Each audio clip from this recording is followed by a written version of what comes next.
Will be examined by Ms Blackwell. Thank you. May I call David William Donald Campbell, please? Mr Cameron, will you please take the oath? I swear by Almighty God that the evidence I shall give shall be the truth, the whole truth, and nothing but the truth. May I begin, Mr Cameron, for thanking you for the assistance that you have so far given to this inquiry and for coming to give evidence today. May I also ask you to keep your voice up and speak into the microphones so that the stenographer can hear you for the transcript.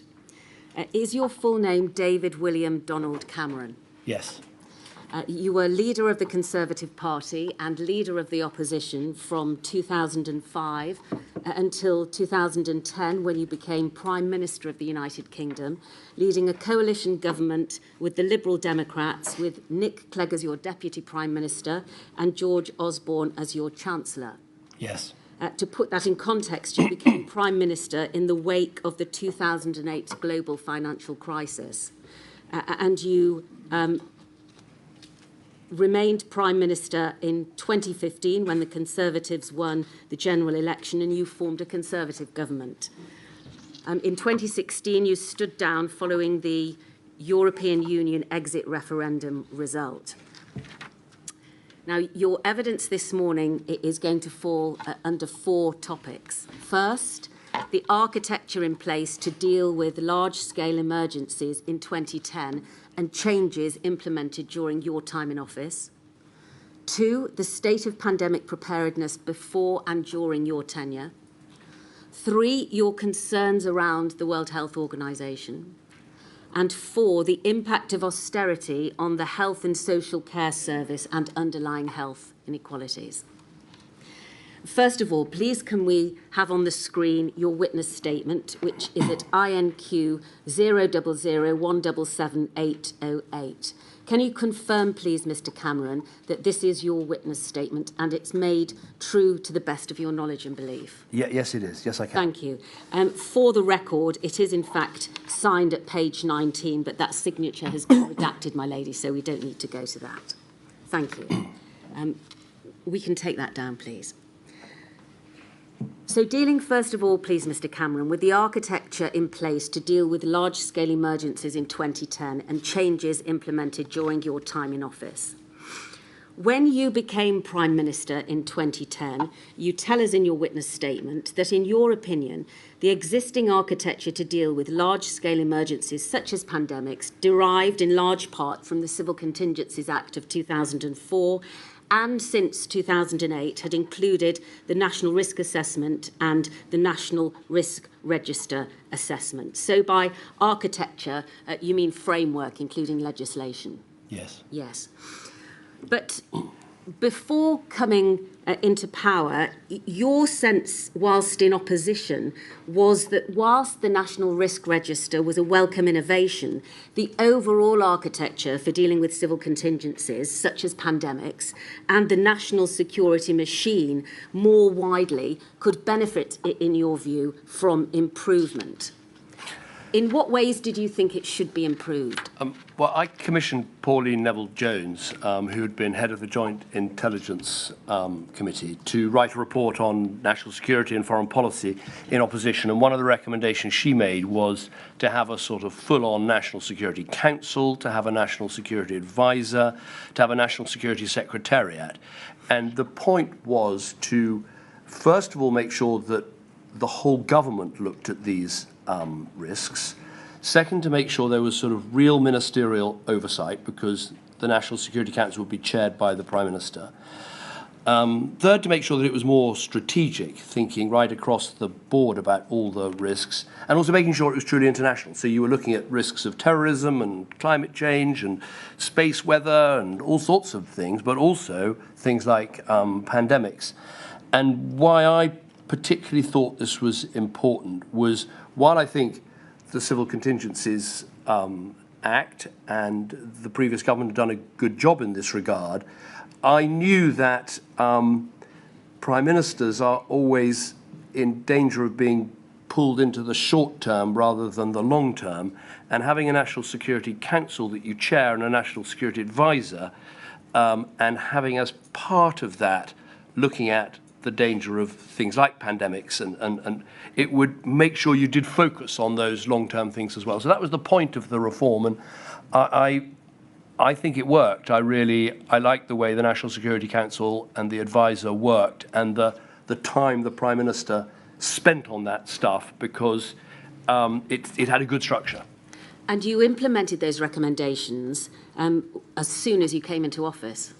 That's right. I mean, we were in the middle of the Afghan conflict, and I thought, for instance, we would handle that conflict better if we had a whole government approach, and if the National Security Council could address the challenges, and you'd have round the table all the relevant people, whether it was the Defence Secretary, the Aid Secretary, the Energy Secretary, the Home Secretary, and the Prime Minister. And why I think it's so important is, while of course Prime Ministers are very powerful because they're Prime Ministers, they don't have a department in the same way that other ministers do. And having the National Security Advisor and the National Security Secretariat working for you and bringing together the whole of government to address these challenges, I thought got politicians involved at the highest level and the right level to make sure this was being looked at properly. So a National Security Council, as you've described, supported by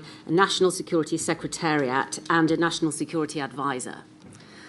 That's right. And the National Security Advisor had deputies, one of whom was mostly concerned with intelligence and terrorism and security, and the other more with foreign policy. But specifically, part of the job of the National Security Advisor, together with the National Risk Register and the National Security Secretariat, was to look at all the potential risks. And it's important that we did make a health pandemic, a tier 1 risk. So it was about looking across the risks and saying which are the most likely, which are the ones we need to prepare for the most.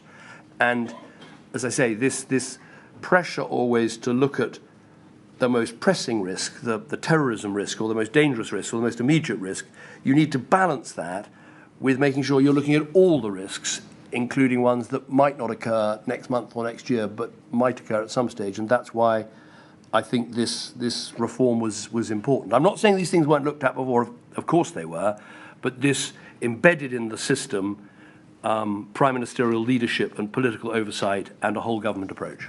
Thank you. Now, the risk of a future pandemic was, as you've already made reference to, prioritised as a tier 1 risk and remained as such, did it not, throughout your time in office? One of the highest risks that the United Kingdom faced. And although you tell us at paragraph 12 in your report that it was a pandemic that was prioritised as a tier 1 risk, in fact, it was more discreet than that. It was an influenza pandemic, wasn't it?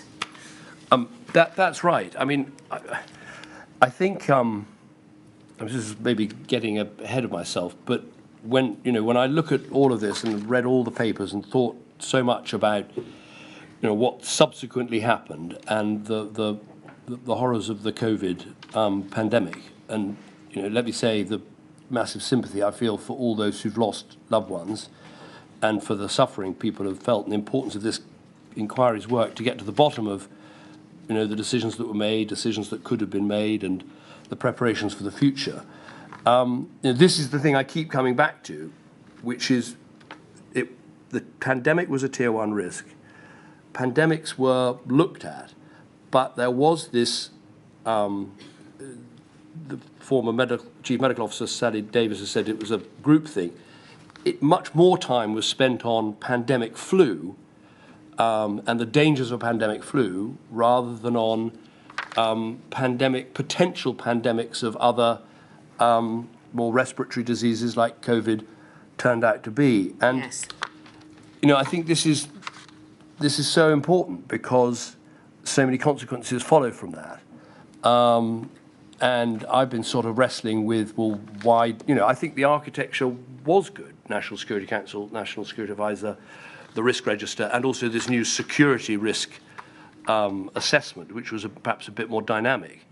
But that's what I keep coming back to is so much time was spent on a pandemic influenza, and that was seen as the greatest danger, and we've had flus, we had very bad years for flus, so it is a big danger, but why wasn't more time and more questions asked about what turned out to be the pandemic that we faced? And it's very hard to answer why that's the case, and I'm sure this public inquiry is going to spend a lot of time on that. Yes, because during your time in office, there were several outbreaks of other coronaviruses across the world, weren't there? This inquiry has heard about multiple outbreaks of SARS and MERS, both of which were coronaviruses. I'd like to put on screen, please, the following document, INQ 000149116, which is a note of a meeting of experts, including Professor Mark Woolhouse at the University of Edinburgh and also Dame Sally Davis. And could we go to page 2, please? Because under the heading Clear and Present Danger, if we can highlight the third paragraph, we can see it, in fact, Coronaviridae, including the severe respiratory infections, SARS-CoV and MERS-CoV. We note that although there are not currently any vaccines available against human coronaviruses, there are vaccines for animal coronaviruses. Now, this was a note from a meeting in March of 2015 when you were still in office, a meeting chaired by the former Chief Medical Officer, Dame Sally Davis, to whom you've just made reference. Do you remember, Mr. Cameron, if this assessment of coronaviruses as posing a clear and present danger was brought to your attention by the Chief Medical Officer in March of 2015? I'm afraid I don't recall a specific conversation, and it's difficult, this, because you're trying to remember conversations you had or didn't have 7 years ago, and of course, before this inquiry, I've read all of this documentation. And obviously in the documentation, there is, and the government did look at SARS and MERS, and particularly there's Operation Alice in 2016, we'll come to that. which I'm sure we'll come to. But in terms of the specific conversation, I don't remember that. I would certainly say that my relationship with the Chief Medical Officer was very strong, and we met quite regularly, and because of the experience with Ebola, which I'm sure we'll also come on to, I think this was a government and a Prime Minister that was very concerned about potential pandemics and about dangerous pathogens and about things like antimicrobial resistance and all the rest of it. So we weren't backward in thinking about it, but it still comes back to this issue, why so much time was spent on a flu pandemic and not so much on these others. Although, having said that, the MERS exercise in 2016, that was looking at a respiratory condition. Yes, well, we'll come to that in a moment. Not at all. Well, you've mentioned Ebola there, Mr. Cameron, and indeed you were alive to the dangers that disease or a similar disease with high transmissibility and high mortality rates posed. And in the... Sorry to interrupt, I think the point about Ebola, though, it was not... It's less transmissible, but it's highly lethal. And I think that... so we've been looking at pandemic flu. We had a plan for pandemic flu. We'd obviously wrote about in the National Risk Registers SARS and MERS. Ebola comes along, which is not that transmissible, but highly deadly. And so I think the question I keep coming back to is, why weren't more questions asked about something that was highly transmissible, indeed with massive levels of asymptomatic transmission, which was lethal, but at a lower level than either MERS or Ebola. And I don't have an answer to that question, but that's clearly where the gap was. Well, so concerned were you about the Ebola crisis that you created a new body, didn't you? A threats body, the NSC-THRC, which is a rather clunky initialism for the National Security Council Threats, Hazards, Resilience and Contingency Committee. Yes. I thought that predated Ebola, but I may be... Well, forgive me, I think in your witness statement you tell us that it was formulated partly as a result of the Ebola crisis, and in addition to which you also formed a horizon scanning Committee, both of which were run by Oliver Letwin. And Oliver Letwin was, as you say in your witness statement, in many ways your resilience minister. Why did you think it was necessary to establish the Threats Committee and the Horizon Scanning Department? I thought the Threats Hazards Resilience Committee, I think it was set up before Ebola, but I have to check that. The reason for that was, as I said a bit earlier, clearly the National Security Council was spending a lot of time on terrorism, on security, on Afghanistan, on Libya and Syria, and things like that. And so I thought it was important to make sure that the National Security Secretariat and the politicians in the government spent time on hazards, threats, things like pandemics and other such things that were less immediate and current, but otherwise you spend all your time on the other things. So that's why THRC was set up. Oliver was an extremely capable minister and had worked in government before and was in the Cabinet Office and sat on the National Security Council. So I knew he'd do a great job at chairing that and running that. And then, as you say, after Ebola, he suggested, and I think the letter to me is in the bundle somewhere. Yes, we're going to come to that. In fact, Can we put that on screen now, please? INQ 0000174451. Now, this is, in fact, the contingencies forward look, because the Threats Committee, as you explain in your statement, had a 6-month forward look, didn't it, which was a much shorter term when compared to the National Risk Register, which was 5 years, and the National Security Risk Assessment, which had a 20-year timeline. And this is one of the updates which, as the man in charge of the Threats Committee, he would give to you. Can we look at page 22, please, and paragraph 6.2? And then we'll come on to the letter in a moment. Now, paragraph 6.2, we can see here an outbreak of a novel strain of an infectious disease causing serious illness, excluding pandemics, is raised within this forward look. And he tells you here that the risk of an emerging infection becoming prominent is always present, particularly at the interface between animals and humans, i.e. zoonotic infections. Globally, there are currently 3 main areas of concern: the ongoing cases of MERS-CoV in the Middle East and Eastern Asia, the large number of avian and human cases of influenza, particularly in Egypt, and the epidemic of Ebola virus disease, EVD, in West Africa. Now, we can take that down, please, and can we go to the letter which you've made mention of, Mr. Cameron, which is at INQ 000146550. This was a letter sent to you by Oliver Letwin the following year. We can see that it's dated the 22nd of March of 2016.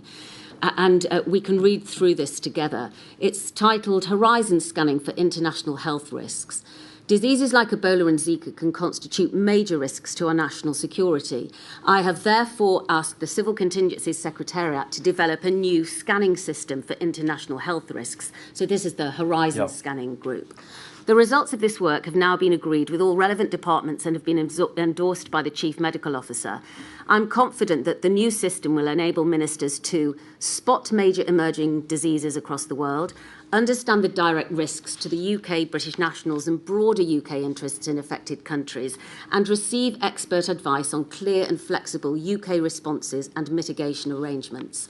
A monthly report will be issued to the Health Secretary, the International Development Secretary, and me. This will outline key international health risks, departmental assessments of the impacts, and actions to mitigate the risks. I've asked the Chief Medical Officer to approve each monthly report before it is presented and attached as an illustrative example of the report for your reference.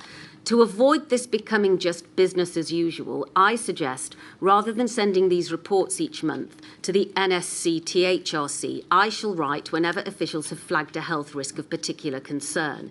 And then he goes on to talk about the implementation in April. So, were you concerned, Mr. Cameron, that rather than using this as an example, these bodies which you set up, extending pandemic preparedness to a whole government procedure, that what this was doing was encouraging working in a silo so that fewer people rather than larger departments were going to be involved. Oh, no, not at all. I think this was a really excellent idea of Oliver's, and I think it came out of Ebola because, we'll come on to the World Health Organization, I'm sure, I don't think there really was very timely information coming out of the WHO about Ebola, and this was Oliver saying, let's have our own horizon scanning to look across the globe for emerging problems. And the next one that comes along, of course, is the Zika virus, and this horizon scanning unit spots that quite early, and then there are conversations in government. So no, I think this was saying we can make the national security architecture work even better if we scan the horizons and look for novel pathogens and problems coming down the tracks. And I think that was a thoroughly good thing.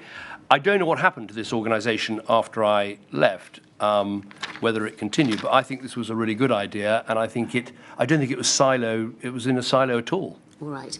Well, I'd like to ask you some questions about placing Mr. Letwin in charge. You deal with this at paragraph 21 of your witness statement, in which you say, in terms of oversight of our resilience planning, I found that civil servants were very good at enumerating risks, setting them out and getting them in the right order. However, to get follow-on action, I tended to use very strong ministers in the Cabinet Office. And you say that in addition to Oliver Letwin, you also had Francis Maude, who were both very senior and experienced ministers driving change and action on those fronts.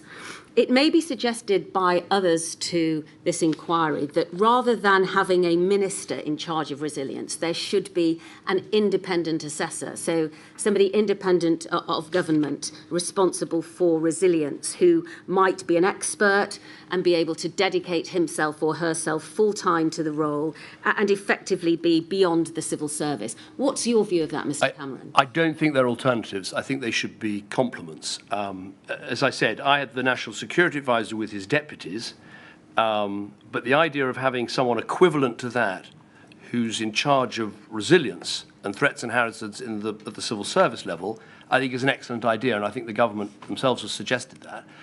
I personally would keep that in the National Security Council architecture. But then you do need a minister to take responsibility for two reasons. One, otherwise, there's a danger that the ministers around the cabinet table will just think, well, threats and hazards and resilience, that's taken care of someone else, somewhere else, a civil servant.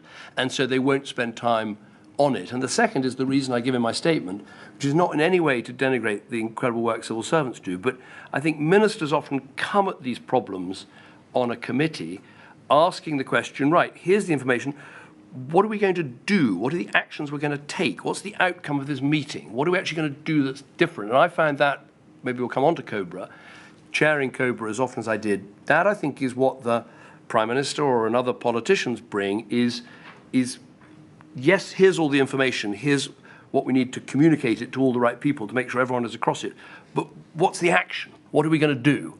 And I think it would be a mistake to park resilience at the official level and not have senior politicians, including the Prime Minister, at the National Security Council discussing it. I mean, for instance, when we did the National Security Risk Assessment, that assessment came to the National Security Council. I can't remember the date of the meeting, but I absolutely remember sitting around the table debating with the Secretary of State for Home Affairs and Foreign Affairs and Defence and all the rest of it, which risks should be where. Have we got this right? And that by its very act, you're getting people who don't think every day about pandemic preparedness and the importance of pandemics and other things that can happen to focus on those things as well as the terrorism and the foreign affairs. You've explained why you chose Oliver Letwin and the qualities that he had to be placed in the shoes of, effectively, the Resilience Minister. And you would, of course, expect him as Resilience Minister to deal with the threat which had been already assessed as a Tier 1 threat, that is pandemics. So I'd just like to look, please, at Mr. Letwin's witness statement. It's at INQ 000177810. And can we go, please, to page 2 and highlight the first part of paragraph 6 down to and including the words much less well prepared halfway down. Can we zoom in, please, and highlight that?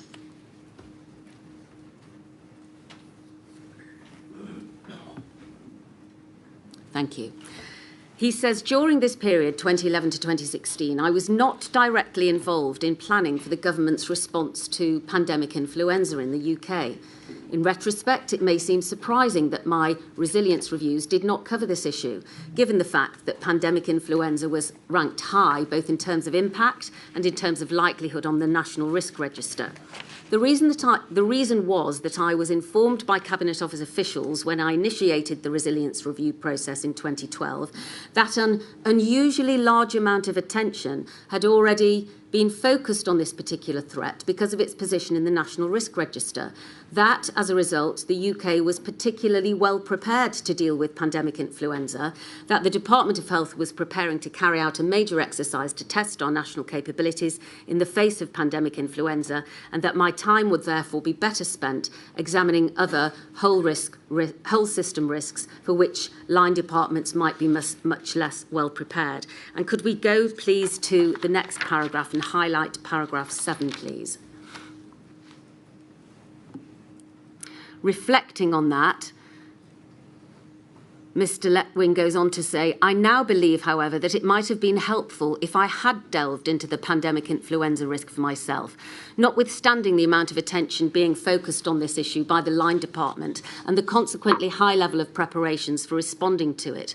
This is not because I believe such a review would have been likely to lead to any significant improvements in our preparedness for a pandemic flu itself, but rather because it might have led me to question whether we were adequately prepared to deal with the risks of forms of respiratory disease other than pandemic influenza. Are you surprised, Mr. Cameron, that Mr. Letwin, in the shoes of a resilience minister, did not perform any tasks in relation to the tier 1 risk of pandemic influenza? Well, I think he explains it, really, which is that this was a risk that he was told that was already well covered because there was already a pandemic preparedness plan. But I must say, I thought his statement was incredibly clear, and I think he's being very frank here and saying, you know, the more people who were in there questioning what sort of pandemics we might have, the better. And I think his suggestion about having a sort of red team to challenge whatever architecture you build, it's only as good as the people within the building and the decisions they make. And his idea of having sort of red team to challenge the thinking, I think, is an excellent one, because, as Sally Davis has said, there is always a danger of groupthink, and perhaps that's what was happening here, is that we were so focused, or the system was so focused on pandemic influenza because of the well-known risks of it, that the system had got itself into a belief that that was the most likely pandemic and that was the one that needed to be prepared for. And so I think Oliver's statement is very powerful. So you don't think, as Resilience Minister, ignoring this risk, he let you down? I don't think he was ignoring it. I don't think he was ignoring it. He was doing the work on other risks because this one already had a plan. Some of the other things he was looking at, catastrophic failure of power grids, breakdown of the internet, you know, some even quite space weather and slightly more wacky things had almost no attention. He thought they needed to have that attention. So no, I never felt Oliver let me down. All right. I want to move on to the second area of questioning now, the state of preparedness immediately before and during your tenure. So within a couple of months of you taking up residence in Downing Street, Dame Deirdre Hine produced her report on the government's response to the 2009 swine flu pandemic, which included 28 recommendations. Just to remind ourselves about swine flu, it hit the world in 2009. It was an influenza virus, a respiratory disease, causing just under 500,000 global cases and 18,500 deaths worldwide, with a fatality rate of between 0.01 and 0.2%, and causing, sadly, 457 deaths in the United Kingdom. You were aware of this report, were you not, Mr. Cameron? Yes, I can't. Yes. I can't remember the exact circumstances of when I was told about it, but yes, and obviously I've read it subsequently. Thank you. Can we put it up, please, on screen? INQ 0000 And we can go, please, to page 96, paragraph 5.38. Thank you. The national framework was designed to prepare the UK for a variety of pandemic scenarios, up to and including a reasonable worst case in which the clinical attack rate reached 50% and the case fatality rate reached 2.5%. In late April, the limited information coming from Mexico gave cause for considerable concern, but as the pandemic progressed, it gradually became clear that a scenario approaching that scale was unlikely. A number of contributors to this review have noted that it was difficult to switch from the plan we had, predicated on a worse pandemic than that which emerged, to a more proportionate response. And can we now go, please, to page 63, and highlight paragraph 3.65, dealing with the worst case. Thank you. Top of the page. The worst case in the planning framework is for 750,000 additional deaths. Given pressures on resources, ministers will need to consider whether they wish to make any additional investment required to cope with the full worst case scenario. I have no recommendation to make on what the correct figure might be for the worst case scenario, although in Chapter 4 I have recommended that the Government Chief Scientific Advisor convene a working group to review the calculation of planning scenarios.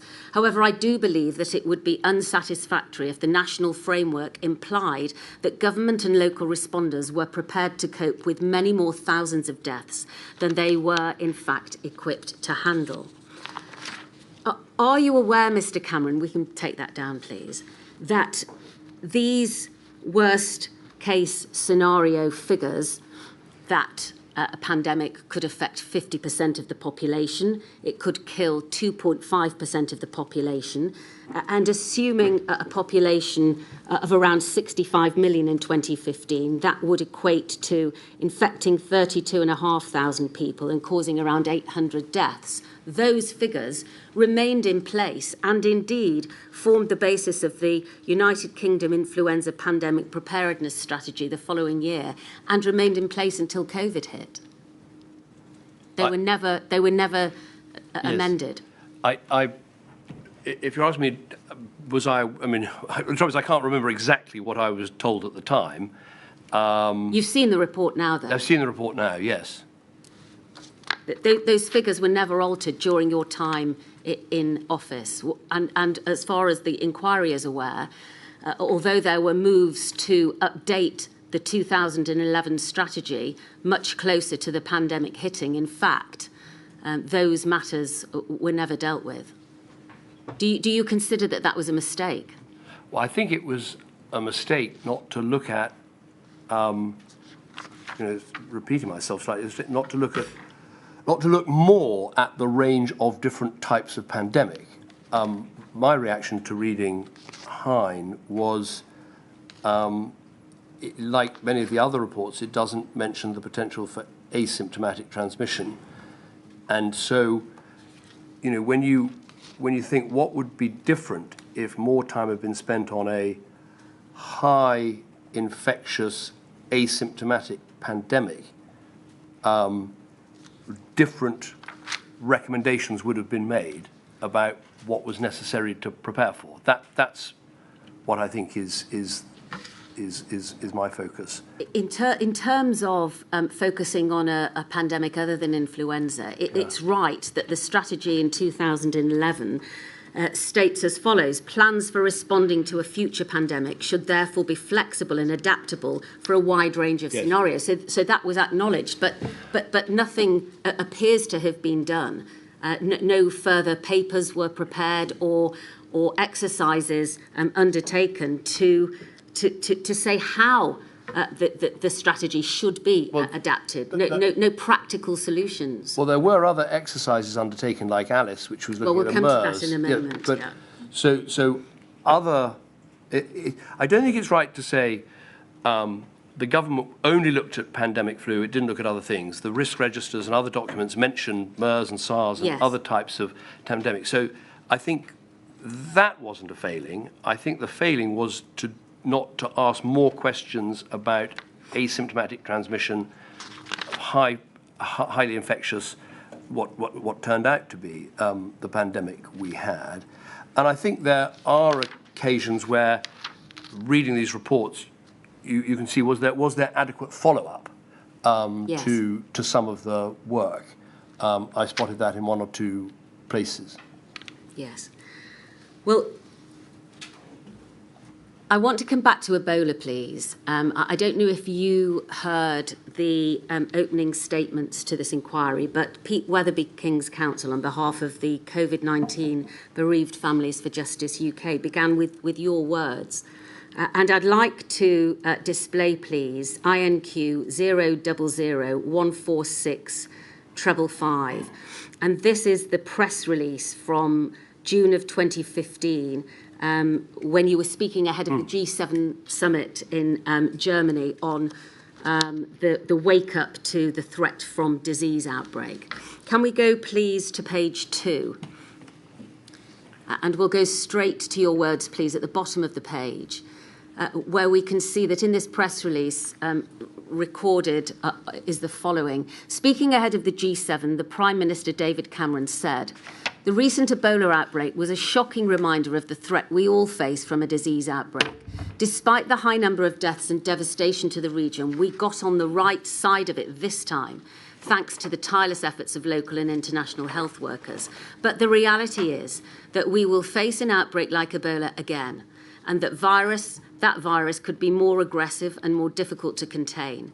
It is time to wake up to the threat, and I will be raising this issue at the G7. As a world, we must be far better prepared with better research, more drug development, and a faster and more comprehensive approach to how we fight these things when they hit." And indeed, your plan that you set out, it included a UK vaccines research and development network with £20 million invested from the outset, and also what you described as a rapid reaction unit ready to deploy to help countries suffering such devastating epidemics in the future. Was your warning that Ebola was a wake-up call based on your understanding of the effects that Ebola had and a concern as to how the global community could improve for next time? Yes. I mean, the reason I chose to raise that at the G7 was I had become really concerned about this whole issue, and Ebola was, one example of it. And it was through conversations with Dame Sally Davis and others that I became more and more interested in this. I thought we had taken important steps at home, and this was genuinely trying to put on the table the UK vaccine network and the rapid reaction force that you mentioned, to say that these were going to be our contributions, yes, as well as this Horizon scanning unit. So I thought we were putting in place good steps, and it was important to say to other countries, we all need to do this, because with Ebola specifically, there was this sense that, the WHO was quite slow to announce that it was happening, also quite slow to ask for help. And the help that was given to Sierra Leone, to Guinea and to Liberia was very much ad hoc. I think I put it in my statement. It was at a meeting, it was at a NATO summit. I was sitting next to Obama, and he said, look, the world's being too slow on this. We'll help with Liberia. Can you help with Sierra Leone? Can the French help with Guinea? And it was quite an ad hoc response that led to this. I mean, we spent £500 million sending troops and nurses and all the rest of it, and I think they did a magnificent job. But it was quite ad hoc. And so it made me think that we needed to, again, the international architecture was lacking, and we needed to put it in place. And that's what this press release and that announcement was about. Yes, thank you.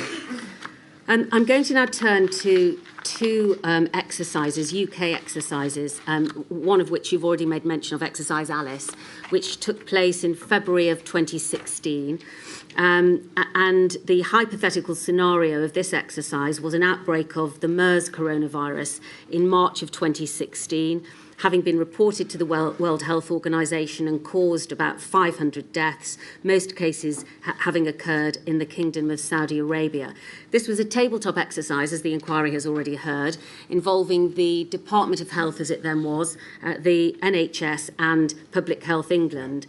And it was commissioned by the Department of Health in response to concerns raised by Dame Sally Davis about planning and resilience in response to a major outbreak of MERS in England.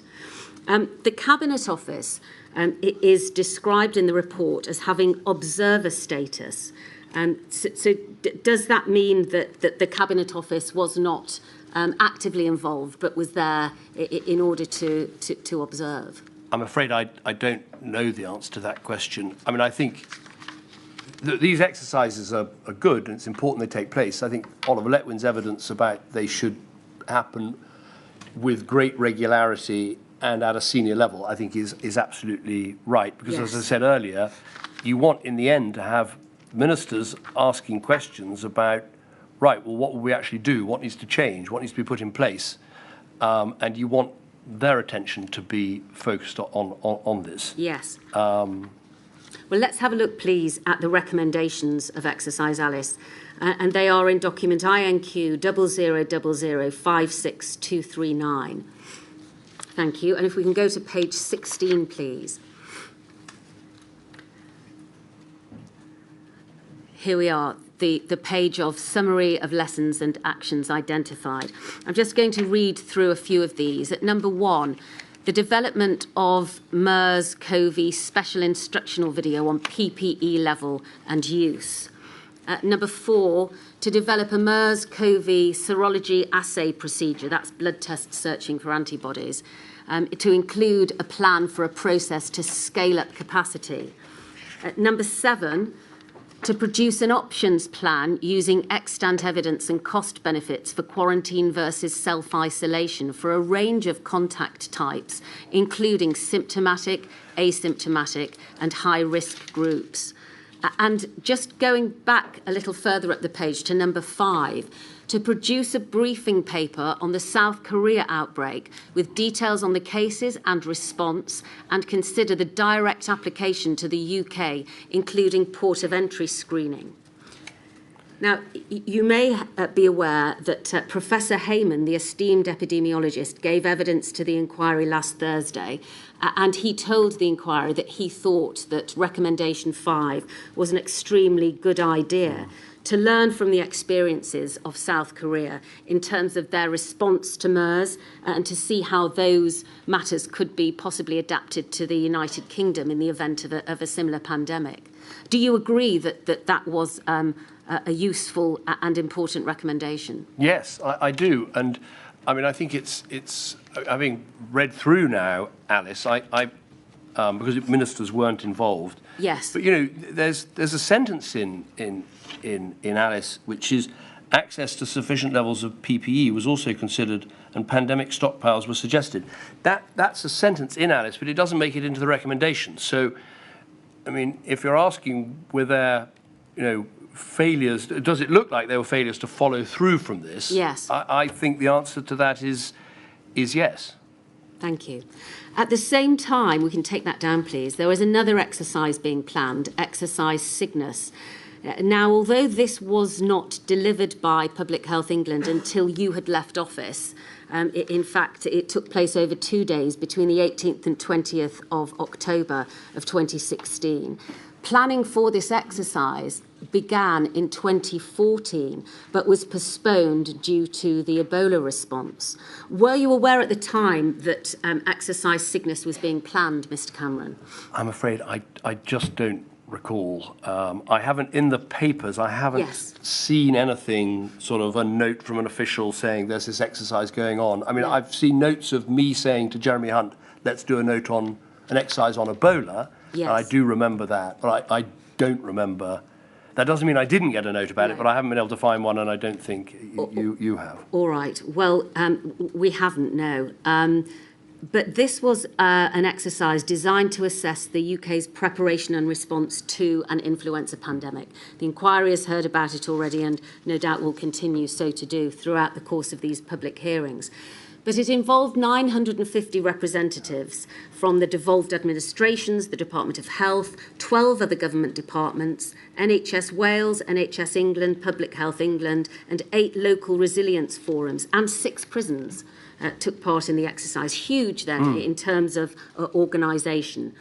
I'd like to look briefly, please, at some of the recommendations from this exercise, whilst acknowledging again that you had left office by the time this report was produced.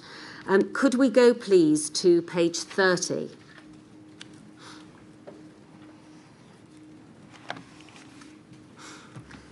Now we can see that here we have the table of lessons identified.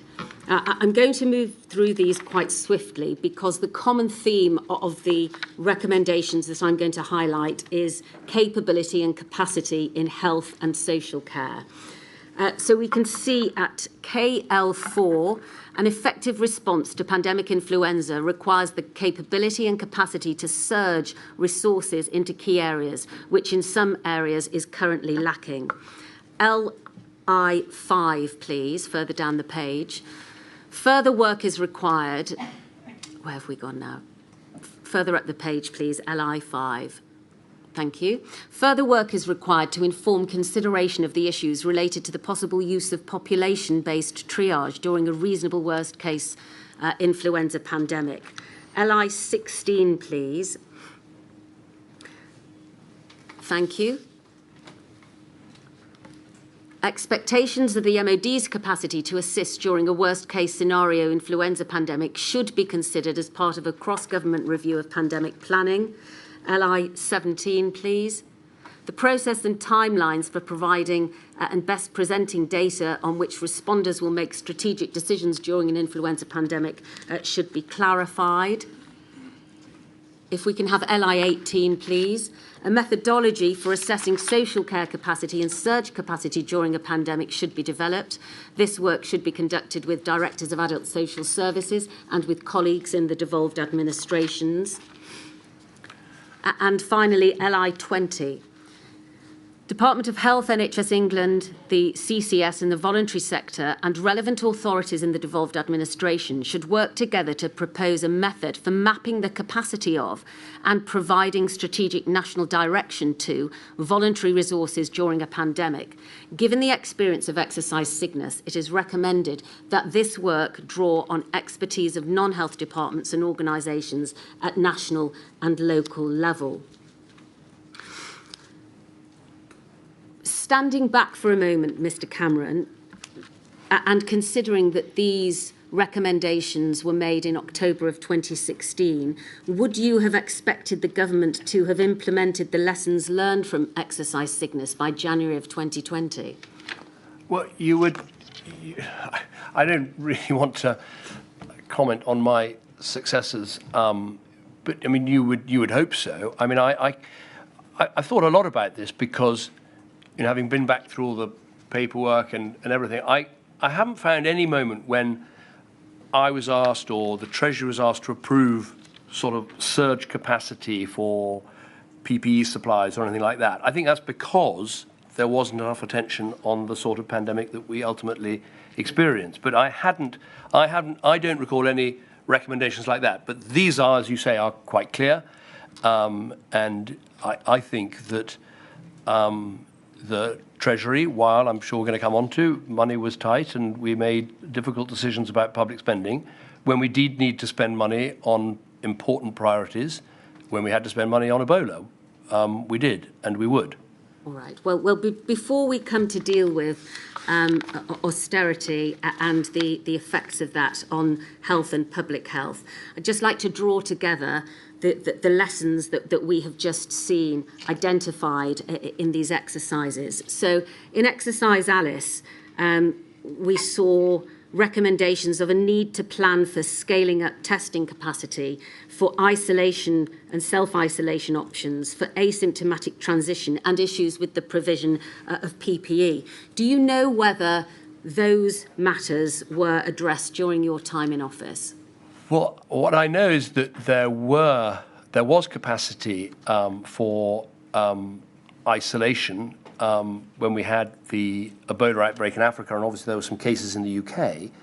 But, you know, I would say that the problem with Alice was that it was a MERS outbreak with a very high degree of mortality, 35% mortality, but a very low caseload. And so, again, that wasn't anywhere close to the sort of pandemic we then actually experienced. By the time you left office, do you accept, Mr. Cameron, that there had not been any planning, and specifically of the effects of a pandemic? And by that I mean this: there had been no planning, for instance, by the Department of Education about the impact of school closures, had there? Well, I don't know the answer to that. Somewhere in the bundle, there's mention of school closures, I think. Is it with respect to Signet? But certainly that it should be looked at, yes. It was raised as a recommendation. The point is, during my time in office, there were investigations into SARS and MERS and other types of pandemic, including Ebola, but there wasn't one into a highly transmissible coronavirus-style pandemic like we had, and so these questions weren't asked. But even in relation to an influenza pandemic, which had, as we have already established, been a Tier 1 risk during your whole time in office, here we have Exercise Cygnus reporting just after you've left office, saying that there should be plans and research into the effect of school closures in the event of a pandemic. That hadn't been done. It was being raised as a recommendation in Cygnus on your departure from office because that planning hadn't been done, had it? Well, it was raised, that as far as I can see, that's the first time it was raised. Yes. After I'd left office. Yes, which means that type of planning was absent during your time in office. But I haven't seen a report while I was in office saying that sort of planning should be done, because the pandemic preparedness plan, which had been worked up by the previous government and then amended and improved and enhanced during my time in office, there were lots of recommendations made and all sorts of things about stockpiles of Tamiflu and all the rest of it. Yes. But it didn't go into things like school closures. No. Had there been any planning of the economic, political and social consequences of the imposition of restrictions in the event of a pandemic?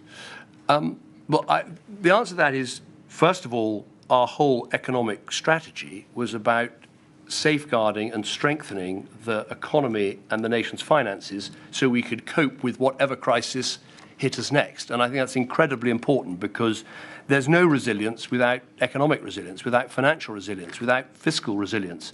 And so that was the absolutely line one of our plan for dealing with any unexpected crises.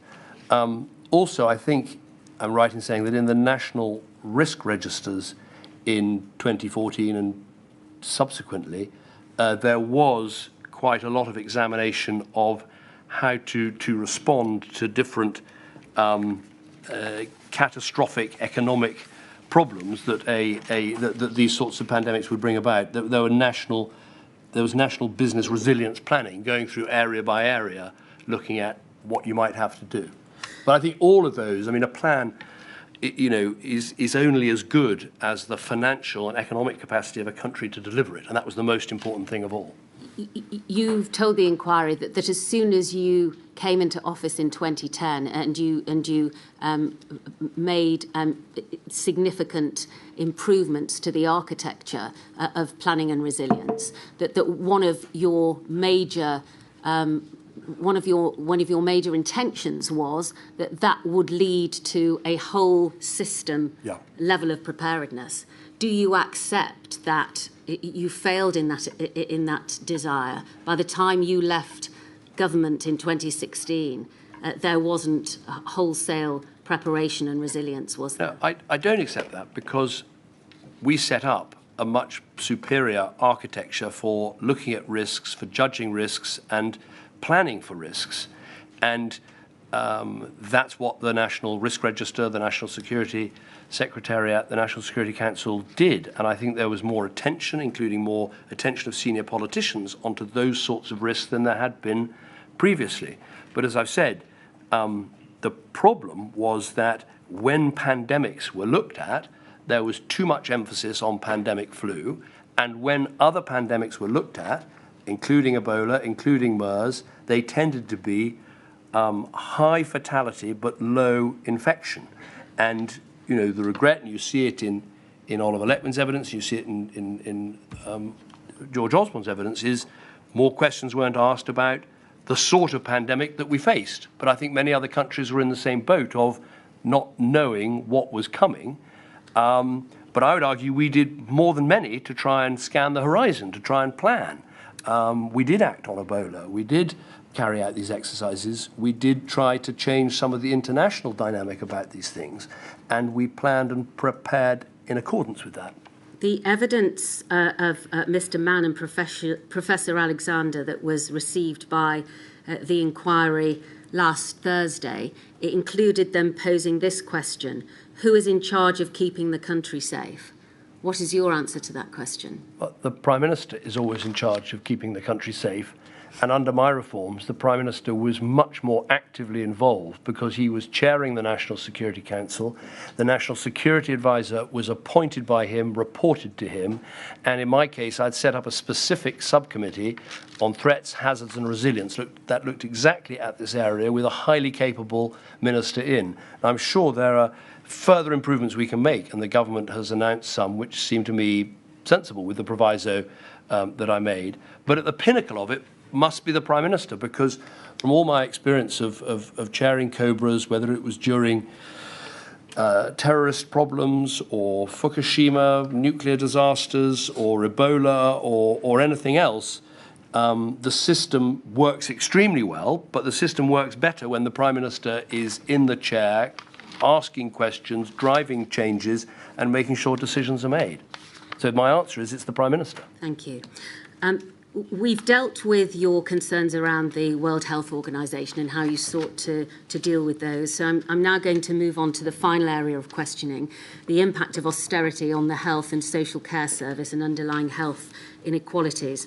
And I'd like to display, please, paragraph 26 of George Osborne's witness statement, which we have at INQ 000187308.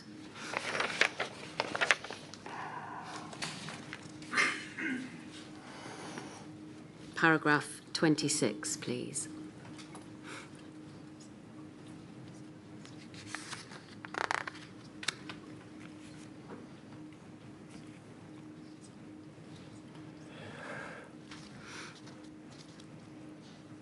Next page, thank you.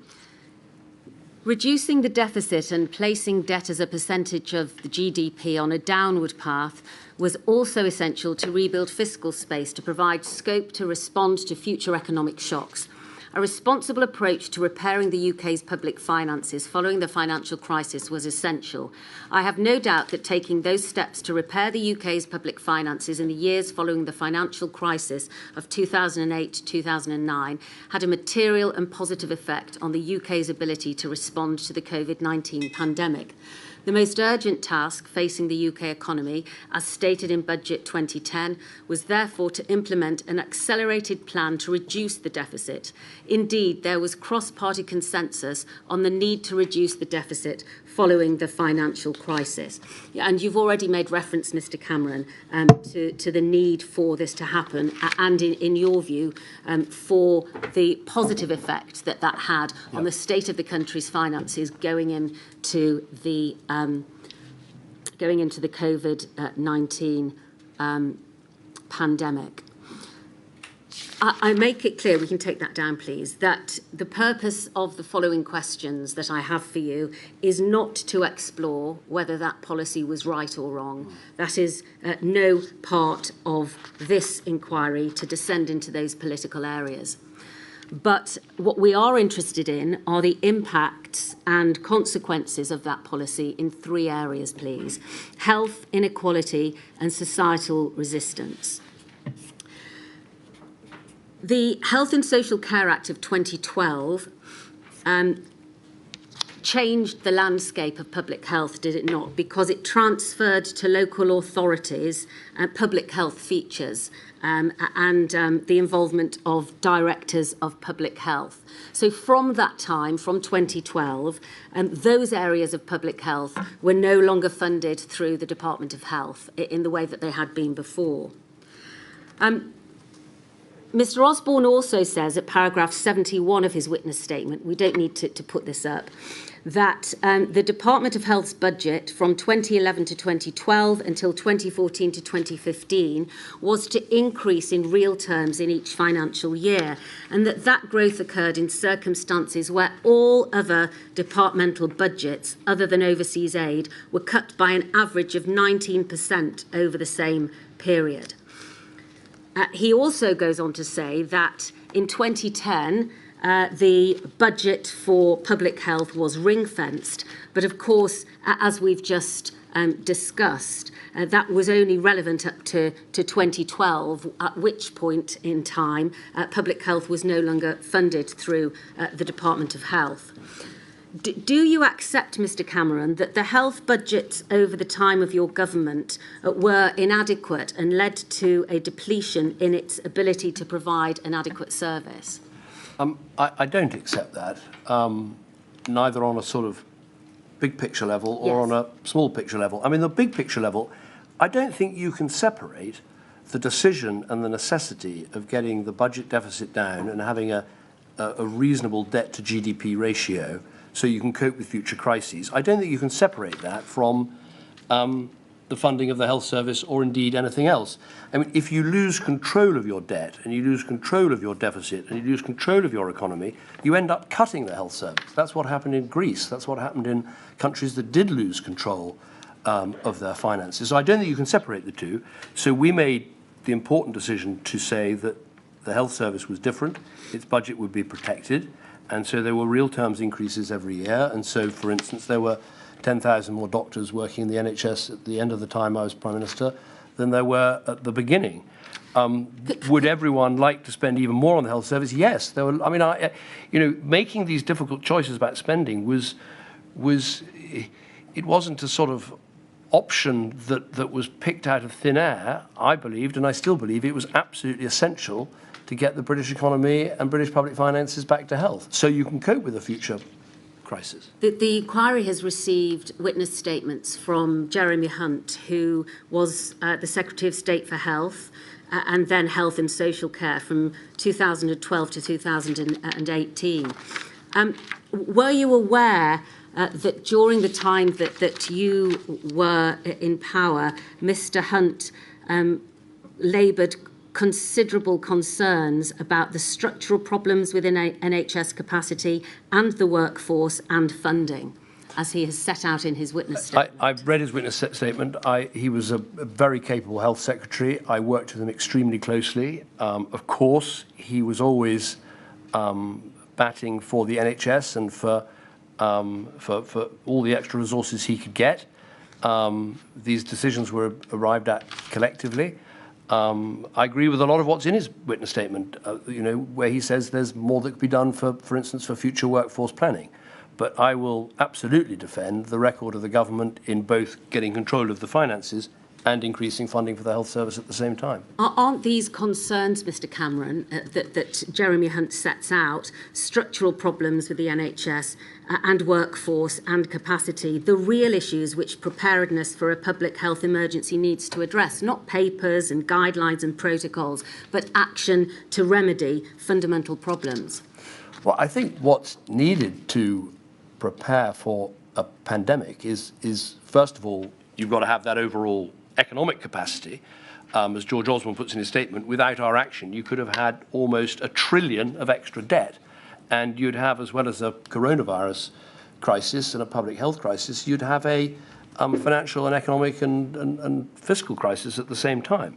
But I think the answer to your question is that the best way to prepare is to have a strong economy, and the next thing you need to do is prepare for all of the relevant pandemics that you might face. And we've already discussed where, the system, I think, didn't spend enough time on the sorts of pandemic that we did end up facing.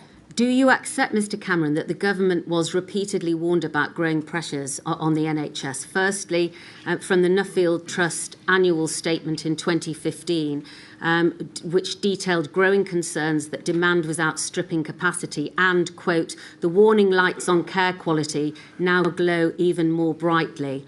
And finally, in 2016, in the Nuffield Trust annual statement before you left office, which stated slowing improvement in some areas of quality combined with longer waiting times and ongoing austerity suggests the NHS is heading for serious problems. It seems likely that a system under such immense pressure will be unable at some point in some services to provide care to the standards that patients and staff alike expect.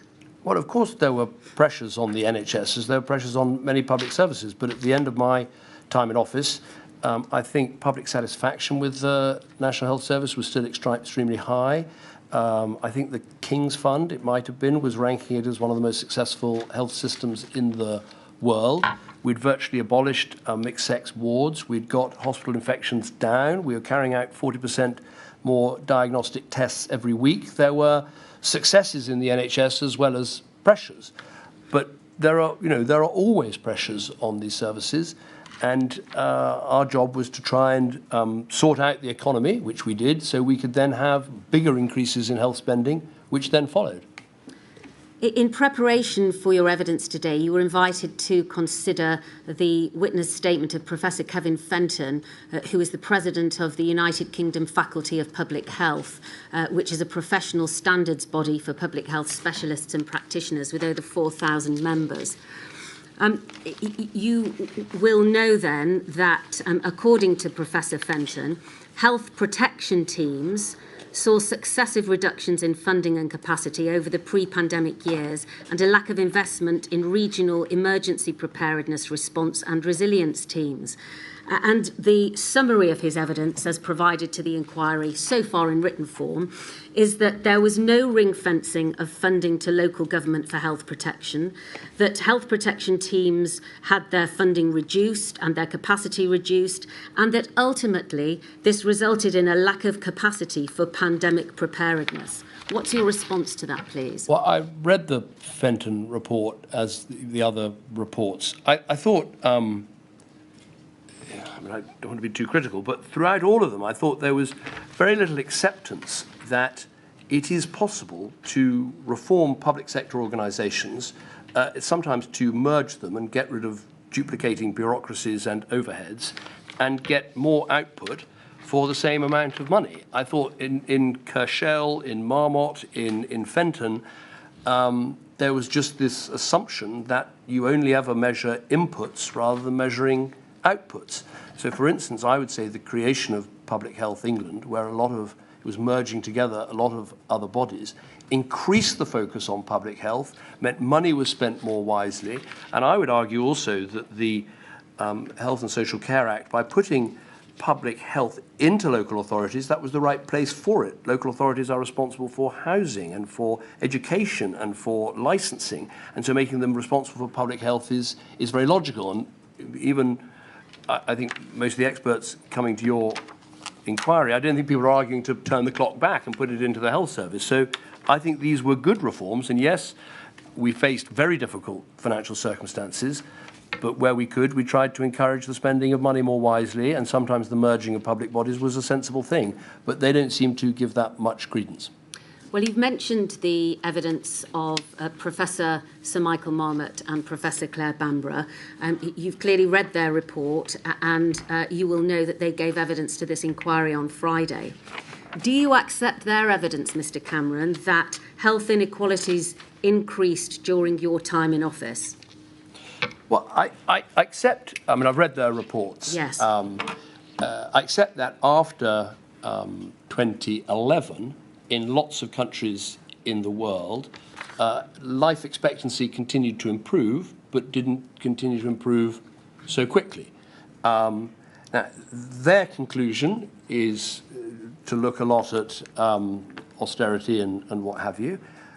I'm not sure the figures back that out. We had some very difficult winters with very bad flu pandemics. I think that had an effect. We had the effect that the improvements in cardiovascular disease, the big benefits had already come through before that period, and that was tailing off. And then you got the evidence from other countries. I mean, Greece and Spain had far more austerity, brutal cuts, and yet their life expectancy went up. So I don't think it follows. And I found, you know, I mean, there's one sentence in Bamborough and Marmot that just baldly says, you know, child poverty increased. Well, actually, the number of children living in absolute poverty went down. The number of people living in absolute poverty went down.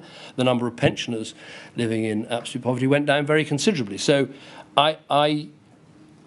So you don't agree with that? Well, I mean, they've got lots of important evidence, and I've looked at it very carefully, and will think about it very carefully. But I did find that I found that they had leapt to a certain set of conclusions quite quickly, not all of which was backed up by the evidence. And they don't mention the evidence that I've just mentioned, which I think is quite important. I mean, added to the fact that I agree with Professor Bamber that social and economic conditions have a big bearing on health inequalities, and so therefore the fact that there were 2.6 million more people in work, there were over 500,000 fewer children in households where no one worked, there were obviously a big dent in pensioner poverty because of the triple lock and the increase in the pension.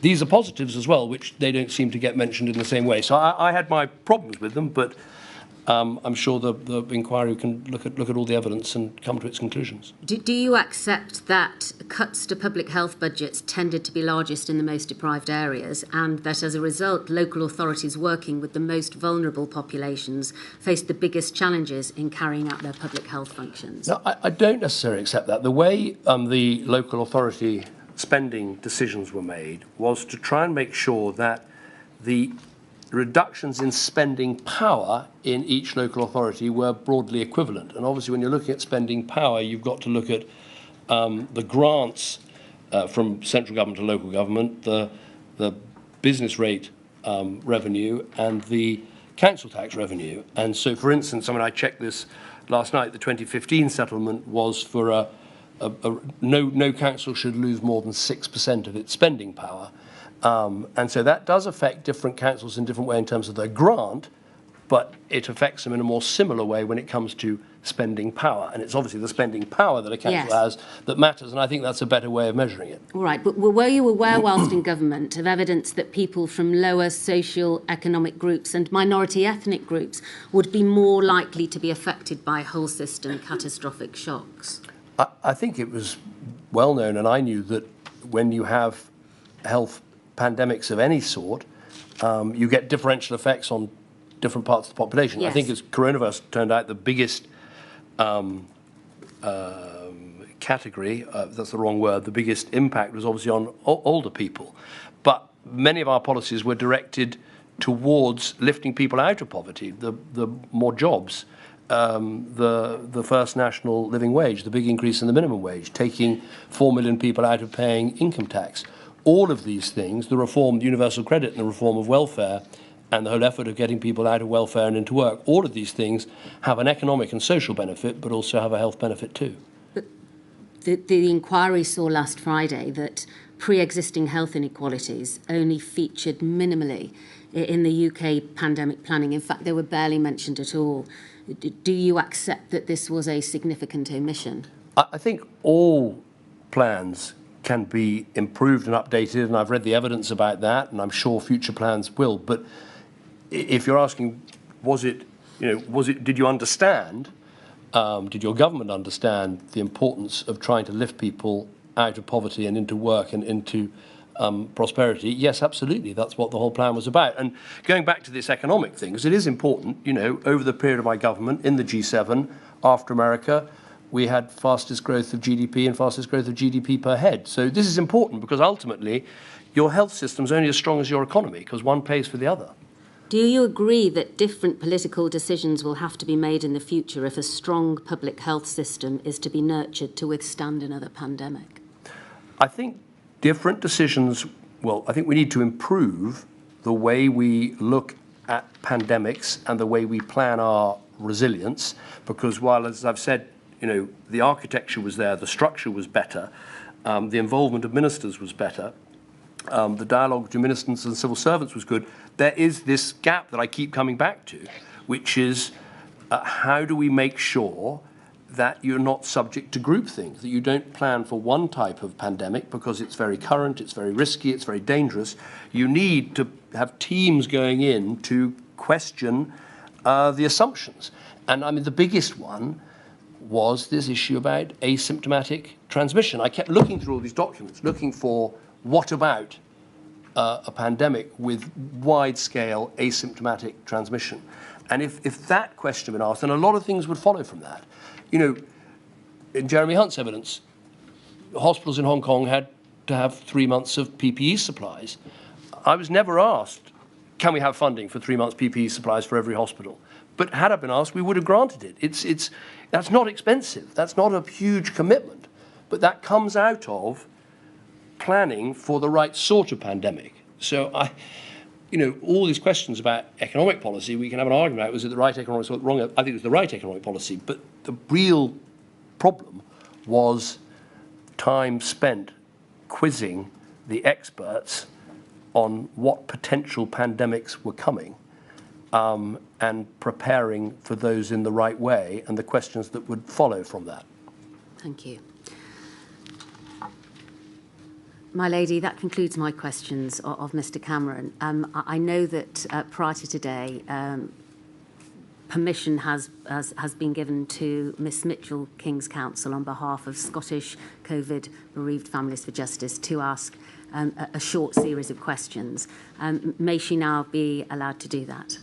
Certainly, I would normally break now, but if I think the stenographer carry on from Ms Mitchell's questions. Yes. Thank you very much. Ms Mitchell. I'm obliged.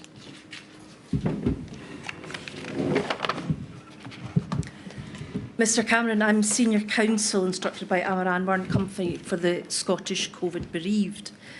You've made it clear both in your written evidence and your evidence here today that you understood that pandemics were a very real threat. And you might not have understood the phrase or remembered the phrase clear and present danger, but you would agree with me that as a Tier 1 risk, it certainly was something that was immediate, important and potentially grave in terms of risk. Yes. And we've also heard that given pandemics have happened throughout history, it was a matter of when and not if a pandemic would occur. Yes. Your language, indeed, we will face an outbreak like Ebola, made it clear that you understood effectively that a pandemic was inevitable. Yes. You also referred to it, I think, here and also in your statement about taking a longer-term strategic view and trying to fix the roof while the sun is shining. Presumably because whilst things are good, you put plans in place so that when the pandemic arrives, it'll allow those to deal with it to weather the storm safely. Yes. Because presumably you appreciated that failure to properly plan would be likely to have a catastrophic effect for the United Kingdom. Yes. Can I ask you to look at the following document? It's document INQ 000087193, and we're looking at page 7 of that document. While we're waiting for that document to come up on screen, this is a document from the Public Accounts Committee of the House of Commons entitled The Whole of Government Response to COVID-19. Now, I'd like to draw your attention, please. I'll wait till it arrives on screen. Yep. To the heading Conclusions and Recommendations. My lady, I'm extremely sorry to have to get to my feet. My learned friend knows very well. Could you get by the microphone, Mr. Keith, please? My learned friend knows very well that we're constrained by the rules of parliamentary privilege not to be able to put parliamentary material, which includes NAO reports, in a way which calls into debate the merits of whatever conclusions have been drawn by the particular parliamentary body, or anything said, in fact, in the chamber of the House of Commons. So I'm just a bit concerned that we may be breaching parliamentary privilege by going down this line of examination. Well, there's certainly a way, my lady, that I can ask the questions without having to refer to those documents. So I'll be able to do that in that way. And I'm obliged to my learned friend for highlighting that before that route was gone down. Thank you. While you were in government and when you were Prime Minister, did you make any plans for the effect economically on individuals in the United Kingdom? Well, I think as I answered earlier, there's two answers to that. One is the biggest thing was to get the British economy and the public finances in a state where they were capable of responding to the next crisis. Because just as I answered earlier, you know, we will have another pandemic. We will have another economic crisis of some sort, whether it's a recession or a banking crisis or a insurance, who knows what it will be. The question is, do you have the capacity, do you have the spare capacity to suddenly borrow another 10, 15, 20% of your GDP to help the country and help people through it? That's the key question. And that was very much in my mind when we drew up the plan to reduce the budget deficit and get the debt GDP ratio under control, because that's the responsible thing to do. The second answer is that, as I think I said, in the national risk assessments, there's quite a lot of material about national business resilience planning, working out if you had a pandemic flu, and even with the pandemic flu we were looking at, which would have had, you know, hundreds of thousands of deaths and a huge effect on the economy, what do you do to help the various sectors of the economy to recover? So to that extent, yes, there was a plan. Well, your plan was about the country. What I was asking you about, and if I would ask you to focus on the question, was there a plan made for the economic impact on individuals during a pandemic? Well, until you know exactly what pandemic you face and whether you're going to need to have people at home, so you have a furlough plan, or you're going to have to act in a different way, and you might need to cut VAT or change tax rates, or, you know, you need to have those decisions can be made very quickly, as they were, to the credit of the Chancellor, when the pandemic hit. But you need to have the capacity in the economy to do it. You clearly understood that the effect of a pandemic might mean that people were sick and weren't able to attend work, and businesses might have problems. Yes. Did you, while you were in government, make any plans, have any conversations about what a furlough might look like, about what an economic plan might look like? Were those discussions had? Well, I can't remember every discussion I had, but I have seen that in the national risk assessments, those sorts of things are looked at. And obviously, in government, when we were looking at the threat of pandemics or the threat of terrorist attacks or the threat of something worse, you know, a major terrorist attack that could take out a whole city, what would you do in order to keep the economy going and help people, yes, we did have those conversations. What I'm actually specifically asking about, though, is not at the level that you're talking about. I'm talking about the individuals who would not be able to go to work. I'm talking about the businesses that needed to keep going. There were no concrete plans made for that, correct? Well, I mean, you keep asking me this. I mean, I think I'll have to go back over the national risk assessments. I think there were looking at individual sectors and businesses and what would have to be done. Maybe I can look at that again and give you a written answer, because I don't want to say there's something in them that there isn't, but I think they do address some of these questions. I'm sure the inquiry would be greatly assisted if you can find anything in relation to the economic planning. But as of at today's date, you can't think of anything. Well, I can, which is if you have a strong economy and good public finances, you can flex your tax, your benefit system, your spending, that you have the enormous financial capacity of the British state to act and help people. We now know that over 227,000 people died from COVID, and we've heard evidence that the UK was not prepared for a pandemic. We've heard evidence that after years of underfunding, cuts, inequalities, that this impacted upon the devastating scale of the death. In retrospect, do you agree as Prime Minister that it would have been wise for you to plan for economic impacts of the pandemic? And I mean by that the furloughs and the business schemes, so you had a plan ready-made, off the peg, available to implement, so that the government was not left scrabbling around and making ad hoc decisions in very fast time, right at the very moment when they could have better been focusing on other matters like the pandemic. Well, I'm afraid, with great respect, I'm not sure I agree with the premise of the question. I mean, the furlough scheme came in very quickly, very boldly, and made an enormous difference. And that was possible because we had the financial capacity to do it. But it proves the point that, for all the plans you can have in the world, until you actually see the nature of the pandemic and how it's developing, planning in advance exactly what your economic responses are going to be is only of, I would argue, limited use.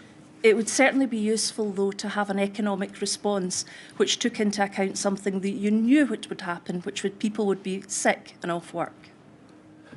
Yes, but what you don't know is, are you going to have a pandemic where people who are symptomatic stay at home, or are you going to have a pandemic where effectively, the committee, I'm sure, will decide whether it's right or wrong, you have a lockdown and everybody stays at home. So these are two, different types of pandemic requiring two different types of economic response. Despite what you say about planning, do you accept that when the pandemic arrived, the UK still found itself in a situation where essential medical items such as the ventilators, stockpiles of PPE, hygiene control were not still readily available? Well, clearly there were problems when the pandemic hit, and I think this does go back to identifying the different sorts of pandemic that could hit you and planning for each one. And I come back again and again to this issue about, asymptomatic transmission of an easily transmitted virus, which is, yes, lethal, but much lower than MERS or lower than Ebola, and that's what we had. And if more questions had been asked inside the system or challenging the system about that, then lots of consequences about PPE and about surge capacity and Nightingale hospitals and all the rest of it, a lot of consequences might have followed.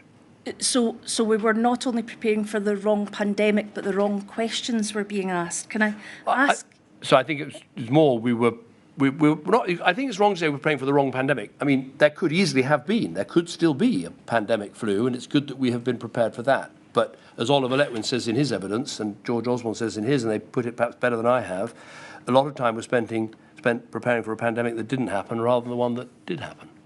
In retrospect, Mr Cameron, do you think that as Prime Minister, your government's failure to plan for the economic impacts on individuals and businesses played any role in the catastrophic loss of lives when the storm of COVID-19 arrived in the UK some 4 years after your departure?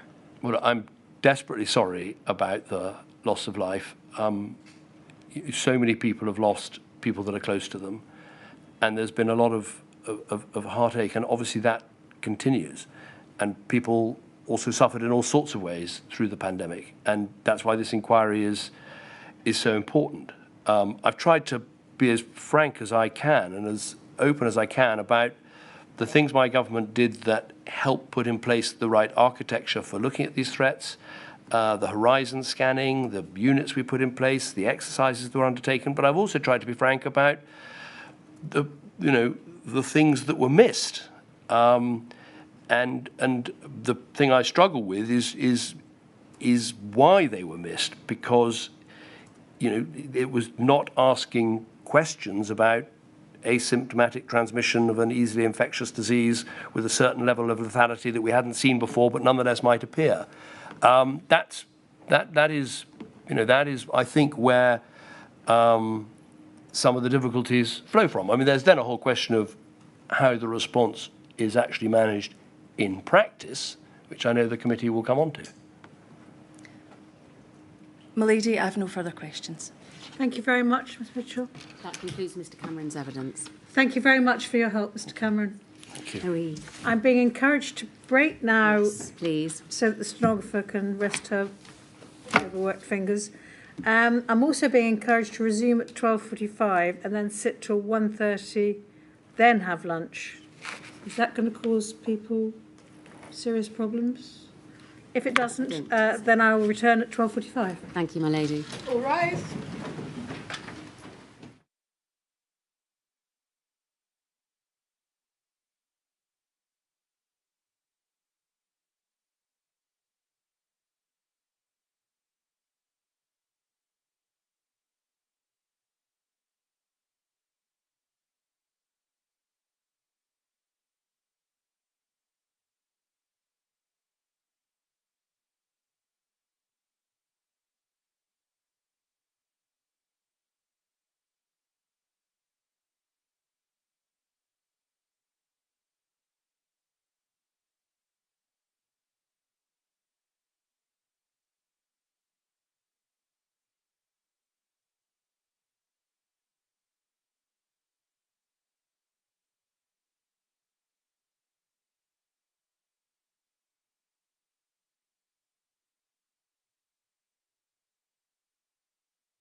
My lady, just before we return to the evidence, may I invite you to provide permission for Mr Cameron's witness statement to be published?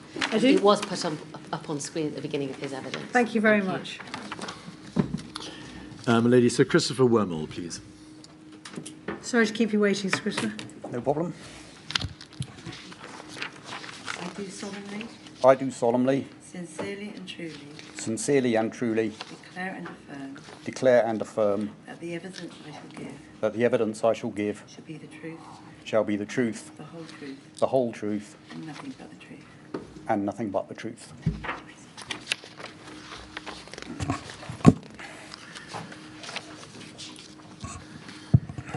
Are you Sir Christopher Wormald? I am. Thank you very much, Christopher, for coming today. Whilst you give evidence, could you please remember to keep your voice up, not merely so that we can all hear you, but also for the purposes of the transcript and the aid of the stenographers. If I ask you a question which I've not made sufficiently clear, please do ask me to put it again. There will be a break at lunchtime. And it's possible that you may get the benefit of a break in the middle of the afternoon, depending on where we get to. You have provided a number of statements to this inquiry, unusually named statements, 1st, 2nd, 4th, 6th and 7th.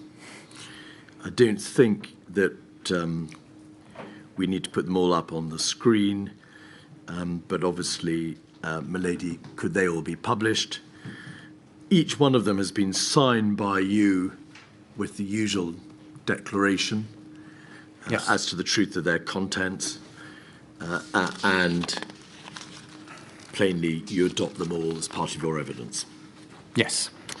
I'd like to start, please, with addressing some of the structures which underpin the approach of the Department of Health and Social Care to its pandemic-related duties.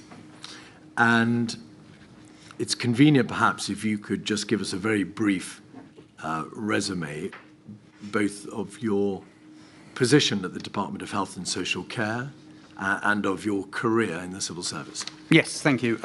If I may, before I start, I would like to reiterate the department's heartfelt sympathy for everyone who suffered in the COVID epidemic, both directly and indirectly, and also our thanks to the amazing staff in the health and care sector who helped us get through. And I wanted to put both those things on record.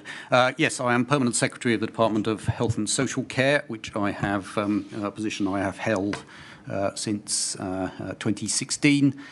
Prior to that, I was the Permanent Secretary of the Department for Education between 2012 and 2016. And before that, I worked in a variety of roles at the Cabinet Office between 2009 and 2012, where I should put on record that a number of the conversations you had with the last witness, I was supporting the coalition, including on a number of the decisions they took around austerity and the issues that were discussed this morning, which I ought to note. And prior to the Cabinet Office, I was Director General for local government and regeneration at the Department of Communities and Local Government, as it was then called, and then a whole series of other roles in the civil service at more junior levels prior to that. All right, thank you. In the general scheme of things, in a department, particularly one as important as the Department of Health and Social Care, well, where does a permanent secretary come in the general order of things? Well, you have three roles as a permanent secretary. Well, I will say this, in a department like the Department of Health at this time, which is largely a strategy and policy department. In this period, we've already heard some discussion about the changes in the 2012 Act. Before that, it was a much more operational department. So, Christopher, in a department, I'm so sorry to interrupt. The question was really, where is the permanent secretary in the general order of things? I'm going to ask you questions about the role of the Department of Health and Social Care And of course, we'll go into those issues. Okay. Sorry, it's important to the role that you play, but yes. You do largely three things. So you are chief executive of the organisation, which means you lead the staff of the department.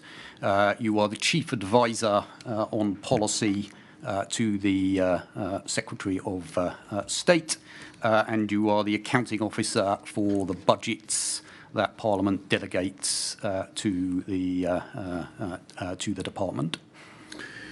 The inquiry has heard evidence that the Department of Health and Social Care was designated as what is known as a responder, in fact a Category 1 responder, under the Civil Contingencies Act 2004.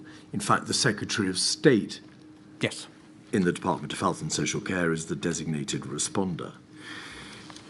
Can you just assist the inquiry with the extent to which it is understood in the department what the extent of those obligations are under the Civil Contingencies Act?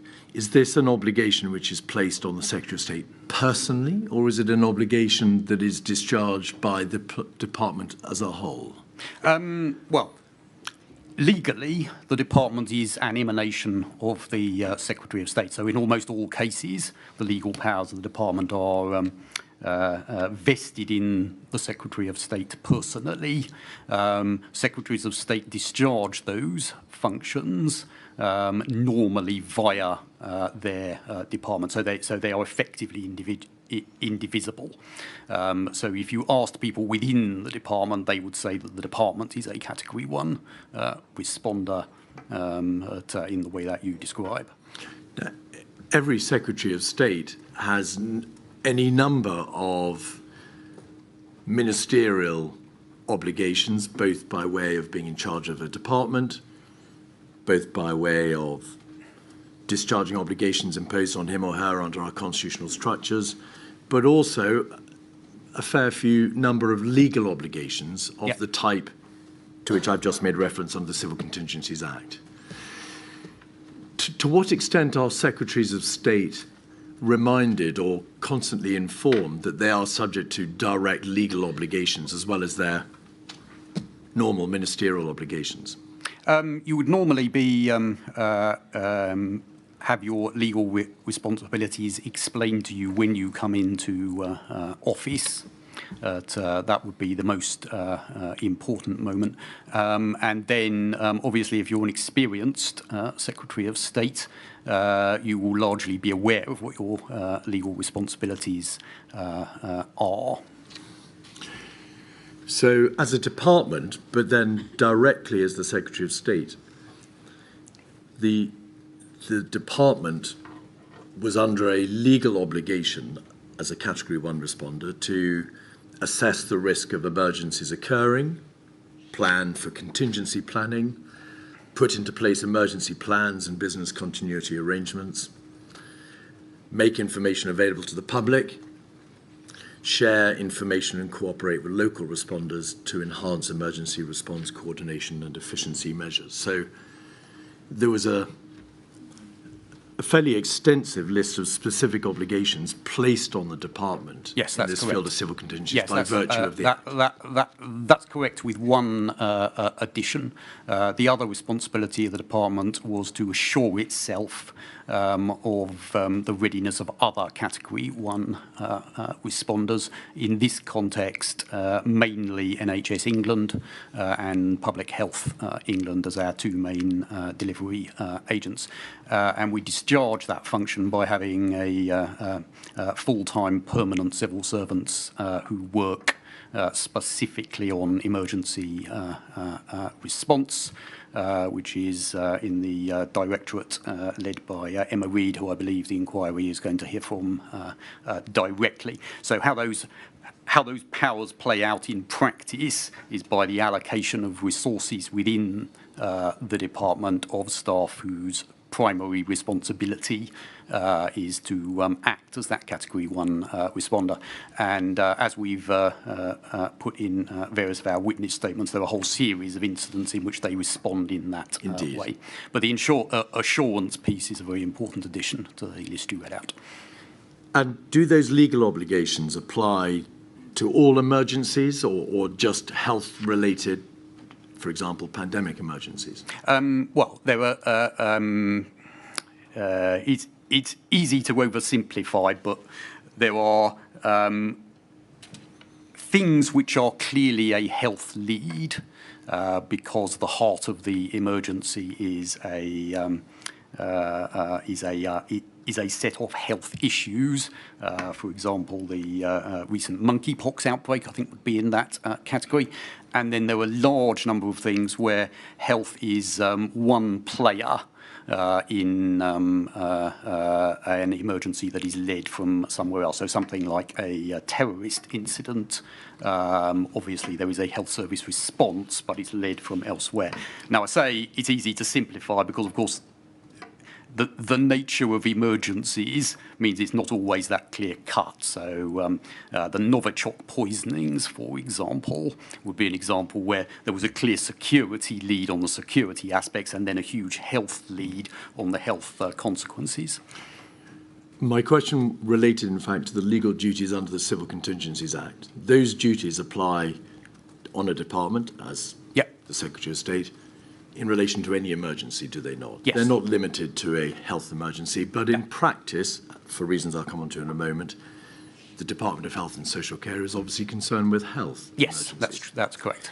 And the reason it's concerned particularly with health emergencies is that under this governmental system of risk identification, risk ownership, and departmental response to emergencies, the DHSC, and before it the Department of Health, was the lead government department relating to pandemic risks. That's correct, yes. Now, lead government department is, that's an administrative designation rather than a legal designation. Yes. But, yes.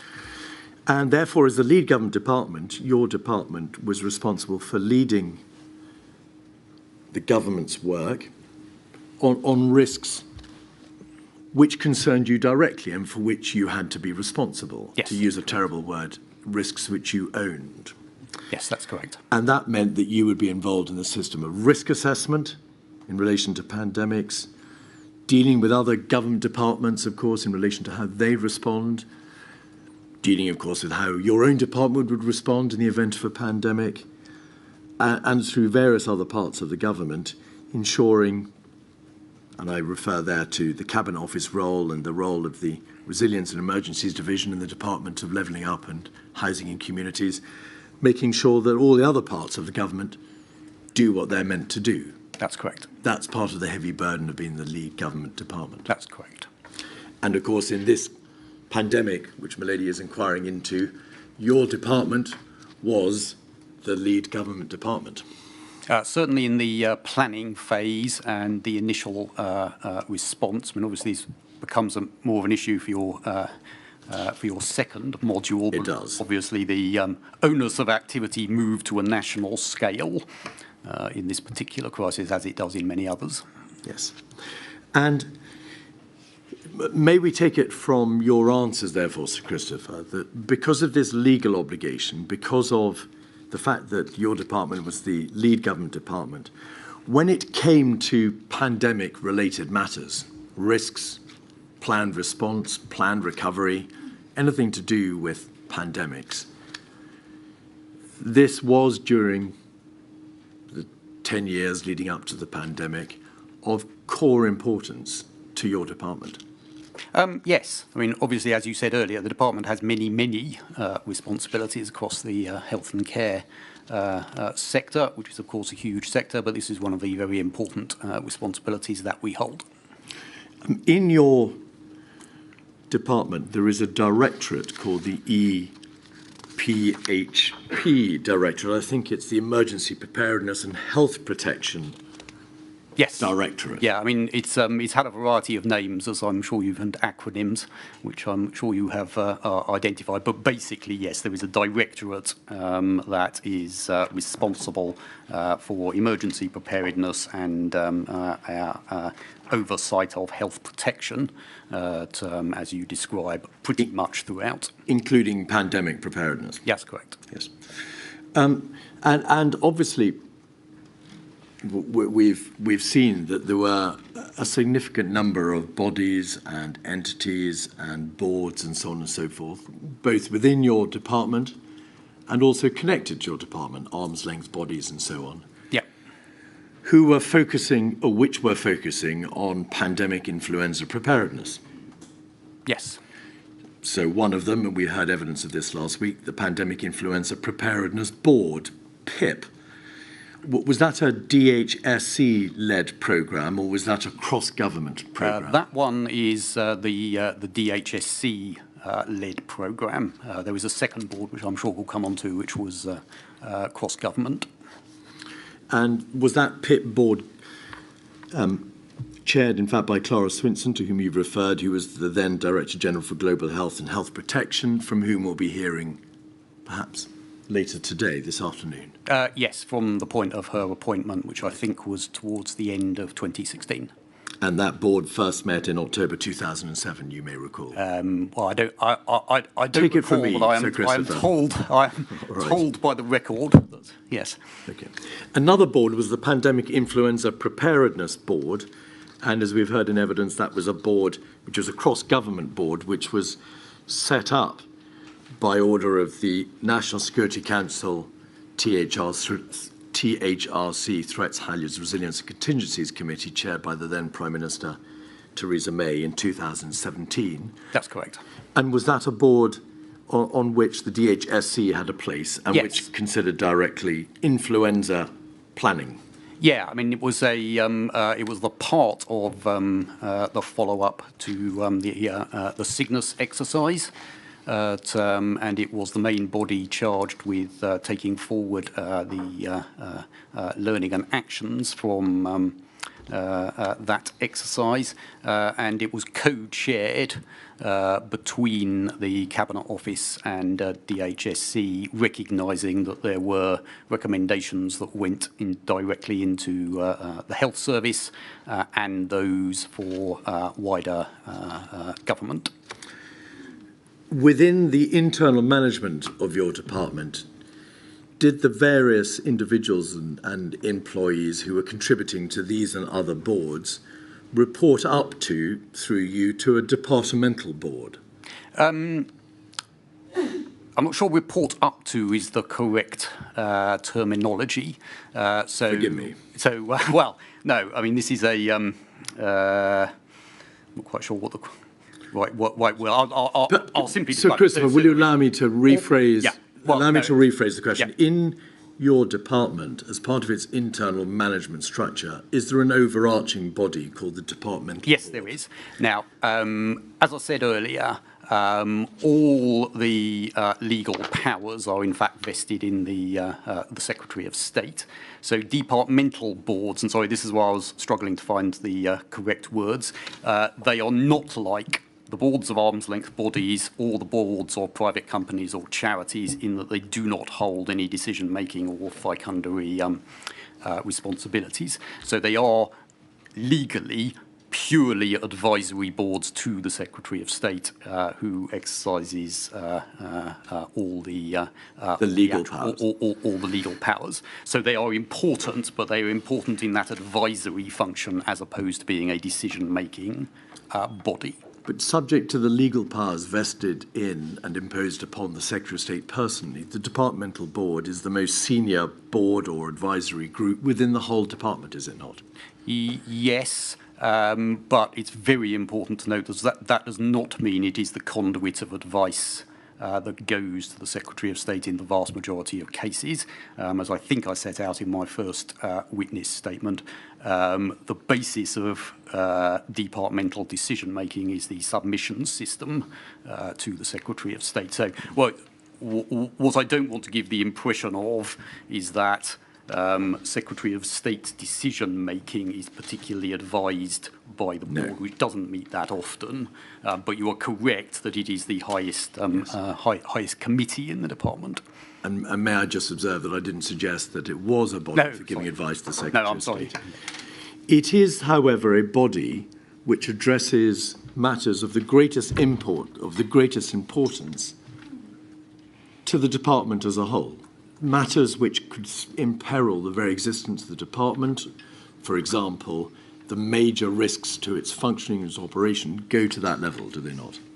Yes. So the department's risk register is normally a standing item of the board, and one of the board, and particularly the non-executive members of the board's role, is to critique what the department is doing on all those issues as a challenge function. As I say, decision-making sits elsewhere. And like many entities and boards, the board has a risk register which it has half an eye on, or a full eye, which tells it which risks pose the greatest threat to the whole entity, the whole department, which risks need to be focused upon by the board. And a register is, of course, kept of where the risks come in the general order of things and what is being done to mitigate those risks. That's correct. And in a general sense. Yeah, and as you correctly identified earlier, what the board does is it sits on top of a structure that assesses those risks, and subcommittees that do so. And so the board examines matters that are of the gravest importance to the department, and one such matter it examined by way of a risk deep dive was the issue of major infection diseases, which it did in September of 2016. Yes. Could we have, please, 22738?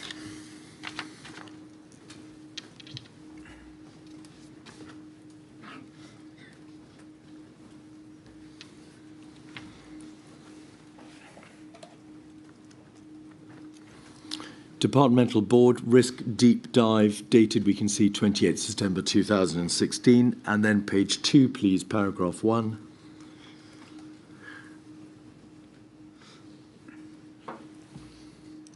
In keeping with the departmental risk guidance, each quarter a risk from the departmental high-level risk register is to be selected for a more in-depth discussion at the departmental board. The aim of the discussion is to consider in more detail the mitigations for a particular risk which might not otherwise be discussed. This quarter, the risk of an outbreak of a major infectious disease has been selected for the first of these risk deep dives. Sir Christopher, it is self-evident that the risks selected for a deep dive will only be those risks which pose the greatest threat to the department. Otherwise, yes, there's no need correct. for a deep dive.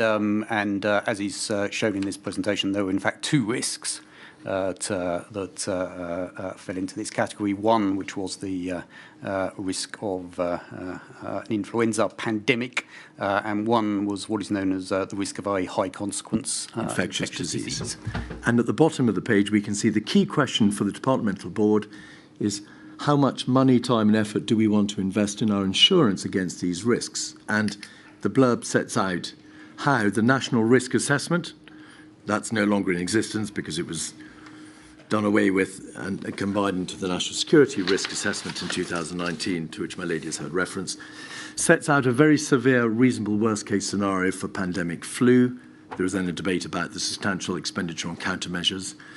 And then at the second bullet point, in the event of a major disease outbreak, the Department of Health, because you were known as the Department of Health then, and then the directorate to which you've already made reference, the EPHPP directorate, would be very rapidly overwhelmed.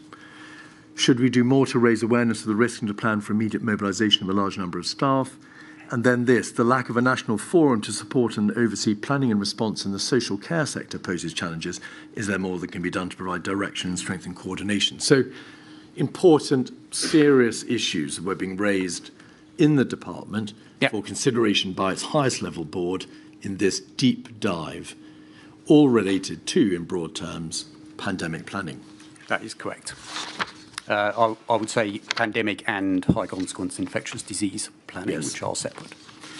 but related. That is the minute, or rather the presentation. If we could just have a quick look at page 8, please, on the document.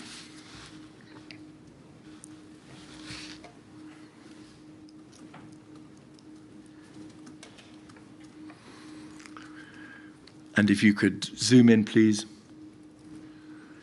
Some figures were provided to the board on the likely consequences of a severe pandemic. 30 million people symptomatic, 300,000 to 1.2 million requiring hospital care, 75,000 to 300,000 requiring critical care, peak illness, 7.2 million people. Impact on the economy, massive, lost working hours, huge, societal disruption, extensive. Could we have the minutes, please, of the meeting, 57271. This was a meeting dated the 29th of September, so one day later, at which these points were discussed. Departmental Board draft minutes. Present, Chris Wormold. That's you, of course, and members of your team. Apologies, Jeremy Hunt, Secretary of State for Health. Could we have, please, page 1?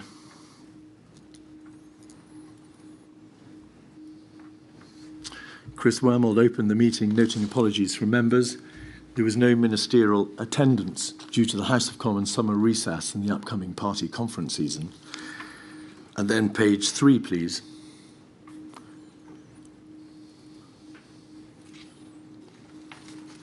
And the second bullet point.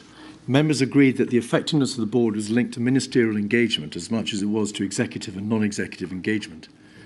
It was thought the balance between executive, non-executive and missed-trial members was important, though there was a level of ambivalence amongst executive members at the proposed reduction in their membership. Some suggested it may be appropriate for them to attend the board for the discussions on performance, risk and horizon scanning. And then the next bullet point, please. Members were concerned by the Secretary of State's continuing lack of engagement with the board. Chris Wormold explained to members that ministerial attendance at the Department for Education's departmental board had been compulsory and enforced by the Secretary of State. He also advised that ministerial code requires Secretaries of State to chair their departmental boards. On the proposal that the Secretary of State nominate a junior minister to chair in his absence, members noted that both David Pryor and Philip Dunn had appropriate board-level experience. What steps did you take to ensure that the Secretary of State for your department attended future board meetings addressing matters of the highest importance, such as pandemic planning? I don't recall having a specific conversation with the Secretary of State on that point, and I don't have a record of doing so. The Secretary of State would have been aware of the meeting and would also have been shown the minutes of the meeting, I assume. But as I say, I don't have a record of directly speaking to the Secretary of State about that matter. This was a board that you were the ex officio head of, at least by virtue of your name being first on the list of attendees. At that meeting, members expressed concern about the Secretary of State's continuing lack of engagement. Why was that not a matter that you brought to his direct and immediate attention in this issue?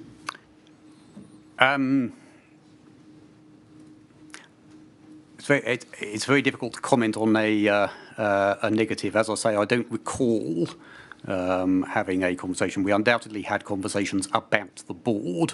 I don't recall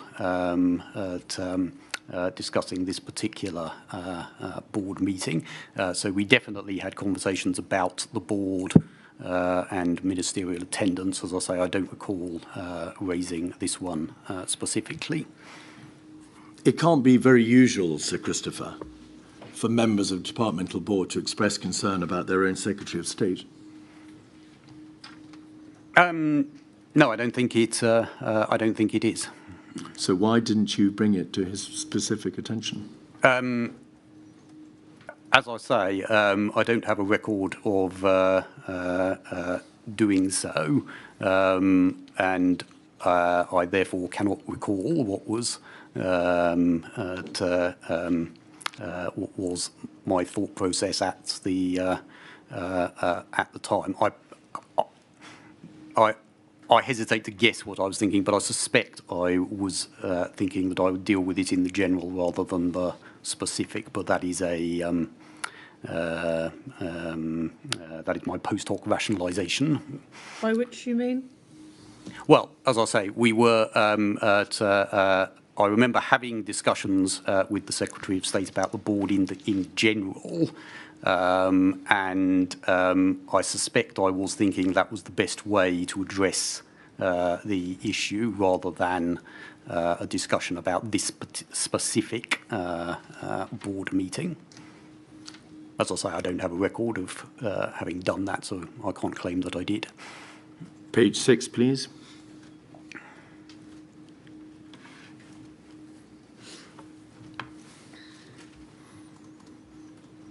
And then further down the page,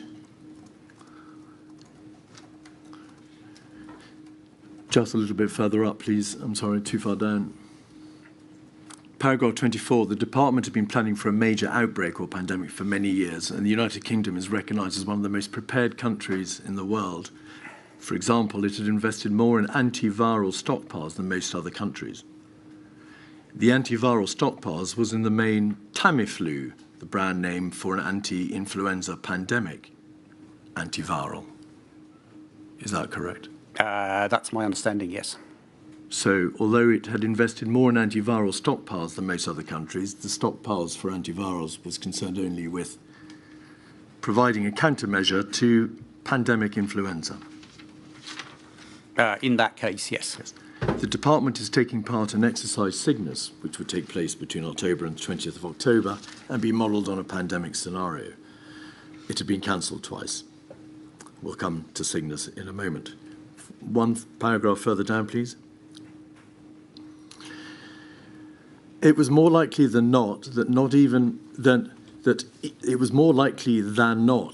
even a moderate pandemic would overrun the system. At the extreme, there would be significant issues if it became necessary to track or quarantine thousands of people. A decision to fund high-end quarantine facilities had already been deferred by ministers.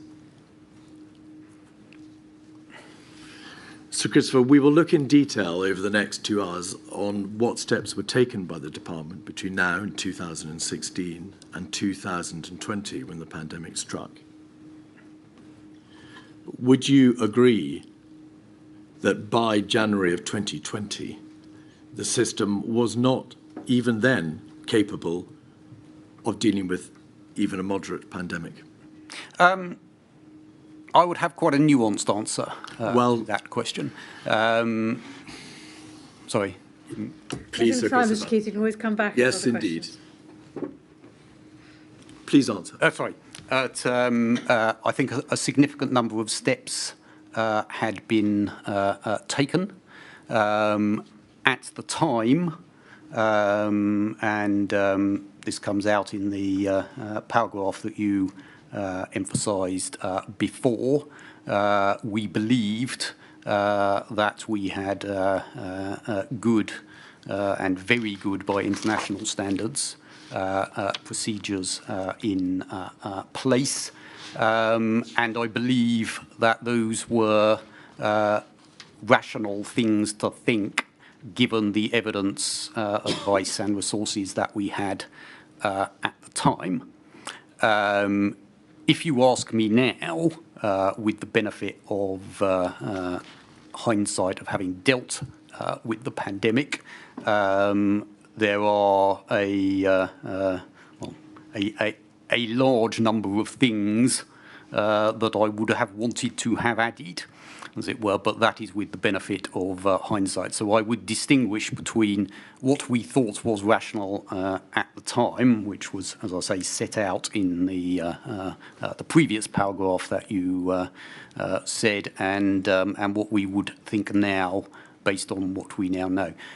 The other thing I would add about this, and this may have been an error, but it was certainly what we thought, was an awful lot of our thinking, and the thinking that was in place when I arrived at the department, was focused on the Cygnus exercise, and that is where we expected all these questions to go, into that exercise and the follow-up. I'm sorry that's a sort of nuanced answer, but I'm trying to set out what I think we thought at the time and why, separately from what we now think is an appropriate way forward, if that is understandable.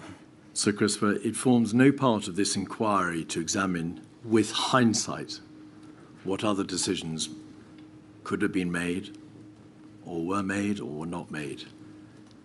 But in 2016, this departmental board was warning, in the clearest terms, it was more likely than not that even a moderate pandemic would overrun the system.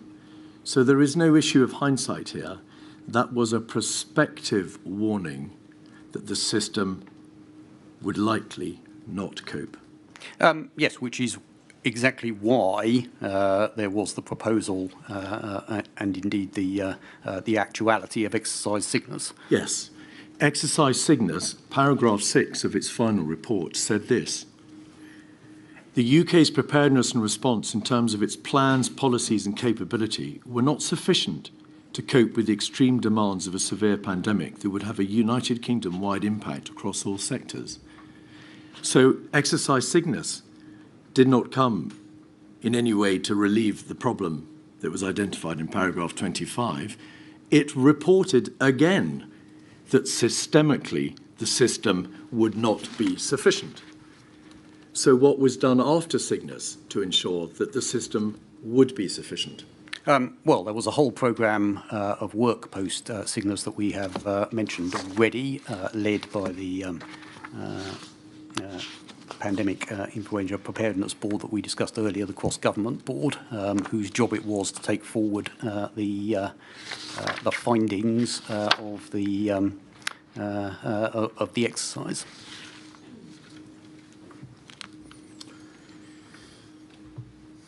Could we have, please, paragraph 26? All decisions in response to an outbreak or pandemic will need to be made by the Department as a Department of State, though arm's-length bodies would have their role to play. There were, however, concerns about how resilient the somewhat fragmented system would be, especially in light of previous or future funding cuts. By January 2020, the system remained fragmented, did it not? Its legal structure, as set out in the 2012 Act and the 2014 Care Act, the two governing pieces of legislation hadn't changed, no. The legal structure under that Act and the legal structure under the Civil Contingencies Act 2004 had not materially altered, had it? The two acts, which were the governing acts of how we run the system, the 2012 Act and the 2014 Act for health and then social care, remained in place, yes. And then, as you know, the Civil Contingencies Act hadn't changed. The whole system of having a lead government department, having local authorities and local resilience forums being supervised and liaised with by the Resilience and Emergencies Division of the Department of Levelling Up and Housing in Communities hadn't changed. No. The Cabinet Office position hadn't changed. Through its Resilience Directorate, it sought to exercise control by political persuasion and other means over other government departments. A little more than political persuasion, but no, it hadn't changed. The Department of Health and Social Care was responsible for the funding and the general guidance funding of and general guidance for local authorities, but of course local authorities who are concerned with the adult social care sector fall out with the direct functions of your department. That's correct. So the 2014 Care Act, which broadly maintained the previous arrangements for adult social care, sets out that it is a local authority-led and funded service. So it's not correct we oversaw the funding. The funding is locally raised, and it gives a quite a limited set of powers to central government, mainly through the inspection of care providers, not local authority commissioners, I say, because that is something we have changed. So it was a largely locally led system, with the department having responsibilities around the legal framework and around the inspection as implemented by CQC. And so Christopher, having therefore accepted that in no significant regard had there been any change to the fragmented nature of the system as at 2016, would you agree that the system remains similarly fragmented still by January 2020? I'll say the legal position on all those matters had not changed. In this board meeting, Sir Christopher, concerns weren't being expressed about the dry nature of the legal obligations being placed on the various parts of the government machine. Concern was being expressed about how resilient the somewhat fragmented system would be, whether it would cope in practical terms. That wasn't just an issue about legal obligations, was it? No. I was answering the specific question you So asked. there were no changes, were there, significantly, to how resilient the system would be between 2016 and 2020. It remained fragmented. That's true. Thank you. And you are accepting it was fragmented. I got the feeling that maybe you weren't accepting, Sir Christopher, it was fragmented. I don't think there is any dispute that it was fragmented, and indeed the whole point of the 2012 Act was to reduce the level of central control over particularly the NHS, and to run the system much more as a, and I apologise for using the jargon, as a quasi-market. So the idea of that act was to have operational freedom within the NHS, and for the system to be based around a series of commissioners and providers, as opposed to a top-down system of direct control as had existed prior to 2012. Now, whether you believe fragmented to be a good or a bad thing, I don't think there's any dispute that that was the purpose of that set of reforms. Pause there, Mr. In terms of, I ought to cover social care as well. Just do finish the thought and then we'll pause. Yeah, where, again, it's not a matter of dispute that social care is a locally run service and therefore divided amongst the top-tier local authorities. As again, you can debate whether that is a good thing or a bad thing, but I don't think it's in doubt that it's a thing. And there we must leave it. Well, unless you particularly wanted anything else on this topic. Well, as it happens, I had one more question on this Go for document, it. and then perhaps we can put it to one side. Paragraph 25, there would be significant issues if it became necessary to track or quarantine thousands of people. Is this the position, Sir Christopher, that despite that issue, the important issue of quarantining being raised in 2016, by January 2020, whilst there was and had been a continual debate as to how to isolate individuals in the event of a high-consequence infectious disease, there was and there never was any debate about mass quarantining, mass isolation, mass quarantining. Was that? Well, in the influenza plan, the basis of that is a series of voluntary, what are known as MPIs, which would have included those issues. What there was So, not... Christopher, I'm so sorry to interrupt. Yeah. Quarantining is, as you know, of course, a mandatory thing. It's a mandatory restriction. Was there any debate between now, the issue having been raised in 2020, of mandatory quarantining of significant numbers of the population? Not in the context of a pandemic. Well, we're not really concerned with quarantining outside the pandemic in this inquiry. So the answer is no. Not in the context of a pandemic. I'm sure we will come on to, but there are important interactions between the strategy for high consequence infectious diseases and the plans for a pandemic, which I'm sure we will discuss further. I think you said the issue hadn't been raised in 2020. I think you meant 2016. Thank you, I did. Very well, we shall come back at 2:20, please.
So, Christopher, may we now turn, please, to the risk assessment process to which you referred earlier.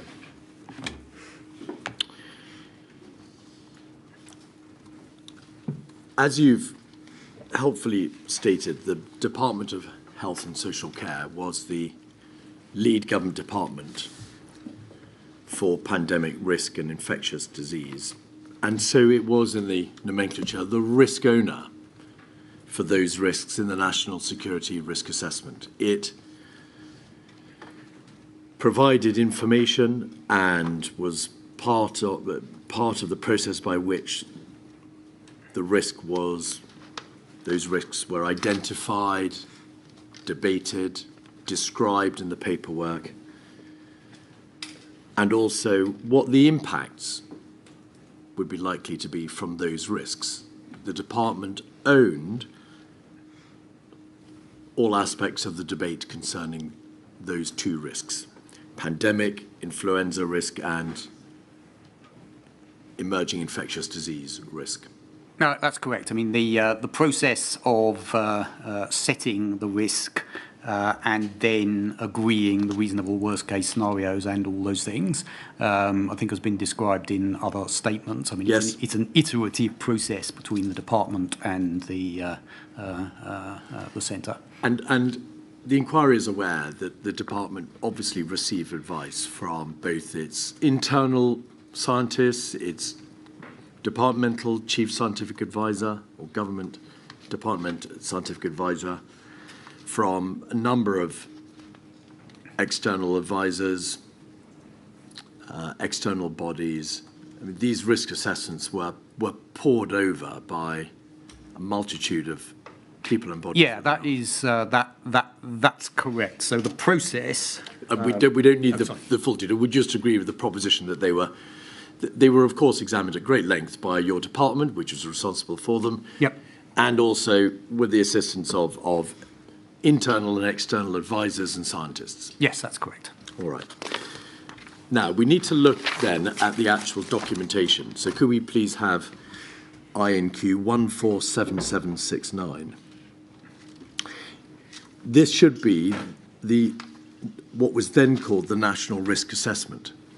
And my lady, the government has kindly declassified parts of this internal national risk assessment for the purposes of this inquiry.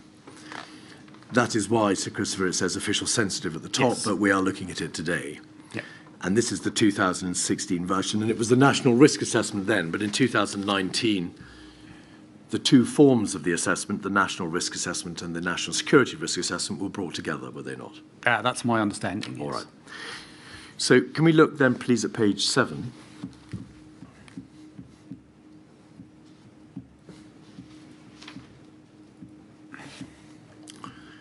The National Risk Assessment, towards the bottom of the page, is a strategic medium-term planning tool.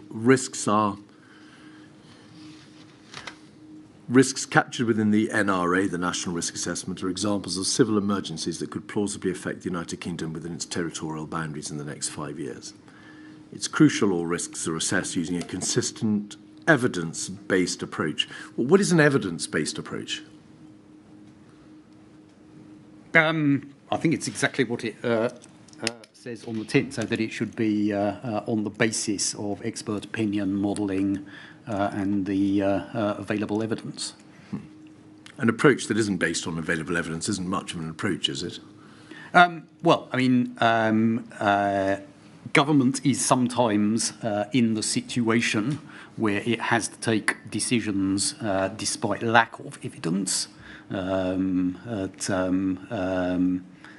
So that does happen. But if you're doing this kind of assessment, yes, you would expect it to be evidence-based. And each risk is considered on the basis of a reasonable worst-case scenario. It's intended to provide an illustrative example of the worst plausible manifestation of the risk in question, and it's based on two scores: impact, which determines the severity of the consequences, and likelihood, which is more concerned with non-malicious risks, hazards, or plausibility, which is concerned with malicious threats. determining the expected recurrence rate of the risk over the next 5 years. And then if you just go down the bottom a bit further on the page, please, we can see that we have the heading impact.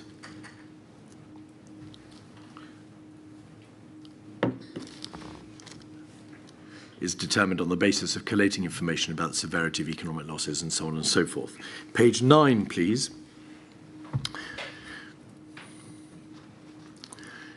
There is a chart at the top of the page, and along the bottom of that chart, we have likelihood or plausibility. We can ignore likelihood. We're concerned with plausibility because we're dealing with hazards, a pandemic, rather than, for example, a terrorist threat. And on the left-hand side, impact. And at the top, we can see for medium-high likelihood, but catastrophic impact, pandemic influenza. Thank you.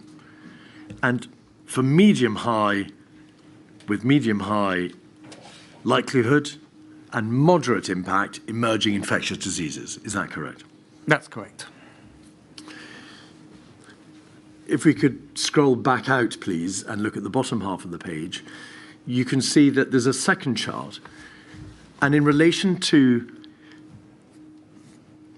pandemic influenza risk, because it falls in the top part of the above chart, in the catastrophic range, there is a circled area in this chart called high impact risks, in relation to which the government is expected to supplement generic capabilities with specific contingency plans. Scroll back out, please. Because emerging infectious diseases was only in moderate impact as opposed to significant or catastrophic, it didn't fall within the shaded area for which the government was expected to produce a specific contingency plan. That's correct. Yes. All right. Page 10, please. Planning assumptions were then drawn up. So once you'd identified likelihood and you'd identified impact, and you could see where your risk came on the top chart, planning assumptions were then made on what the common consequences of a number of risks might be if they came to pass, so that everybody could understand the realistic worst-case scenario and plan accordingly. Is that correct? Yes. So there's an example given at the bottom of the page. Risks that could lead to mass casualties, either an industrial accident or a terrorist attack or flooding or public disorder. If you group those risks together, the planning assumption would be, therefore, 1,000 casualties, because that's the worst of those 4 particular risks which are grouped together. Do you agree? Yes. All right. Could we then please have page 23?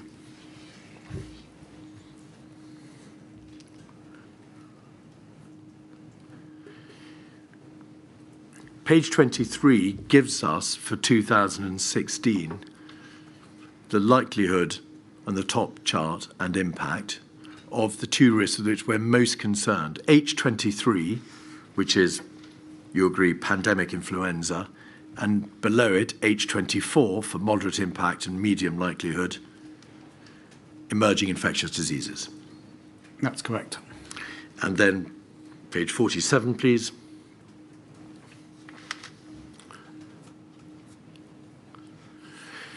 This is the more detailed description of the pandemic influenza risk, and we need to look at this in detail. You see, Sir Christopher, on the top left, the overall assessment is very high, is it not? Yes. And is that because, sorry, do we scroll back out? Is that because in the top right-hand corner of the page, the chart for pandemic influenza provides that the reasonable worst-case scenario, which is that star, is right up at the top of the page with medium to high likelihood, but catastrophic impact. That's correct. And therefore, because of the medium-high likelihood and the catastrophic impact together, an overall assessment is made of it being very high. That's correct. What does the arrow under the star signify? Now that I couldn't tell you. All right. Well, that's easy then. In that case, I won't pursue that particular point with you. Then in the wording, you can see there's a general description of the pandemic influenza risk. a novel flu virus emerges, up to 50% of the population may experience symptoms, 750,000 fatalities in total. Absenteeism could reach 20%.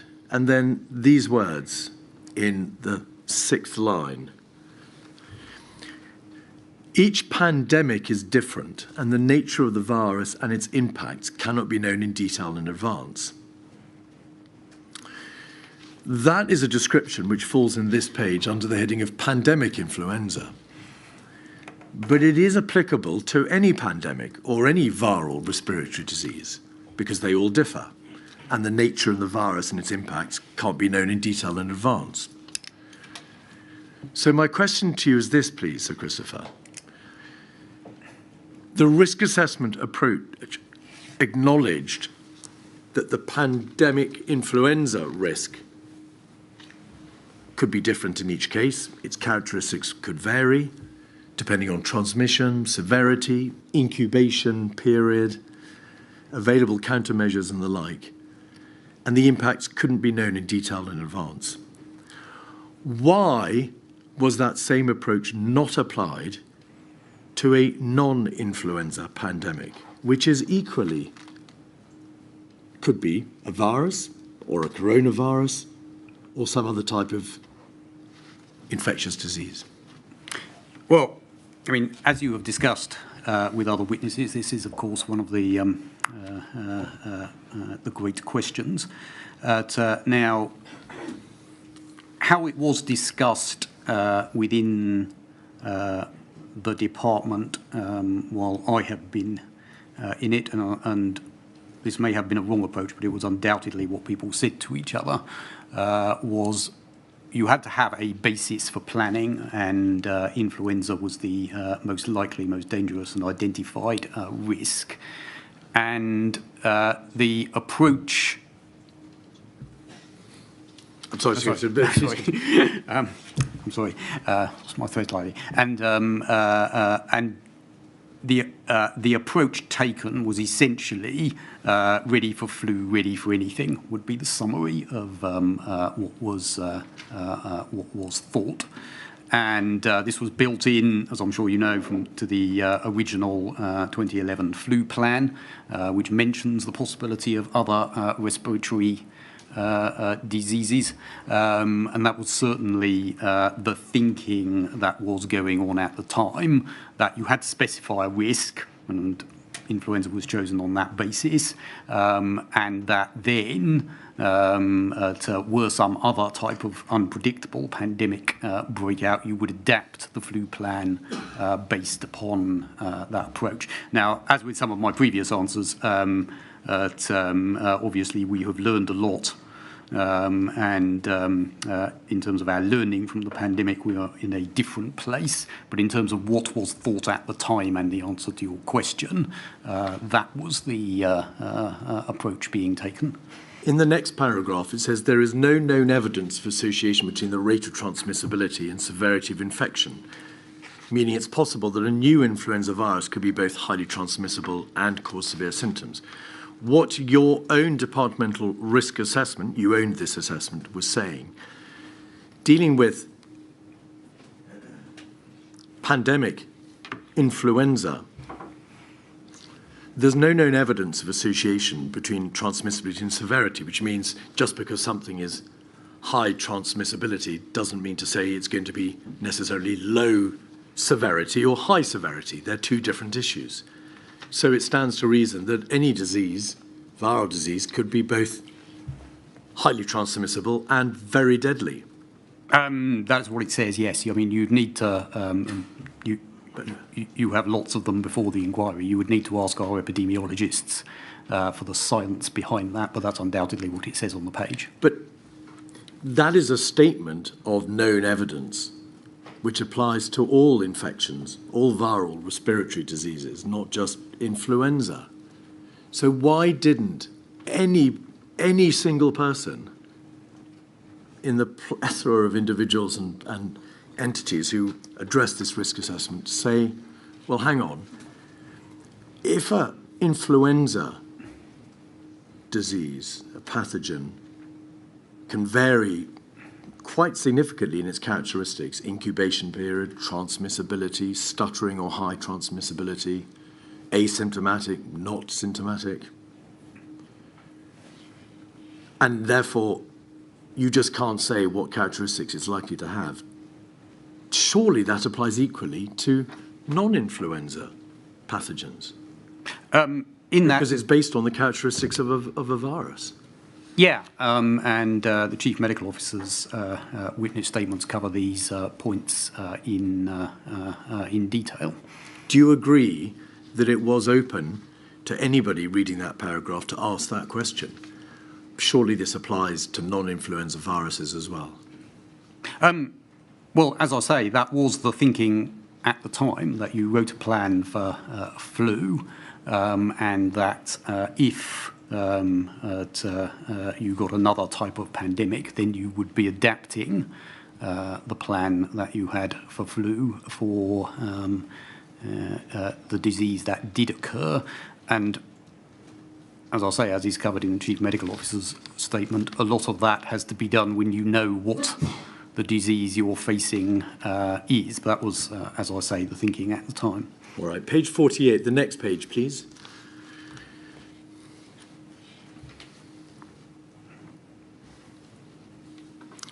So we're still in 2016. We're now dealing with emerging infectious diseases. The overall assessment top left is high, not very high, correct? Yes. And in the top right in the chart, for likelihood plausibility, again, we're only concerned here with likelihood, the reasonable worst case scenario star reflects a medium high likelihood, same as influenza pandemic, but the impact is moderate rather than catastrophic. That's the difference, isn't it? Yes, though, as I was saying before the break, and perhaps this is the moment to talk about it, there isn't a hard and fast distinction between high consequence infectious diseases and then pandemics. Indeed, one can become the other. So the heart of this strategy across those two things is you can have an emerging infectious disease which you seek to contain. Where you fail to contain, it has the possibility to become an epidemic or a pandemic, and that is, of course, what happened, exactly what happened with COVID. It was originally defined as a high-consequence infectious disease and was then declassified as it became a pandemic. The arrows on this page, page 48, signify, do they not, that because little may be known about the particular characteristics of the emerging infectious diseases, and because viral infections may differ radically in terms of their incubation period, transmissibility, severity, and so on and so forth, there was actually a chance that the impact could be greater than the reasonable worst-case scenario, and that is why the top arrow is in significant, the row for significant. Yes, I think I've understood the arrows now. That presumably is the bands of possibility around the reasonable worst-case scenario. So actually, whoever drew up this chart was recognising that because with emerging infectious diseases, like all viruses, it's impossible to know in advance with any degree of certainty what the characteristics may be, and therefore how deadly or how transmissible the disease would be. It was important to identify the possibility that it could be more significant than the reasonable worst-case scenario. Yes, and as I said, you have to, and this is, as I understand it, how it has always been thought about, think about those two strategies in parallel. So we had one strategy, this one, which covered a wide range of possible diseases, those classified as HCIDs, a number of which have the possibility, as was the case with COVID, of becoming a pandemic, most of which, and as I'm as you'll know from several of the witness statements, we have had a number of HCID incidents, the vast majority of which don't. So on the question that I know this inquiry has been looking at, did we only have a plan for flu? That is not correct. We only had a pandemic plan for flu to be used in the way I described, adapted in the light of the pandemic that you had, and then a wider strategy, a lot of which flowed from the response to the Ebola crisis that you were describing earlier, about high consequence infectious diseases. And I take the upper arrow in this case, that is the transmission from one category to the other. That would be a disease that would be on its way to being epidemic or pandemic, and likewise the one going downwards the other way. Thank you, Sir Christopher. So the short answer is, if I may say so with respect, or suggest to you with respect, is that there was a specific pandemic plan for influenza. Oh, yeah. But no specific pandemic plan for anything that wasn't influenza. No, well, that is clearly factually correct, for the reason that I described earlier, which I fully appreciate may have not been the right approach, and as I say, we're taking a different approach now. But just in terms of what was the approach.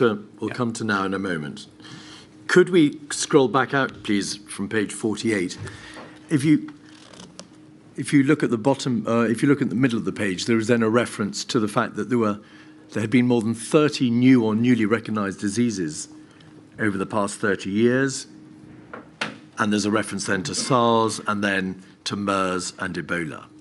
So the author of this document plainly recognises that there are a significant number of new or newly recognised diseases out there. Yep. And there had been over 30 years. And the arrows indicate properly that there was a risk of something worse happening than the reasonable worst case scenario, because we're dealing here with a generic description trying to be applied to a specific future disease, the nature of which you don't know. Yep. All right. That is correct.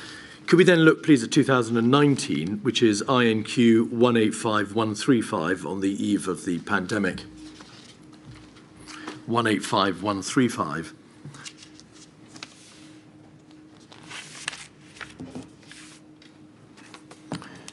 Emerging infectious disease, the risk picture changes, does it not, between 2016 and 19? Yes. Because the chart now, top right-hand corner, has the top arrow for possible catastrophic outcome of emerging infectious disease, 2 rows above the reasonable worst-case scenario. Yeah, and I think I would say that is a more accurate picture of the risk than the 2016 one, as was demonstrated in the pandemic that we did suffer. So clearly, and as I said, a high consequence infectious disease can be on the way to being a pandemic. Catastrophic in terms, Sir Christopher, of massive fatalities. Well, huge numbers of people infected, work absence, impact on the economy, and the like. Yes. Right. In the translation between something that begins as a high consequence infectious disease and becomes an epidemic or pandemic, yes, then it would have the same risk profile as our pandemic risk. It has effectively become that, and as I say, that is in practice what happened with COVID. Right. Could we scroll back out, please? Towards the bottom of the page, you'll see a reference to a reasonable worst-case scenario and a description of how the infection would likely develop outside the United Kingdom. Could you scroll back out, please? And in the middle of the page, there's a debate over means of transmissibility and so on. Could we go forward one page, please, to page 2? There is then a description of what the reasonable worst-case scenario described above could lead to: increased demand on specialist intensive care, localised disruption to routine healthcare activities if outbreaks occur in hospital settings, just emphasise, please, mentally, Sir Christopher, the reference to hospital settings. Further down the page, specific assumptions and strategic context. There is a likely high case fatality rate. For MERS, it would be about 35%. There's no effective treatment. The main control measure is the implementation of effective infection control. So the approach taken on this page is to say in terms, because the reasonable worst case scenario, that star, only has medium impact, not catastrophic. Even if we assume there is no antiviral, there's no vaccine, that there's a very high case fatality rate, 35%, the impact is not going to be of the same order as an influenza pandemic. It's of moderate impact. You'll be dealing with disease in health settings, healthcare settings, possibility of infection there, but it's not going to run amok through the whole population, killing 35%. No, that is the, you have put your finger on the difference between a high consequence infectious disease where you are dealing with small numbers and you're seeking to contain it. Where the greatest risk is in hospital settings because doctors and nurses have to be able to treat people who are infected and there's a greater risk of transmissibility there. Yes. Now, I'm only cautious on my answers because you will get much better answers. It's all right. A number of other witnesses on the epidemiology. But in terms of the concept, the high consequence infectious disease strategy, as I say, is for where you have small numbers and the attempt is to contain and get it to zero. And a pandemic is effectively where contain has failed. An epidemic or contain has failed, and you are into the question of how do you mitigate something that has gone beyond your ability to contain it. We're focusing for the moment on the risks, not how you deal with a pandemic once it's out there. Well, the only thing I would say is those are that question of can you contain it and drive it to zero is central to the question of what the risk is. Well, Sir Christopher, the reason why it can be controlled and reduced to zero is because this risk assumption assumes that it is not highly transmissible, that it's not going to run amok through the population, and it can be controlled. Yes, correct? That's correct. Right. Yes, and that is the difference between indeed between the two categories. Could we go forward one page, please, further to page 3?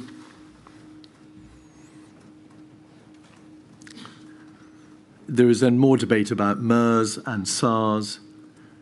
And then in the middle of the page, or two-thirds of the way down the page, the emergence of new infectious diseases is unpredictable but appears to become more frequent. This may be linked to a number of factors such as climate change, the increase in world travel, and so on and so forth. So there's a clear recognition there, isn't there, that new infectious diseases are unpredictable and have become more frequent, correct? Yes. Yes. Could you scroll back out, please? And then at the bottom of the page, recovery and long-term implications. Could we go forward one page again, please, to page 4?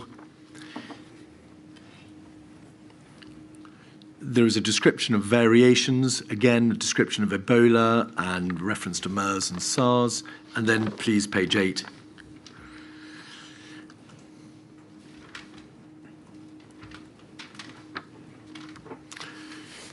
The consequences of this particular risk, broadly identified as it was. Likelihood. There is significant uncertainty about the frequency with which an emerging infection may develop the ability to transmit from person to person. So there is a risk, is there not, recognised in this document, that a non-influenza emerging infectious disease may be a high transmissibility pathogen. It may travel human to human readily. Yes. Scroll back out, please. But the fatalities, the number of people which were assumed in this document to result from this disease is put at, under fatalities, 200, no notice and excess deaths. And then further down the page, please. Casualties UK, total number 2,000. No notice and excess casualties. Using the upper bounds, 20 no notice, 1,800 excess. So even though the arrow signified a risk of a catastrophic outcome to a non-influenza pandemic or a non-influenza pathogen, even though the document recognised that there could be human-to-human rapid transmission, and by implication that the disease could spiral out of all control. It concluded only, and I apologise to use this language, for using this language, a relatively few deaths by comparison to the 820,000 deaths assumed in an influenza pandemic. Now, I think we're in a slight danger of getting lost in the terminology. So, well, So, Christopher, are you able to answer that question? Why did those things being recognised, being apparent on the face of this document, was such a relatively limited conclusion reached in terms of impact? Because of the interrelationship between those two identified risks. And that's the reason why the two risks are on the National Risk Register. So if you are successful at containing a disease via your HCID mechanisms, then you would be containing the risk at these sorts of level. But so, Christopher, I apologise for interrupting. If the emerging infection does develop the ability to transmit rapidly human to human, as those arrows identify, as that paragraph under the heading likelihood confidence assessment states, there will be no question of containment, will there? Because it won't be. Oh no, and then you are into your epidemic, pandemic risk with the reasonable worst case scenarios identified for that. Sorry, that's what I mean about the interaction between the two. Why were the number of deaths put at 2,000, not 820,000? Well, sorry, this is where I think we may be at risk of becoming lost in the terminology. Then you have two identical risks. You have effectively two epidemic/pandemic risks. For which the outcomes will be the same. Massive loss of life. Yeah. Collapse of the economy. Huge millions of people infected. Yes, and as I say, and that is not this outcome on page 8, is it? No, because as you correctly identified, these would be the outcomes if you have successfully contained the disease. The outcomes if you have not successfully contained the disease would be in the reasonable worst case scenario that we had identified for pandemic influenza, i.e. the disease in that case would have translated, as COVID did, from one being managed as an HCID with these sorts of implications into something that was in the pandemic risk category with those sorts of implications. Now, as I say, I'm not trying to get lost in the terminology. What I'm trying to do is explain the translation between those two. So your point, I think, is entirely correct, but it's the way it's reflected in the risk register is how I have described it. It's the translation of a disease from one category to another category. So I'm not sure I'm explaining myself very well. So, Christopher, in your own witness statement, you accept that any new pathogen transmitted by the respiratory route is likely to share characteristics of the influenza, in that it may spread rapidly via close proximity, can travel rapidly, and there are few easy immediate countermeasures. Yes. If that is so, then there is not likely to be any control. As you correctly said, the non-influenza virus will react and be apparent in just the same way as an influenza pandemic. Widespread, devastating, deadly. But that is simply not on the face of this page, is it?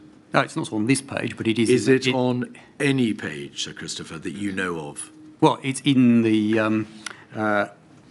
as I say, I'm not sure I'm explaining myself terribly well, but that is in the pandemic scenario. So if you look at the... Is it in any... If you look at the types of... So I apologise. Let's just finish. Yeah. So if you look at the types of diseases discussed in this risk, MERS, SARS, Ebola, etc., the ones that you quoted, they all were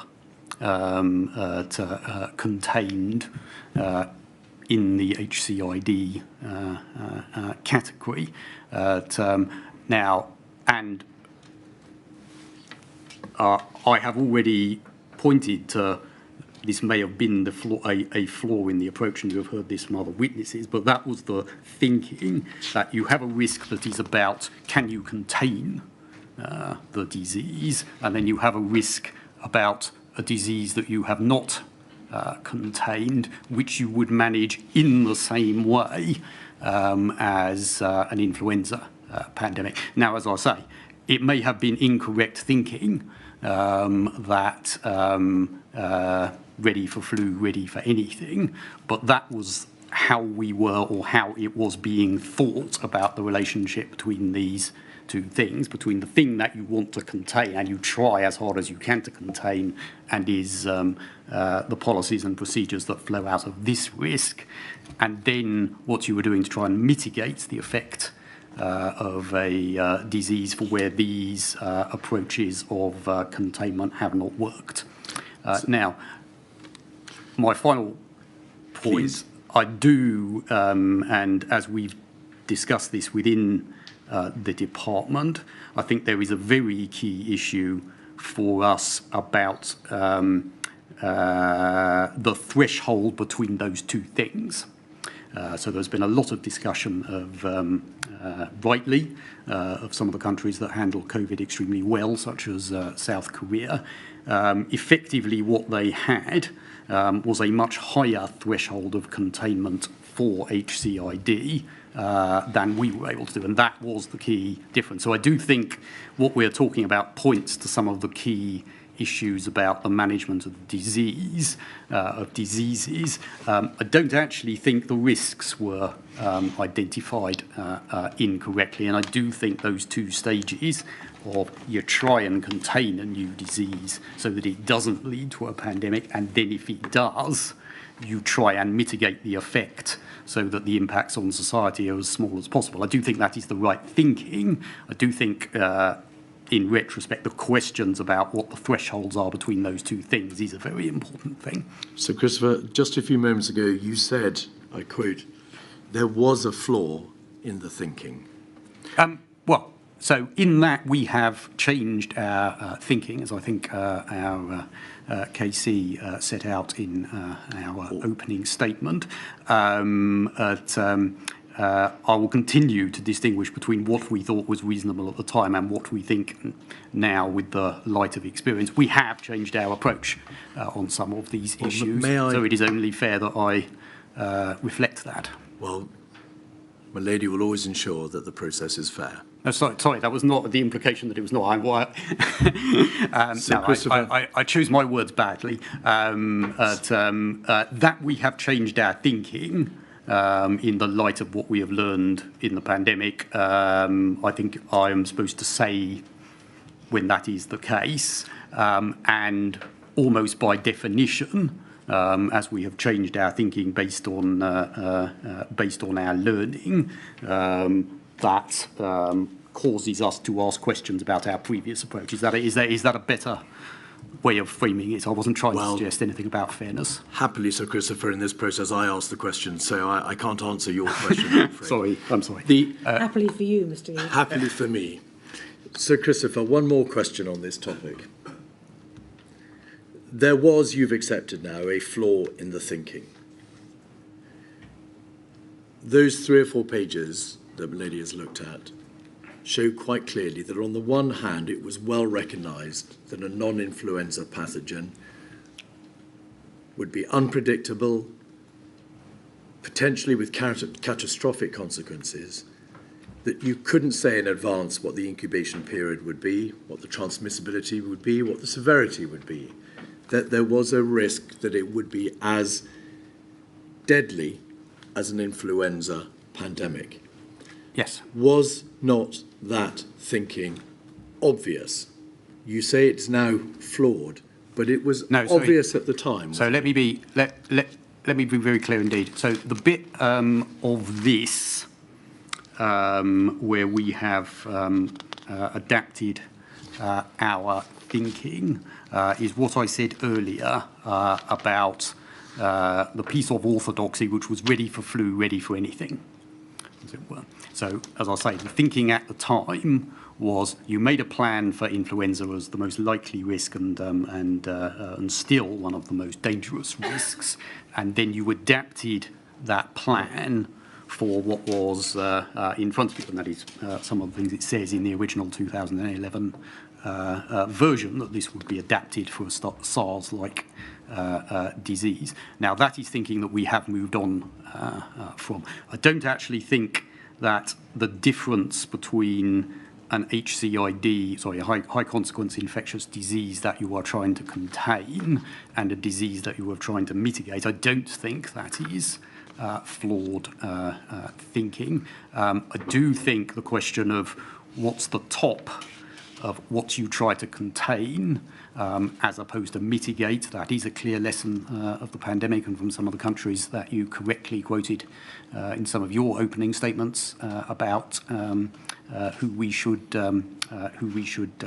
learn from, one. And two, the other area, well, I think your questions are right on the button, are on the levels of uncertainty about the emergencies of these diseases. So the question is asked, were we over-reliant on an influenza plan? My view is we were over-reliant on plans, period.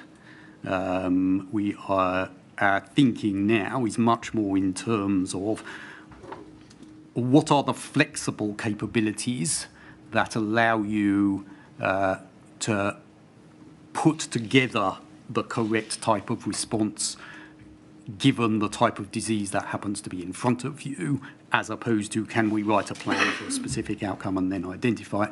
And then second, as has been discussed with a number of your witnesses already, and I'm sure will come up a lot more, what is the underlying resilience of your system? All right, Christopher, I'm going to interrupt, I'm afraid, just to try to allow us to allow you to draw breath. It's a very, very long answer. I'm sorry it's long, but we have thought about this quite a lot, and as you would expect, and what I'm describing does flow out of the questions that you are correctly asking about these types of strategies. So I do think your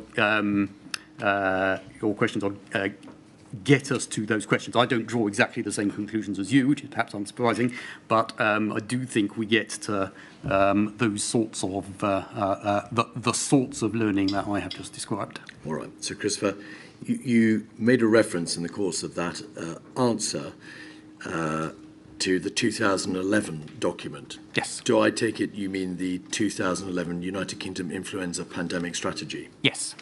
This was a strategy which was designed, was it not, by your department? Yes.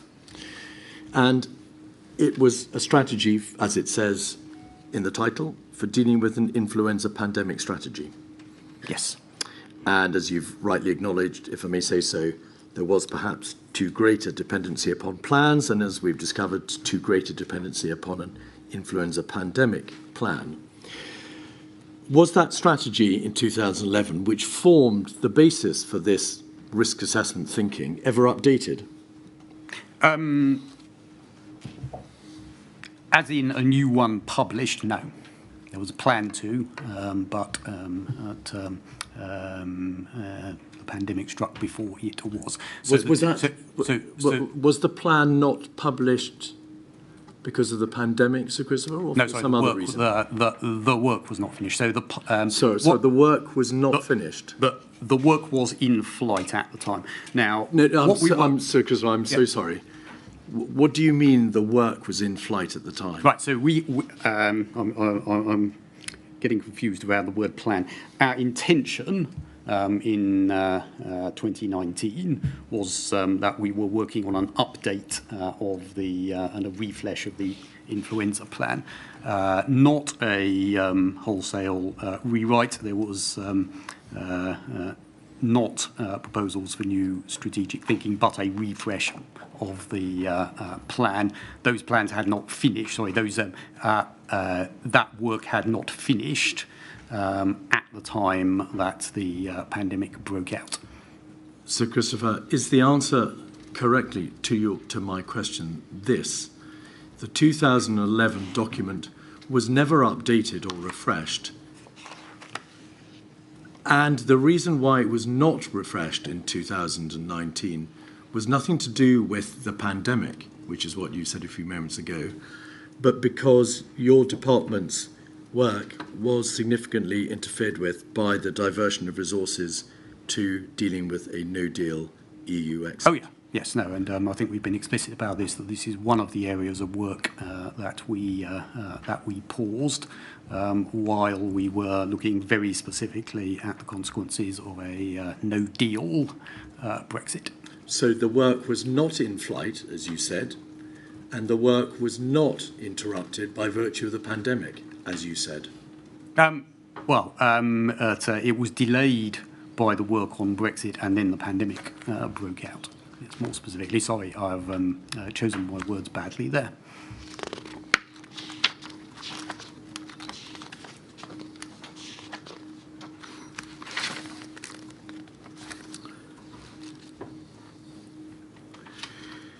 Did the 2011 strategy, the sole strategy for dealing with the detailed plans for a pandemic, pay any regard to overseas experience, from the experience of the other countries to which you made reference to a few moments ago, who dealt with MERS and SARS? The plan makes an explicit reference to SARS. I think it is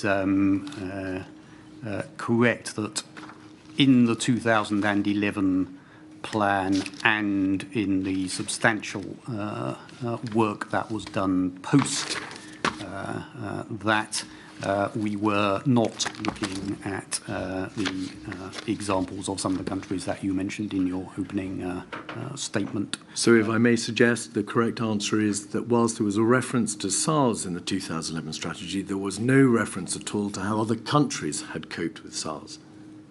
There certainly wasn't in the 2011 plan, and you are correct that our plans were what you might describe as in the European and Western mainstream. We were not looking at the examples that particularly of the countries you reference. That's simply a fact. But the countries which had dealt, in your own words, perhaps more efficiently and appropriately with COVID, were the countries that had dealt with SARS and MERS, to which that very risk assessment makes reference. There were repeated references to SARS and MERS. So why was there no reference or thought given to the experiences of other countries who had been there before us? I am... in terms of 2011, I am partly hypothesising, because obviously this was before my time. Have you read the document? Yes. No. Well, as I say, I'm quite happy to comment. I'm really setting out.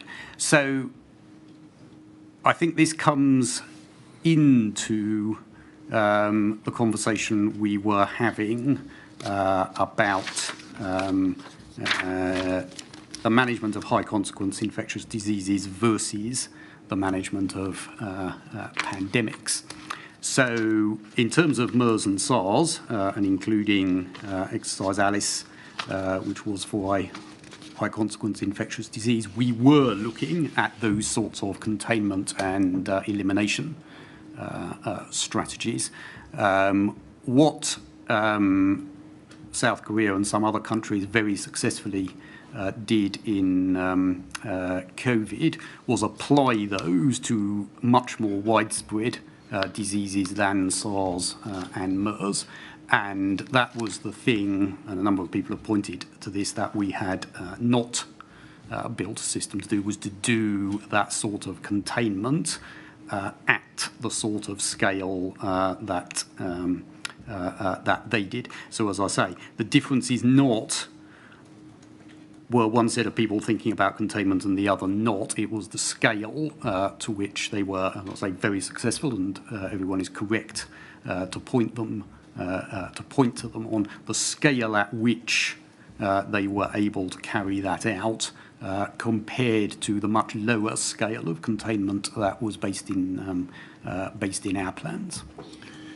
You said earlier, and you say in your witness statement at paragraph 96, the capabilities developed for an influenza pandemic are often the most transferable for use in response to other pandemics, should that be required. And the point you made earlier and the point you make in your statement is, well, all right, as a country, we didn't prepare for a coronavirus pandemic. We had only a generic plan for emerging infectious disease.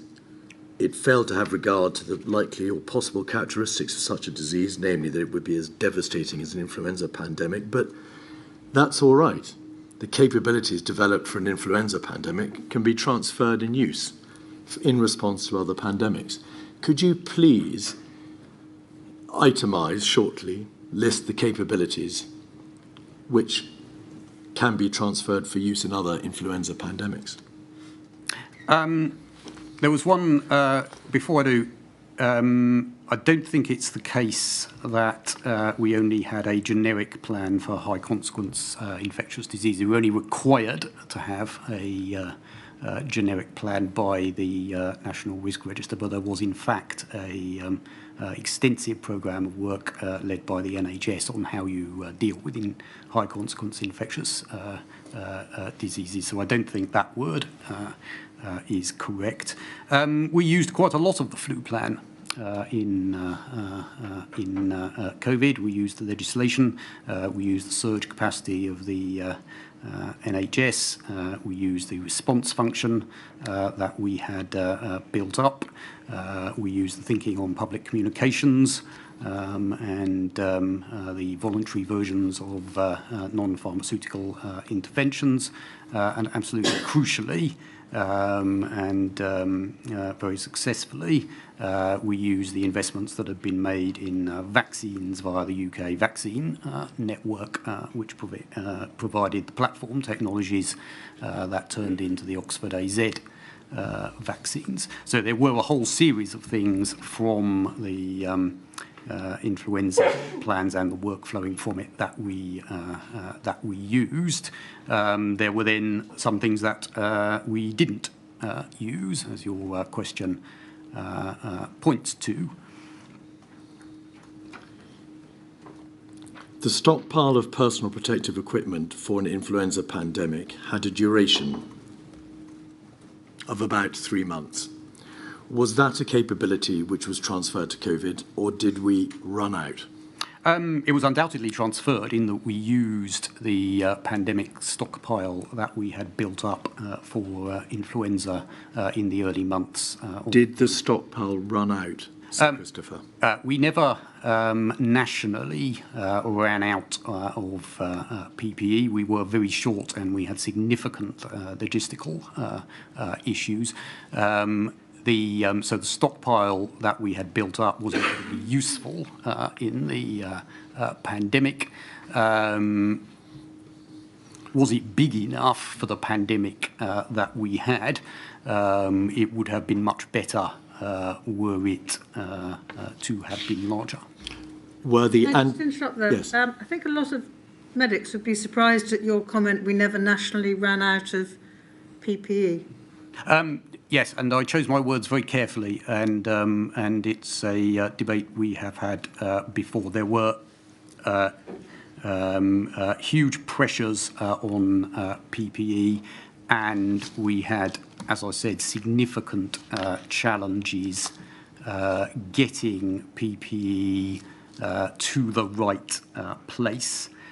So the department has never said, and it would not be true to say, that in individual places there were shortages of PPE and people having to use not the right PPE. That's different from it having run out nationally.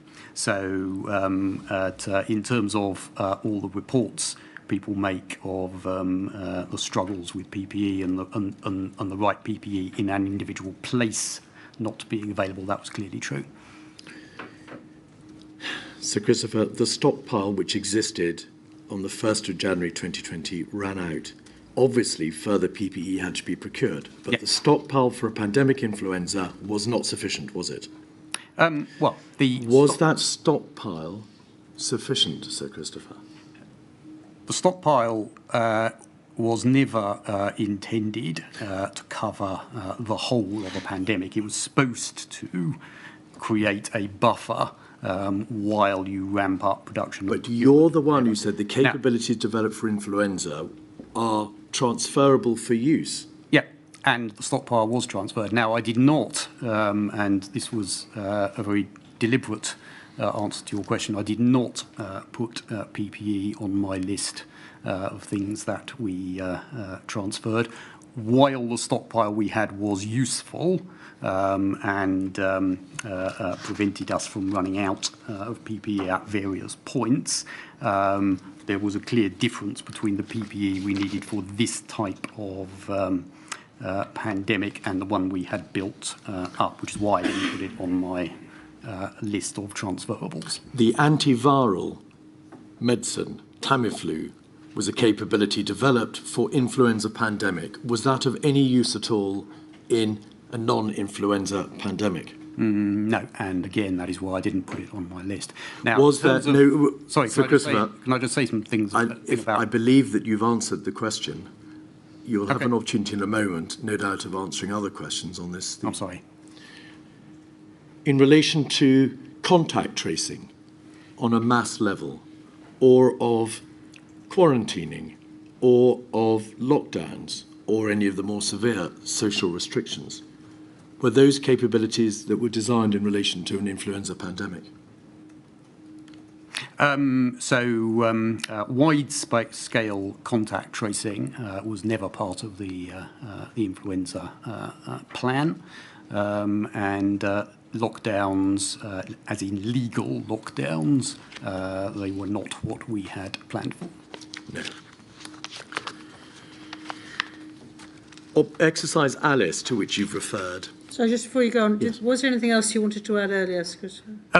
Just on antivirals. I mean, obviously you can only stockpile antivirals that exist for diseases that you know about. So in that case, I would absolutely defend stockpiling where you do have antivirals that are relevant to a disease. What you can't stockpile, as I say, is an antiviral that doesn't exist. So there were no antivirals for coronavirus, just like there was no vaccine. So the choice to stockpile it never arose. I don't think we should take the lesson that we should therefore not stockpile antivirals that we can use were we to have a flu epidemic, was my point. So, Christopher, with respect, has anybody suggested that we shouldn't stockpile antivirals? The question to you was, because you said there are capabilities for a pandemic influenza that may be readily transferred to a non-influenza. I was asking you about what capabilities could not be transferred. I'm sorry if I misunderstood. Exercise Alex. Exercise Alice. There were a number of recommendations made in the Exercise Alice report. And in light of the time, I'm not going to take you through them. But lessons or actions 5, 7, 8 and 9 were concerned with producing a briefing paper on the South Korea MERS outbreak to consider the policy relating to port of entry screening. Action 7, produce an options plan using extant evidence and cost benefits for quarantine on a mass scale. Action 8, community sampling. Action 9, develop a live tool or system to collect data from MERS coronavirus contacts. I appreciate this is a very broad question, but can you say, in general terms, whether or not any of those actions were actually pursued by your department following the conclusion of Exercise Alice? Yes, some of them were partially, but you are correct that not all of them were completely. I should say that was, of course, a test of our HCID mechanisms and not our pandemic mechanisms. You referred to the experience of Asian countries. In a lessons learned report after the pandemic in September 2020, do you agree that your own department stated that it would have benefited from a fuller understanding of the response by Asian countries, which might have enabled us to start building testing systems earlier in January 2020? Yes. Could we please have up 57430?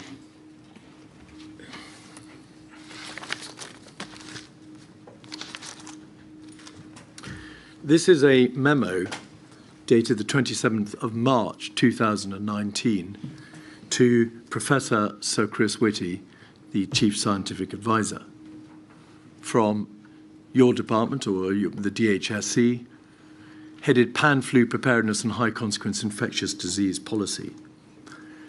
If you look at paragraphs 1 and 2 and 3, they say this: you are aware that following reorganisation and reprioritisation of DHSC work due to EU exit no-deal planning, Pan-Flu Preparedness and High Consequence Infectious Disease Policy has moved to your portfolio responsibilities on a temporary basis. And then there's a reference to corporate memory in paragraph 2, and then in paragraph 3, Emma Reid and Clara Swinson agreed a range of work related to pan-flu and high-consequence infectious disease that would be scaled back or paused before this policy area transferred across to you. And then may we have, please, page 3.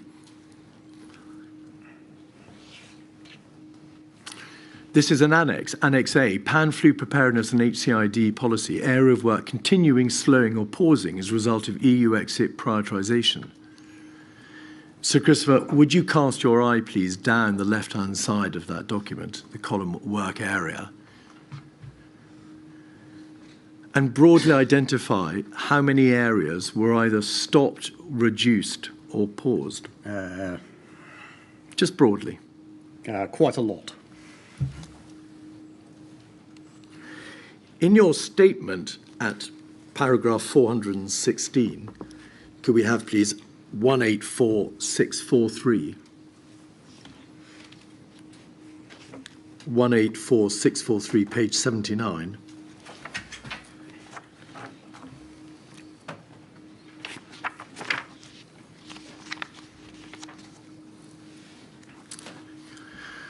While it is a matter of judgment, the Department's view is that the United Kingdom was better prepared for health-related emergencies as a result of the work conducted on EU exit. For example, on supply, the Department had a far deeper understanding of global medical supply chains and stronger relationships with industry, heightened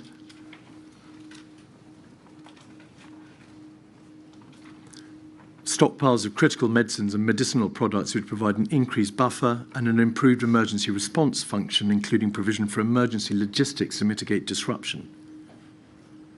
So there's a reference there to supply chains and emergency response function.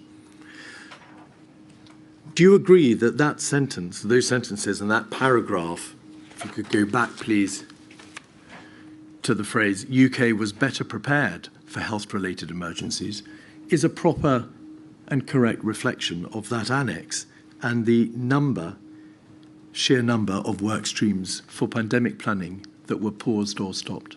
Yes. Now, as I make clear in my statement, this is entirely a matter of judgment. I could not arithmetically prove. However, what we essentially happened, and I should say, this was not this was not a plan or a strategy. I'm merely trying to assess what happened.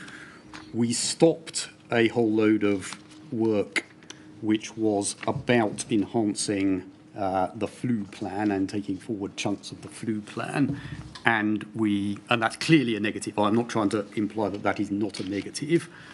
And we added a whole series of generic capabilities that we then used in the COVID response. And my reflection on that is that the capabilities that we built up as a byproduct of our no-deal Brexit work were extremely valuable to us in the pandemic. So as I say, and just to be very clear, I am not trying to suggest that reducing the work that you showed earlier in some way enhanced us. It clearly didn't. It clearly, in an ideal world, if you had all the resources you want, you would do both. I am simply saying on the balance of weighing up, those capabilities that I quote in my witness statement turned out to be, in my judgment, more valuable than more work on the influenza plan. Do you agree that the Cygnus report, exercise Cygnus report, concluded that the United Kingdom's preparedness and response in terms of its plans, policies and capability were not sufficient to cope with the extreme demands of a severe pandemic? Yes, that is what it found, and as I said earlier, there was then a programme of work that followed Cygnus. You must have been very concerned when you read the Cygnus report and its conclusion of paragraph 6 that the preparedness and response, both in terms of plans and policies and capability, were not sufficient to cope. I thought Cygnus had done its job properly. Were you concerned? Yes, and this was an area where I took specific meetings and reports in the follow-up, beginning in late 2017, which I haven't done for similar subjects. So, but many of the work streams which you put into place as a result of Cygnus were not ultimately actioned, as we've just seen, because of the competing demands of Operation Yellowhammer, the plans for a no-deal exit, and many of the work streams were never finished or only partially completed within. Yeah, no, I mean that is correct. I think a lot of progress was made after Operation Cygnus, but you are completely correct that not all actions were completed, and that we changed our departmental priorities at the point that it says.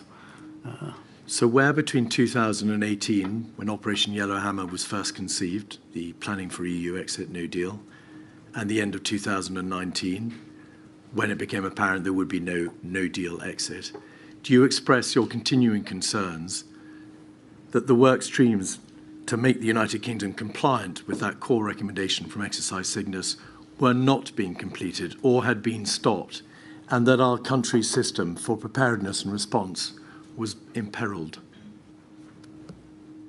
Sorry, I'm not quite sure I understood the question. Did you express, in a way that mattered, your continuing concern that the outcome of Exercise Cygnus was not being addressed because the work streams designed to address it were being interrupted or had been stopped altogether? Well, they were decisions that were not taken lightly at all, and our intention all along was, once we had come out of the period when we had to plan for EU exit, that those things would continue. I couldn't point you to a thing I wrote on that subject, but that was our expectation. Exercise Cygnus was a multi-phase exercise, a Tier 1 exercise, was it not? Yes. It took place over 2 days. It was preceded by another exercise, Exercise Signet. It involved more than 950 people. It was a serious test of the United Kingdom's response capacity. And it largely failed, did it not? No, I don't think that's... The outcome, Sir Christopher, in paragraph 6, was that our system's plans, policies and capability were not sufficient to cope with a severe pandemic. Well, the country failed that test, did it not? The point of exercising is to identify where your plans are already strong and where they need enhancing. And they were not strong because the Cygnus report was to the effect that whether in terms of policies or capability, the system was not sufficient. There was work to do on the system, yes, and the purpose of the exercise is to identify those. The preparedness and response of the United Kingdom was not sufficient, Sir Christopher. Yeah. Do you agree? Oh, well, I mean, that is what the report says, yes. So, over the subsequent 3 years, the work streams that were put in place to deal with Cygnus and that conclusion about the systemic lack of capacity, preparedness and response were then themselves paused, interrupted or stopped. Where is your expression of concern that we were, therefore, by the end of 2019, in largely no better a position than we had been in 2016, October? Well, I don't think that is correct because a number of work streams did go forward. And as I said earlier, I couldn't point you to a piece of paper that I wrote expressing those concerns. Work streams continued in relation to the ability to deal with just the fact of excess deaths and the sheer number of deaths that might be anticipated, correct? Well, that was one of the work streams. Work stream continued in relation to how a severe pandemic might impact on prisons. Yes. Work continued on how the health sector, the NHS, would cope with the surge demand of a severe pandemic. Yes. But in every other regard, whether it was to do with the adult social care sector, to do with public health measures, to do with a central repository of information for how to deal with the severe pandemic, for dealing with the loss of institutional memory, for dealing with the plans relating to dealing with a pandemic, that list in Annex A, no further work was done in the main by December of 2019. Between the point that we paused it and that date, yes, a number of actions before that date had taken place. So if you take the example of social care, the follow-up in terms of further discussions and seminars with local authorities that my colleagues at MHCLG carried out took place, as did the commissioning of guidance from the Association of Directors of Social Services for the social care sector, which was created and published in 2018. So it is not correct that nothing was taken forward between 2016 and 2020. It is correct, as your exhibit correctly identifies, that a number of things were paused in mid-2018 for the reasons that we have set out. By June of 2020, your department reported, after the pandemic, that 14 lessons of the 22 recommendations had not been completed. Is that correct? Yes, that's correct. 14 of 22? Not been completed. A large number of those were ongoing. Yes, they had not been completed by the time 6 months before the pandemic had struck, had they? That's correct. And in relation to social care policy implications, one of the objectives of Exercise Cygnus Objective 5 was to develop plans for the social care facilities to be used to support clients who were discharged from hospital as part of the health sector's surge capacity. And whilst there were meetings held in relation to that important work stream, that was one of the work streams that was not completed, was it? No, that was not completed, no. Sorry? That was not completed, no.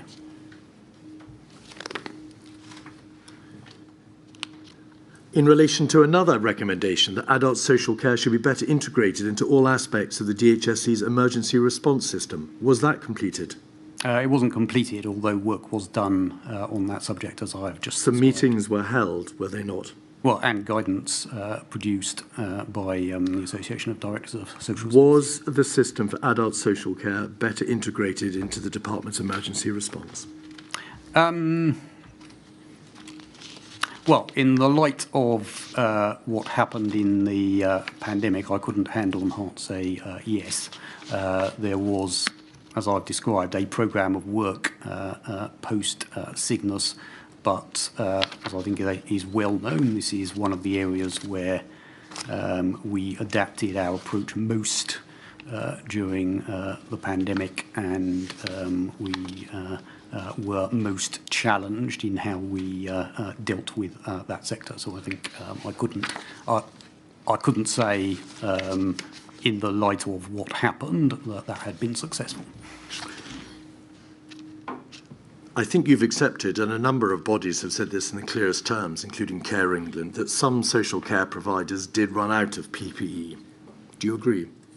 Yes, and as I was describing earlier, we had two levels of challenge. One was the national supply, where it was exceptionally tight, but at no point did we actually run out. And two was the logistics of delivering to a much larger number of settings than we had anticipated, which was a huge struggle, as your witnesses have pointed to. Your own departmental conclusion was in December 2020, the COVID pandemic has shown that the clinical countermeasures, including PPE, held for an influenza pandemic had limited applicability to non-influenza pandemic threats. Is that a way of saying that the PPE held for influenza pandemic was of little assistance to the coronavirus pandemic? No, it was of assistance. What it was not designed for, and I know you've discussed this with other witnesses, was for a disease with a significant amount of asymptomatic transmission, which required us to provide PPE into a lot more settings than had been planned for. So yes, I recognise that conclusion. NERVTAG, the Committee for New and Emerging Respiratory Viral Threats Advisory Group, you say in your own statement, the 7th statement of paragraph 76, recommended to the DHSC that surgical gowns be stockpiled, and they did so in advance of the pandemic. Were surgical gowns stockpiled? The process of scoping the procurement was underway at the point when the pandemic broke out. So that had been accepted, but the procurement was not complete at the time that the pandemic broke out. In relation to the just-in-case contracts which the department had been involved in or had arranged, and which, of course, was a basis of one of the work streams post-exercise Cygnus, did the just-in-case provision of stockpiles and supplies meet the demands in January 2020? No, those didn't, and I think you reference the report.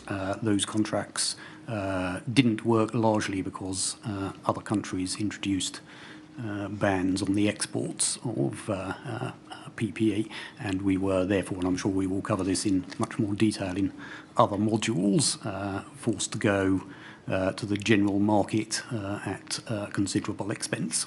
Did your own departmental briefing paper for oversight and assurance in July 2020 report that the respirators which had been provided for frequently fitted white faces, but the ones which were better off for black staff were purchased in much smaller quantity, and there had been no provision for that in the post-exercise Cygnus pre-pandemic planning? Yeah, that is a finding that the department found during the pandemic and acted on during the pandemic. That is correct. Mr. Keith, sorry to interrupt, but I was asked to break at about 2:30 or 25 to. That's a convenient moment. Thank you very much. I shall return at 5 to 4.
Sir Christopher,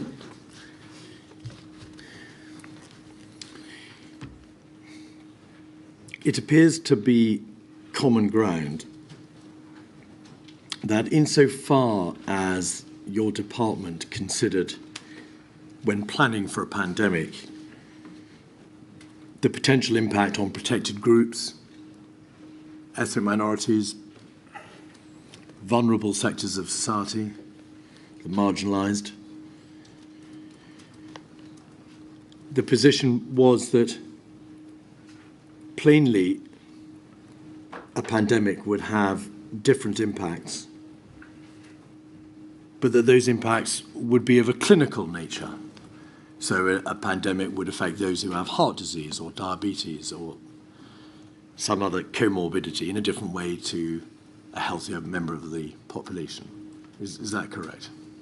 Yes. So when we've looked at what we did on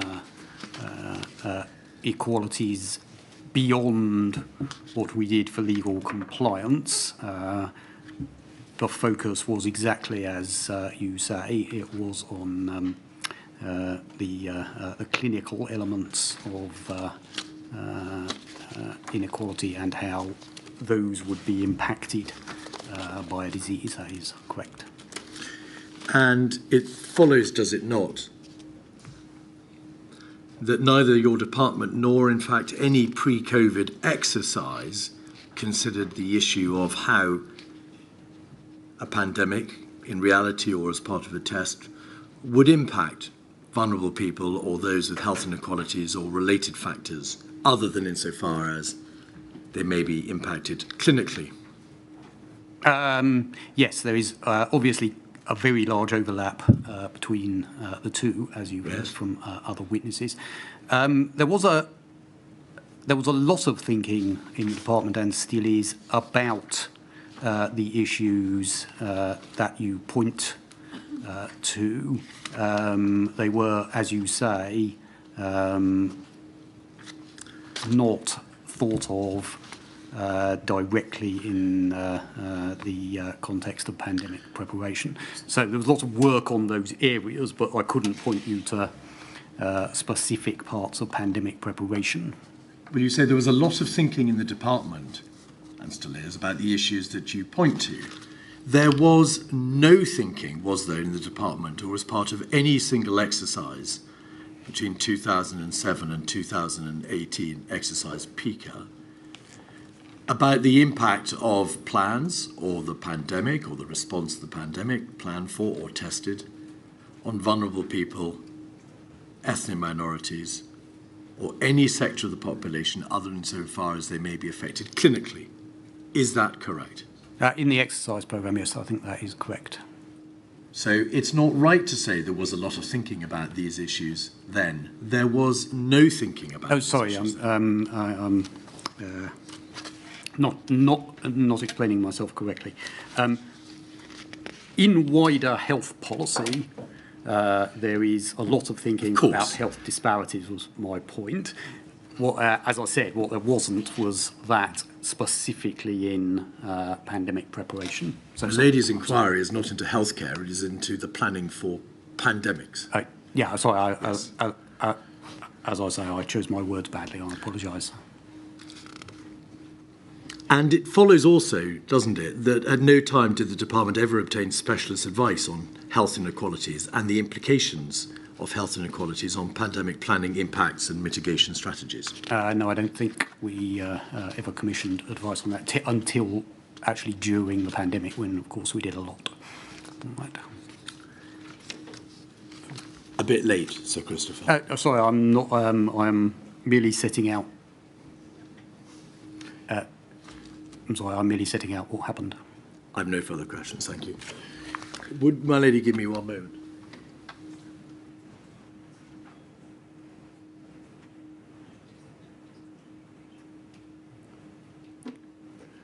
My lady, in relation to the Rule 10 process, I believe that whilst a number of questions were posed by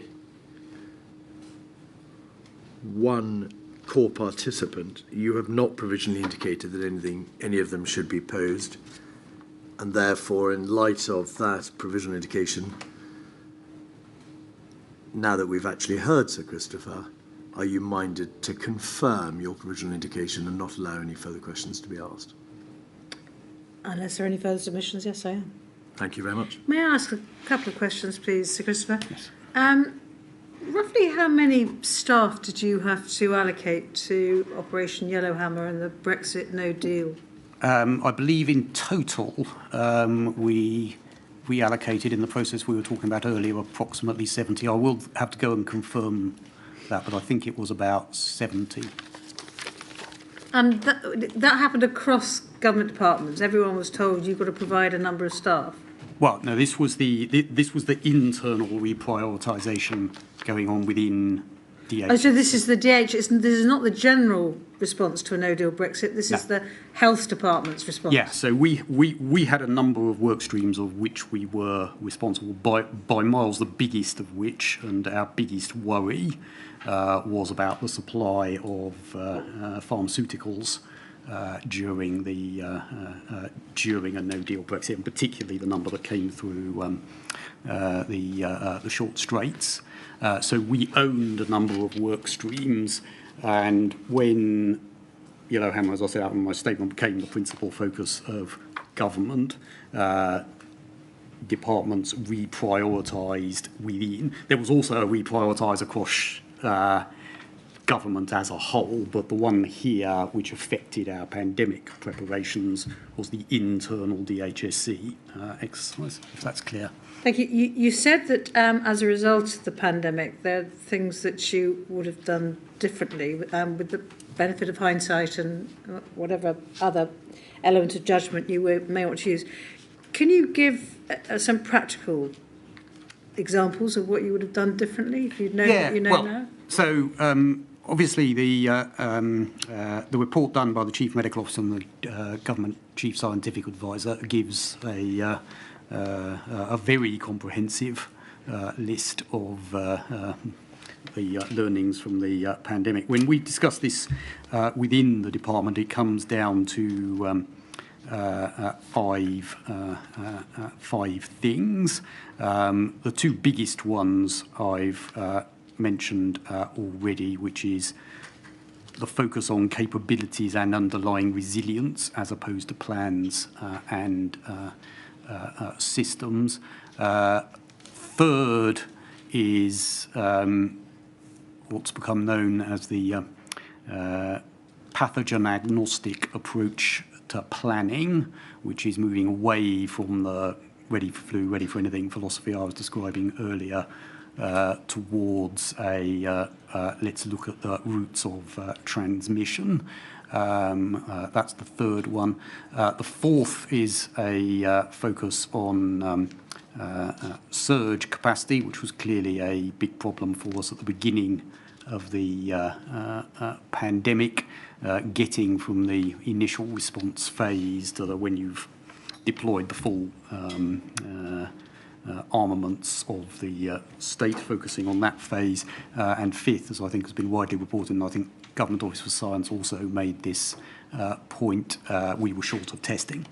We did not have the testing capacity that some of our European or other counterparts had. So in terms of how we're thinking about pandemic preparation going forward compared to what I have described, it's those five areas which we see as the biggest ones. That's obviously not an exhaustive list, and it's not a complete list in that, of course, the government will it set up this inquiry because it wishes to get to lessons learned. So we're not trying to finalise what we think, but in terms of where our thinking is, it is those five areas that we think would make the biggest differences in our approach to planning. Thank you. That's all I ask. Thank you, Milady. Thank you very much indeed, Sir Christopher. Sorry you've been so long on the witness report.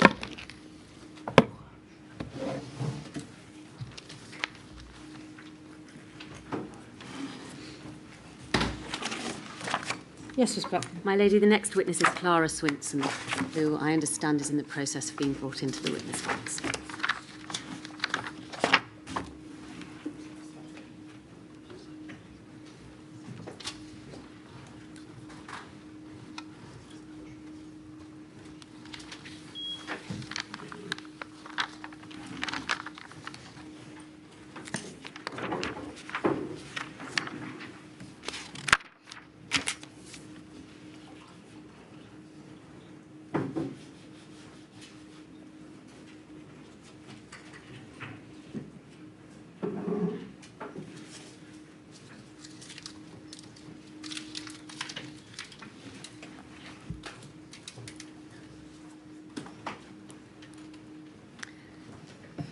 Thank you, Ms Swinson. Would you like to take the oath, please? Stand up before me. That's right. Repeat after me. I do solemnly, I do solemnly, sincerely and truly sincerely and truly declare and affirm declare and affirm that the evidence I shall give that the evidence I shall give shall be the truth, shall be the truth, the whole truth, and nothing but the truth. and nothing but the truth. I'm sorry you've been waiting for most of the day. Will you give your full name to the inquiry, please? Yes, Clara Jane Swinson. Thank you. Please keep your voice up and speak into the microphones. I can see that you're adjusting them. Thank you very much, so that the stenographer can hear you for the transcript. And if I am not clear in my questioning, please, by all means, ask me to repeat it. First of all, Ms Swinson, may we have on the screen, please, both of your witness statements. Firstly, INQ 00182608. Can you confirm, please, that that is your first witness statement? Correct, it and is. it's true to the best of your knowledge and belief? It is. May we have permission to publish that, please, my lady? And secondly, INQ 00212314. Thank you. Is that your second witness statement? It is. And again, is it true to the best of your knowledge and belief? It is, yes. Thank you. We can take that down. I'm going to begin by setting out briefly an overview of your career history as it's relevant to the inquiry. Okay. You've been a senior civil servant since 2006. You are Director General within the Department of Health and Social Care, covering international health and domestic public health issues, and you've held that role since November 2016. Yes. Since this appointment, you have reported to the Permanent Secretary, Sir Christopher Wormold, who's just given evidence. Yes. And you are a member of the DHSC Executive Committee and a senior sponsor for UK HSA, formerly PHE. That's right. Thank you. You are responsible for 3 directorates, including the Directorate on Emergency Preparation and Health Protection, to which we'll turn in a moment. Yes. You're chair of the PIPP or PIP board, now newly renamed the Pandemic Preparedness Portfolio Board. And you've Why? been... Perhaps we'll come to that, my lady. And you've been chair of the PIP board since 2017 until it was reformed as under its new name in 2022. You were also responsible for preparations for the EU exit. That's right. And if I could just add, I'm responsible for more than 3 directorates that you said at the start. My responsibilities have changed a little bit since 2016. But that is set out in my witness statement. All right, thank you very much. You're responsible for international policy, bilateral relationships and health work on a multilateral basis. Correct. For example, at the World Health Organization, G7 Yes. Summit, etc. And finally, you are a UK senior official on the Global Health Security Action Group. I am. Thank you. I want, first of all, please, Ms Swinson, to deal with emergency preparedness and Health Directorate and the EPRR function. The Directorate has day-to-day responsibility for pandemic preparedness, doesn't it? That's right, among other things. All right. And what specifically does that entail in terms of emergency planning? Pandemic preparedness. Yes, within the Directorate. Yes, so that requires oversight of the health and care system responsibilities, so across the department, NHS England and Public Health England, as was, UK Health Security Agency now. It means preparing for any exercises there are. It also means, with emergency planning, being responsible for plans for non-pandemic threats that might be biological, or they might be chemical, they might be terrorist attacks, or so on. All right. It exists to respond then to a wide range of emergencies, including pandemic and infectious disease outbreaks, but isn't limited to that, as you've just explained. Yes. Is its role to support an emergency response? It would depend slightly on what the incident was. So we would stand up an incident team. That could be anything from, a major cyber attack. It could be the Manchester Arena attacks, or it could be something that was health specific, and it would depend exactly whose responsibilities or whether for so on. But it is, for whatever the impact is on the health and care system, it is to coordinate and oversee the response of the system. All right. And were you confident that the EPIR function to be stood up in response to the risk from a pandemic would be sufficient to meet the risk of a significant pandemic whilst you were in that role? So the function itself I've set out. In terms of in a response phase, it would need to be scaled according to the incident. All right. And so that could be something that a small team could do. It could be something that we would need to expand. But does the directorate and does the organisation have within it the capacity to upscale in the event of a large emergency? Yes, that would require resources across the department, as happened in the COVID-19 pandemic. Right. In terms of the pandemic preparedness programme, I want to ask you some questions about the UK influenza pandemic strategy of 2011. Brought into force following the Hine review and the recommendations within Dame Deirdre Hine's report, and largely untouched until the coronavirus pandemic hit.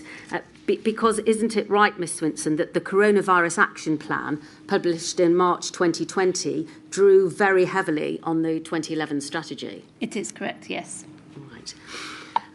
Isabel Oliver, the interim Chief Scientific Officer at the UKHSA, has confirmed, and this inquiry has already heard quite a lot of evidence, even so far, about this, that the only pandemic scale plan in place at the time that COVID hit was the one set out in the strategy. That was for pandemic influenza.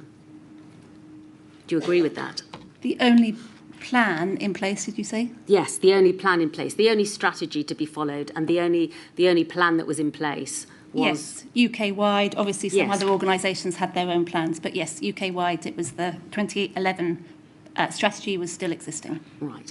Do you think, knowing what you do now, that there was good reason for that plan to have been updated between 2011 and when the pandemic hit?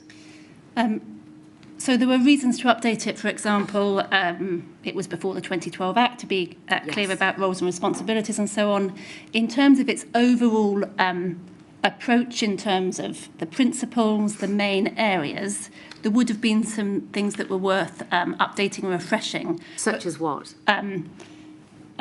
So, for example, technology had changed since 2011, vaccine manufacturing and so on. But the basic premise of the plan, there was not a different strategy that was in place that we needed to publish. The basic premise of the principles is as set out in the 2011 plan. What about the fact that it only dealt with pandemic influenza? What do you say about that? Yes. It flows from the National Register that you've been talking about today. We have reflected in the new pandemic portfolio that you referred to in the opening, is a recognition that now we are doing, we would like the strategy to be along all of the different routes of transmission, not just a respiratory pandemic. So was that a mistake for it only to be limited to that? Do you think in hindsight, and knowing what happened in the intervening period, especially with other coronaviruses across the world, that perhaps that should have been drafted more widely? I think it was a reasonable decision at the time. I think it was in line with expert advice, and was not a response to it saying it should have been extended. But clearly, knowing what we do now, as set out, we are changing our approach to cover all the routes of transmission. All right. I'd like to look, please, at the witness statement of Professor Mark Woolhouse at INQ 000182616. Thank you very much. Paragraph 10, which is on the previous page, I think.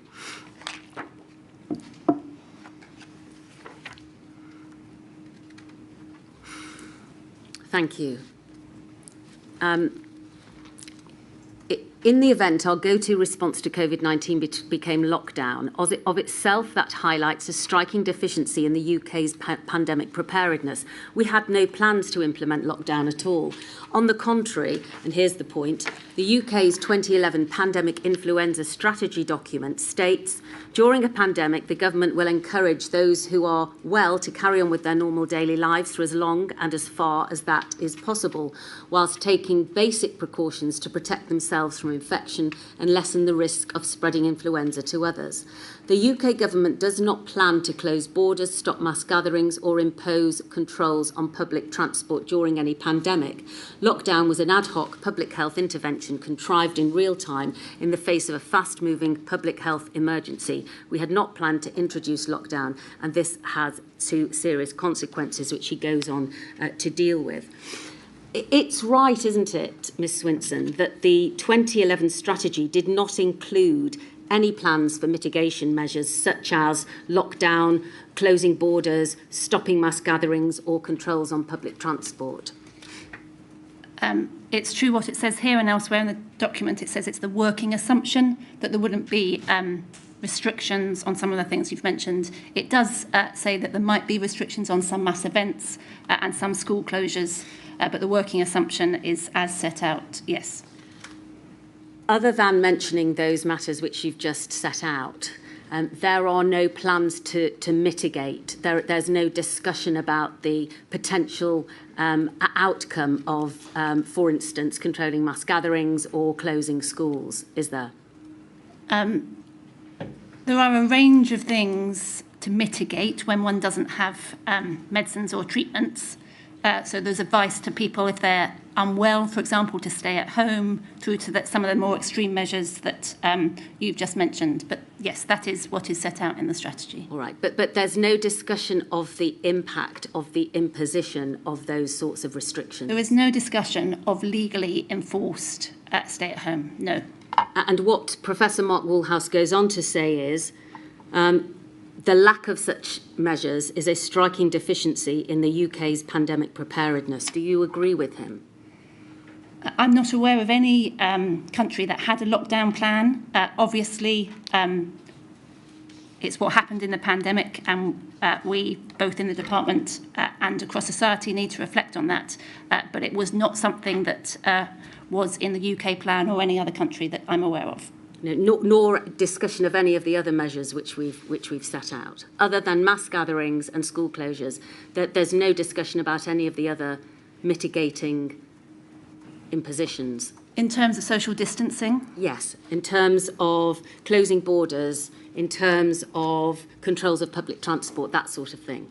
And what Mark Woolhouse is saying is the lack of that sort of information in the strategy is a striking deficiency. The question to you is, do you agree with that? The strategy did not have those things in it.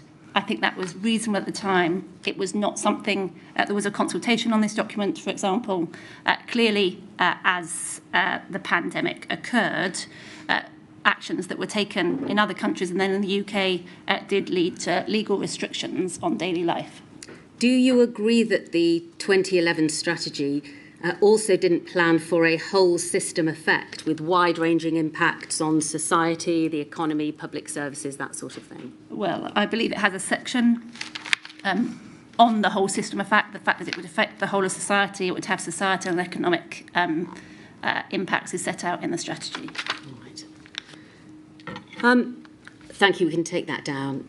Jeremy Hunt, in his statement to the inquiry, has said I believe, with the benefit of hindsight, that our preparations were affected by an element of groupthink.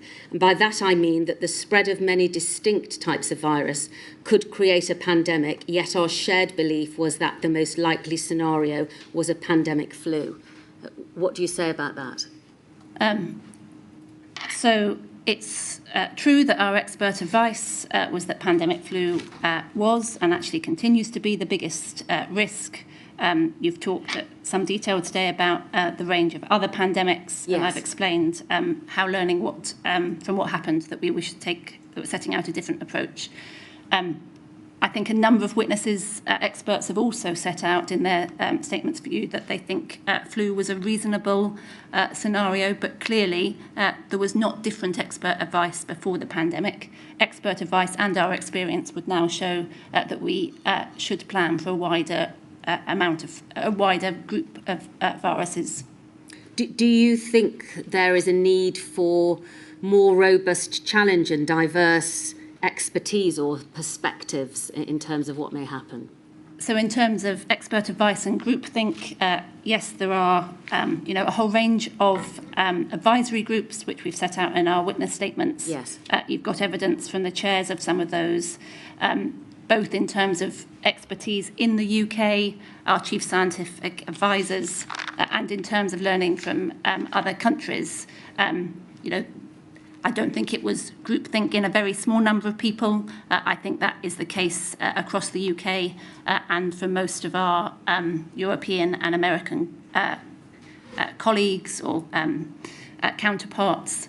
Clearly, as Jeremy Hunt set out, learning particularly from Southeast Asia and maybe expanding the expert input from what we've learnt now, showed that there were some other ways of thinking about containment of a new novel disease and how to respond to it. That on that point alone, that could have been done, couldn't it, at some point past 2016 when it was recommended from the fallout of Exercise Alice that South Korea, for instance, should have been contacted and the way in which that they responded to MERS could be analysed, and the UK could take from that indications of how best for them to react in a similar position. But that wasn't done.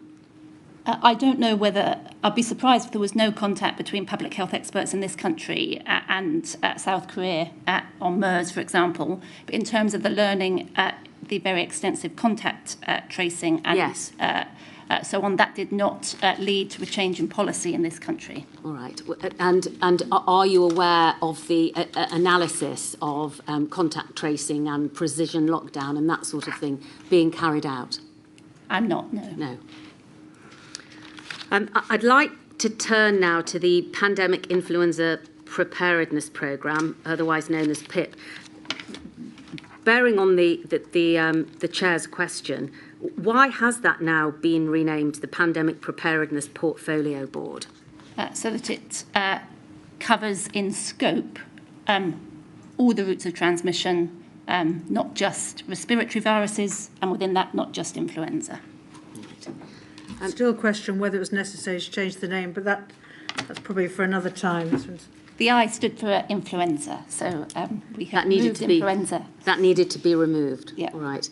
In any event, PIP was the central DHSC-led programme involved in organising, directing and managing pandemic preparedness amongst the DHSC and other bodies. And it worked together with Public Health England and NHS England. Is that correct? That's right. In my witness statement, I set out 12 areas in the corporate statement of pandemic preparedness, but PIP is one very important one of those. All right, thank you. And it was in operation from October 2007 until July 2022. In terms of the work of PIP, was it initially shaped by the approach set out in the UK influenza strategy, or certainly since 2011? Since 2011, yes. Yeah. And you've been kind enough to provide to us a series of minutes from the PIP board meetings. In July of 2017, we can see that a series of 5 work streams were set out during the course of that meeting. I don't think we need to look at the meeting notes themselves, but you'll be familiar with them, Ms Swinson. And can you confirm that the first 4 work streams were as follows: surge and triage, community care, excess deaths, and sector resilience, and that those 4 work streams were themselves derived from the findings of exercise sickness? I can. They were work streams of the Cabinet Office, DHSC Joint Board, the Pandemic Flu Readiness Board, so some of those were not purely about the health and care system. Yes. But the health and care system aspects, yes, were taken across and formed into the work streams. Thank correct. you. Can we look, please, at a paper prepared for a PIP meeting regarding exercises in October 2018? It's at INQ 0000023017. Thank you very much. We can see page 1 sets out that this is an exercising paper, and the first paragraph deals with background. I want to focus in, please, on the next paragraph, which is headed Principles. To support in the development of future pandemic flu exercises and assist in the prioritisation of areas to exercise, this paper proposes the following principles. Number 1, exercises should be coordinated across DHSC, NHSE and PHE to prevent duplication. Number 2, exercises should test existing plans and strategies rather than known gaps in knowledge. Number 3, there should be a regular programme of Tier 1 exercises to coincide with each new Parliament and ensure continuity and preparedness.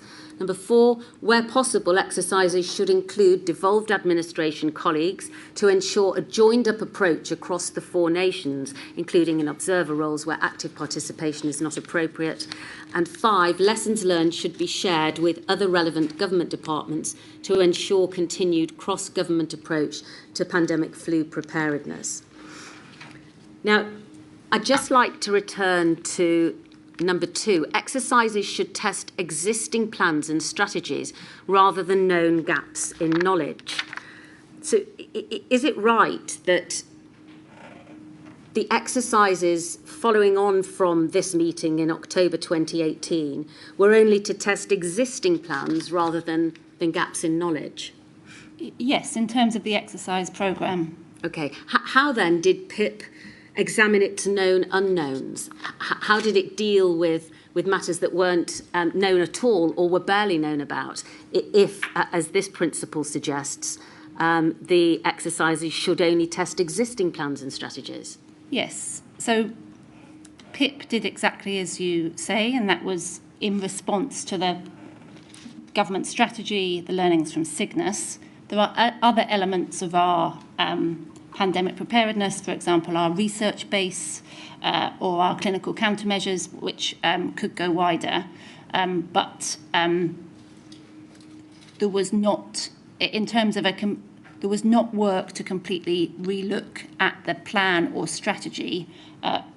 It was not something that our expert advice said in terms of going wider than flu, for example, and so in terms of the work we were doing, that was to test existing plans. Should there have been, in your opinion, should there have been wider work done on the unknowns or the barely knowns? The unknowns in terms of pandemic preparedness are very great, and they are also set out in a large section of the 2011 strategy where there are unknowns. That's about research and development. That's about having flexible resources. It's about scientific advice, all of those things. So there are other elements of the programme or the preparedness that would do that, but it is fair to say, looking back, that we now wish that scope to be wider. Thank you. Now, at some point during the life of PIP, it began to create what are known as PIP risk registers. You've been kind enough to provide to us the registers for 2016, 2017, 2018, 2020 and 2021. The first question, Ms Swinson, is why did this system only get going in 2016? I don't know whether that's the case. It certainly was from when I took over the board chair in 2016. So I couldn't confirm whether...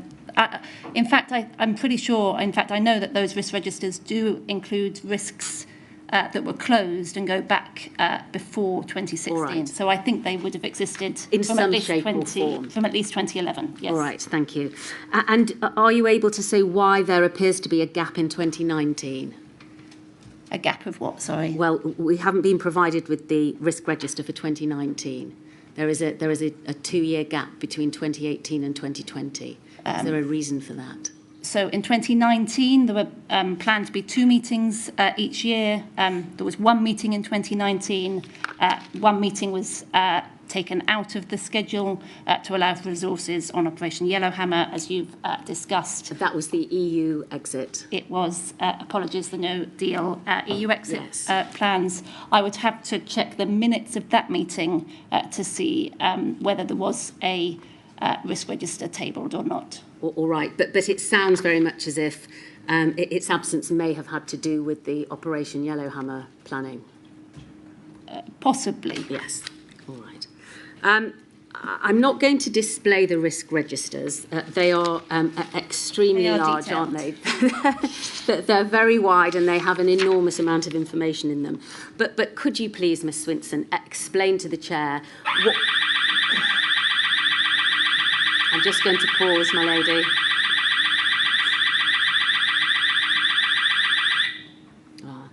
That may have been generated by the thought of putting the risk registers on the screen. Ms Swinson, could you kindly explain to the Chair, please, what the purpose of the risk register is and the sort of information that they contained? And I will, as I think I've indicated to you, just take you briefly through the...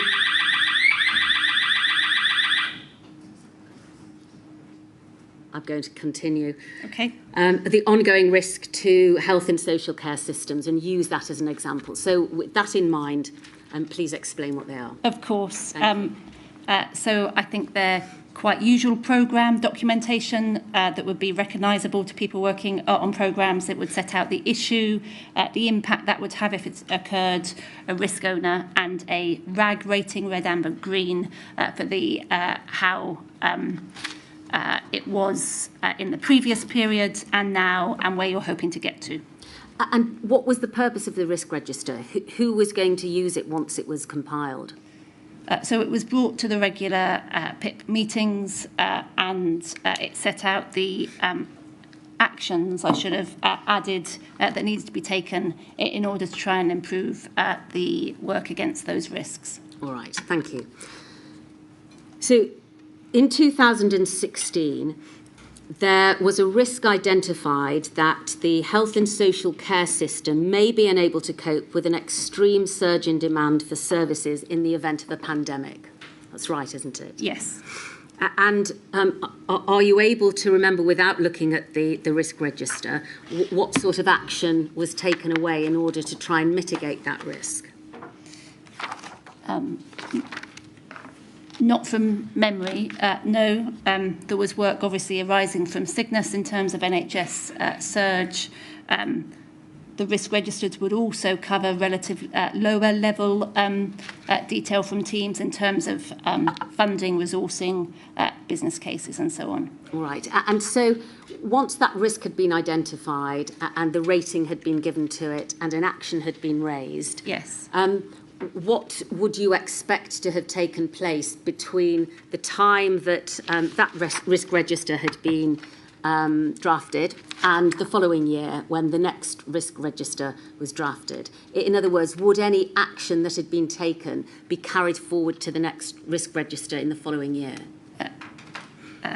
There should be, yes, it would depend obviously on resourcing and priorities across the department. I also note that the risk you pick up is a very large one that has been identified, over many years, and it's not that 2 or 3 actions would be able to be taken forward in a 6-month period that would completely resolve it.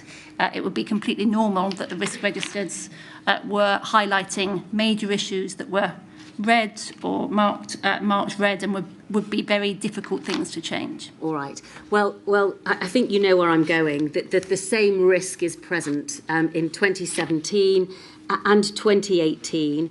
And in 2018, in relation to this, it confirms that the plans have not been fully tested, and that is still an issue. Now, I'm going to skip over 2019 because we as we've established, we don't have the risk register for that year. But in 2020, December 2020, that risk is still present, that the health and social care system may be unable to cope in the event of a pandemic. What, if at all, is the interconnection between that being raised as one of the issues in the risk register and the recommendations that we see in exercise Cygnus, that there may be concerns about surge capacity, particularly in health and social care? Is there a connection between the two? Did one formulate the other, or what? Yes, I think there's a link between the two. I mean, I think that risk probably existed before the recommendations of Cygnus. It's a risk that I think, as I say, would never be completely mitigated with full confidence. Are you able to say, over the period of time between 2016 and 2020, what actions were completed in terms of mitigating that risk? The risk being NHS surge. Yeah, health and social care capacity. Sure. It would be made up of a whole range of things. There were some things that we did for surge capacity. You both want to, or the options are both to decrease demand and they're to increase capacity. So, for example, in the draft pandemic flu bill, we've prepared powers to have regulatory easements on the demand side, for example, from CQC, the Regular Care Quality Commission, and to increase capacity, so in order to be able to bring back workforce who might have been recently retired or hadn't kept up their registration. So those are 2 examples. You would need, obviously, both on scale and number to have a whole range of things, but that's one example of the work that we did take forward on the draft legislation. In terms of surge capacity of staff, apart from acknowledging that that was something which would need to happen in order to mitigate the risk, yes, were there any practical arrangements made, as far as you are aware, that were in place by the time that COVID hit relating to that surge capacity of staff? So I would say surge is a spectrum. There are things that the NHS does every year to surge in winter, to open new wards, for example, for parts of the year. Of course, in terms of the overall funding and capacity of the NHS, that was something that was looked at in exactly the time period you're talking about, in terms of the spending review, the funding, both for workforce and for beds and capacities. So there would have been things both on the large scale, yes, in terms of overall capacity and, as I say, preparations, for example, on legislation. Right. Well, in relation to the progress of implementing the Cygnus recommendations relating to social care, could we look at, please, INQ 0000057522?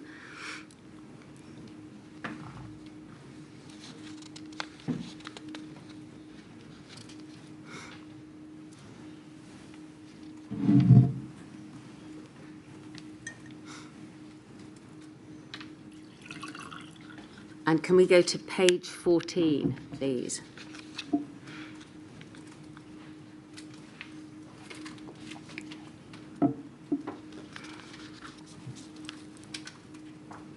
Thank you. And if we look at the entry just below the midline. It's LI18. A methodology for assessing social care capacity and surge capacity during a pandemic should be developed. This work should be conducted by DCLG, DH and Directors of Adult Social Services and with colleagues in the devolved administrations. And if we look at the column on the right-hand side, we can see it was identified as a 2-year programme of work by the PFRB. Year 1 to develop the policy options and Year 2 to agree reporting routes. A policy paper had been completed and on community care during a pandemic, a draft strategy had been developed. But moving down to the penultimate paragraph there, work to develop robust data and operational relationships with the social care sector did continue through EU exit preparedness work, despite the pause in the PFRB programme. Plans to issue guidance to the adult social care sector are linked to a wider refresh of the guidance and strategy documentation for a future influenza pandemic. So it looks as if work had been done, but that the whole of the methodology and the implementation of that was still being worked upon at the time that the pandemic struck. Is that fair? That's fair, yes. Thank you. We can take that down now. Before we leave Operation Cygnus, it's come to the attention of the inquiry that the report itself from the exercise was not published until very recently. You're nodding your head, you're aware of that, of course. Yes. Are you able to explain why that report was not published until fairly recently? Yes, I mean, it was made available to all the participants, and it was also put on Resilience Direct, which is the website for all of the local resilience fora and wider that's led by the Cabinet Office. So it went out widely. So, sorry to interrupt, was that in its unredacted form? There might have been some names redacted, for example, but yes, that was the report that went out. In terms of publishing it so that anyone could access it on a website, that was not done. We also, I think that is common or was common across all of the exercises through the Tier 1 programme, not just health, partly because they're for reasons about it being, going to the people who most needed to know. I think that is one thing that, in terms of transparency, in terms of a forward programme, and I think this will be in the minutes of one of the more recent boards from me, that there ought to be a presumption to make these things widely public to a wider audience. Thank you. I'd like to look, please, at one of the ORC Lessons Learned reviews. It's at INQ 0000087227.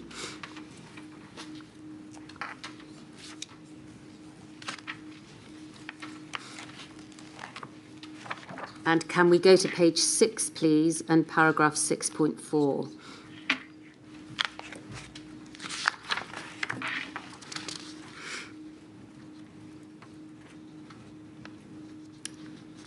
Thank you. We have identified 4 specific areas where respondents indicated that action would help stand the department in a stronger position ahead of any future health emergency.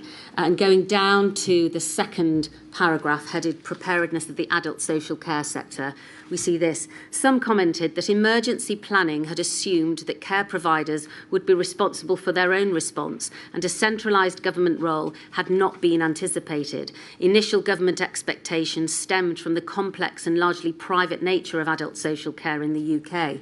Though contingency plans were in place and tested, some respondents stated that the pandemic highlighted glaring omissions in strategic direction of integration and preparedness, meaning that the social care system was not able to respond to a major health emergency. Ms Swinson, do you accept that there were glaring omissions in strategic direction of integration and preparedness, which meant that the social care system could not respond? There was certainly, I mean, this is a report of what people said from the team. We were Yes. not self-congratulatory about everything going well. We wanted to learn from wave 1 for wave 2. Which is to be commended. It Yes. completely reflects that feedback. Of course, in terms of understanding about adult social care data and the national system, that was the legal and regulatory system that was set up since in the 2022 Act. There are additional powers the government has taken. It was not something that, in terms of data sharing, for example, in the legal system that was in place in 2020, it was not a system that was a nationally directed one. Social care is managed through local authorities and the responsibility of upper tier local authorities. All right. So do I summarise your evidence in this way? You wouldn't use the phrase glaring omissions, but you do accept that those involved in the system acknowledged here that there were difficulties in strategic direction of integration and preparedness within the system. I think that's fair, and the social care system not being able to respond to a major Yes. health emergency is obviously, there are very many different providers, and that would be varied. But I think how you have explained it is fair. Thank you. Moving finally then on to clinical countermeasures and PPE. This will, of course, form part of a future module, but I just want to ask you some questions, please, about your responsibility and involvement in the provision of stockpiles, and for you to explain to us really how Public Health England managed stockpiles relating to pandemics. Okay. So you've provided your evidence on the review of countermeasures for pandemic influenza and infectious diseases. Now, that's a document. We don't need to put it up, and we can take down the one that's currently on the screen, please. But that's a document which opens with the following. The COVID-19 pandemic has shown clinical countermeasures held for an influenza pandemic have limited applicability to non-influenza pandemic threats, and that is something which you would accept. And that the PPE stockpile has been designed with influenza in mind, restricting its utility for other infectious diseases. Beyond pandemic influenza, what is the current position regarding stockpiles for HCIDs? And what is the planning in terms of a future pandemic? Yes. So we are bringing together an assessment with our Deputy Chief Medical Officer that looks at obviously what was already in place before the pandemic, for some things that are still there, for example, for flu, where stocks have been used through the COVID pandemic, and where there are different stockpiles, for example, antibiotics for a whole range of things. So we are reviewing those countermeasures, both kind of the wind down from COVID ones. We've got COVID treatments and antivirals now as well, to say what are the countermeasures we wish to keep on an ongoing basis, compared to the wider scope of not just flu but pandemics, and indeed on the points you raised, for example, on PPE, that is also relevant for chemical or biological non-pandemics, but other high-consequence infectious diseases, as you've mentioned, and other major threats that could be chemical, biological, radionuclear. Has there been an improvement, do you think, in the systems that are now in place in terms of the provision of PPE, both in stockpiles and the range of PPE which is now being considered? Yes, I think that is fair. It is now managed by the NHS supply chain. Yes. In terms of countermeasures, there are things that are used in day-to-day health and care, And so it is about having a stock that you can rotate and use. There's another set of things for how they're stored and how we should approach them where you would not expect to use it day to day. It is actually an insurance policy against a threat that may or may not happen. So there's both what to stockpile on, what expert advice, how to hold it, and what is rotated through normal use in the NHS. Thank you. Professor Banfield of the BMA has told the inquiry in his witness statement at paragraph 33, no need to display it please, that the government's actions meant that PPE at the time was not available to suit a diverse range of facial features, including for smaller, often female face shapes and for staff who wear a beard or hair covering for religious reasons. Do you accept that there is a need to consider sufficient supplies of PPE to fit a wide range of face shapes and sizes, and that wasn't perhaps adequately considered as part of pandemic planning prior to COVID-19? Yes, I do. Was that foreseeable, and should it have been done? About PPE, before the pandemic, there were a number of assumptions that turned out not to be the case. It was never the case that the assumption was that it would be above business as usual volumes. So it would be an additional stockpile for people to draw on, but that business as usual stocks would continue. Clearly, because of the global demand and, in fact, the pandemic starting in China and there being lockdowns there, and that's where a lot of the manufacturing was, that the overall supply chain collapsed. So that was one assumption. The behavioural use and the fact that a second assumption is that PPE would be used just for symptomatic patients. Yes. Actually, very much more was needed in COVID-19, as we've set out, I think, in Chris Wortmold's statement number 6 or 7, as it is now, it was used in the pandemic for asymptomatic, for all health and care. And so the volumes were very, very much greater than we had ever assumed. Was one of the problems in planning in this way a lack of data?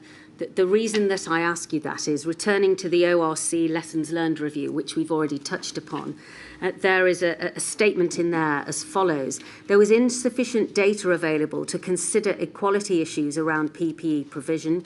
A retrospective equality impact assessment is now being undertaken and will help address these concerns. Yes, and my apologies, because you asked about the different types of face masks. Yes. That is something that definitely came out in Wave 1. Kevin Fenton from Public Health England carried out a review. It was evident in the first few months that is something where there were not enough different types of face mask, and that is something both in business as usual and in our stockpiles, of course, we need to make sure are covered in future, now and in the future. Right. Thank you very much. Those are all the questions which I have for Miss Swinson. Would you excuse my back, my lady? And in the usual way, I think my lady has provided a provisional consent for certain questions to be asked. And I will turn to Miss Monroe, King's Counsel, to ask those questions if, my lady, that is appropriate. Yes. Thank you Ms. very Monroe, much. thank you.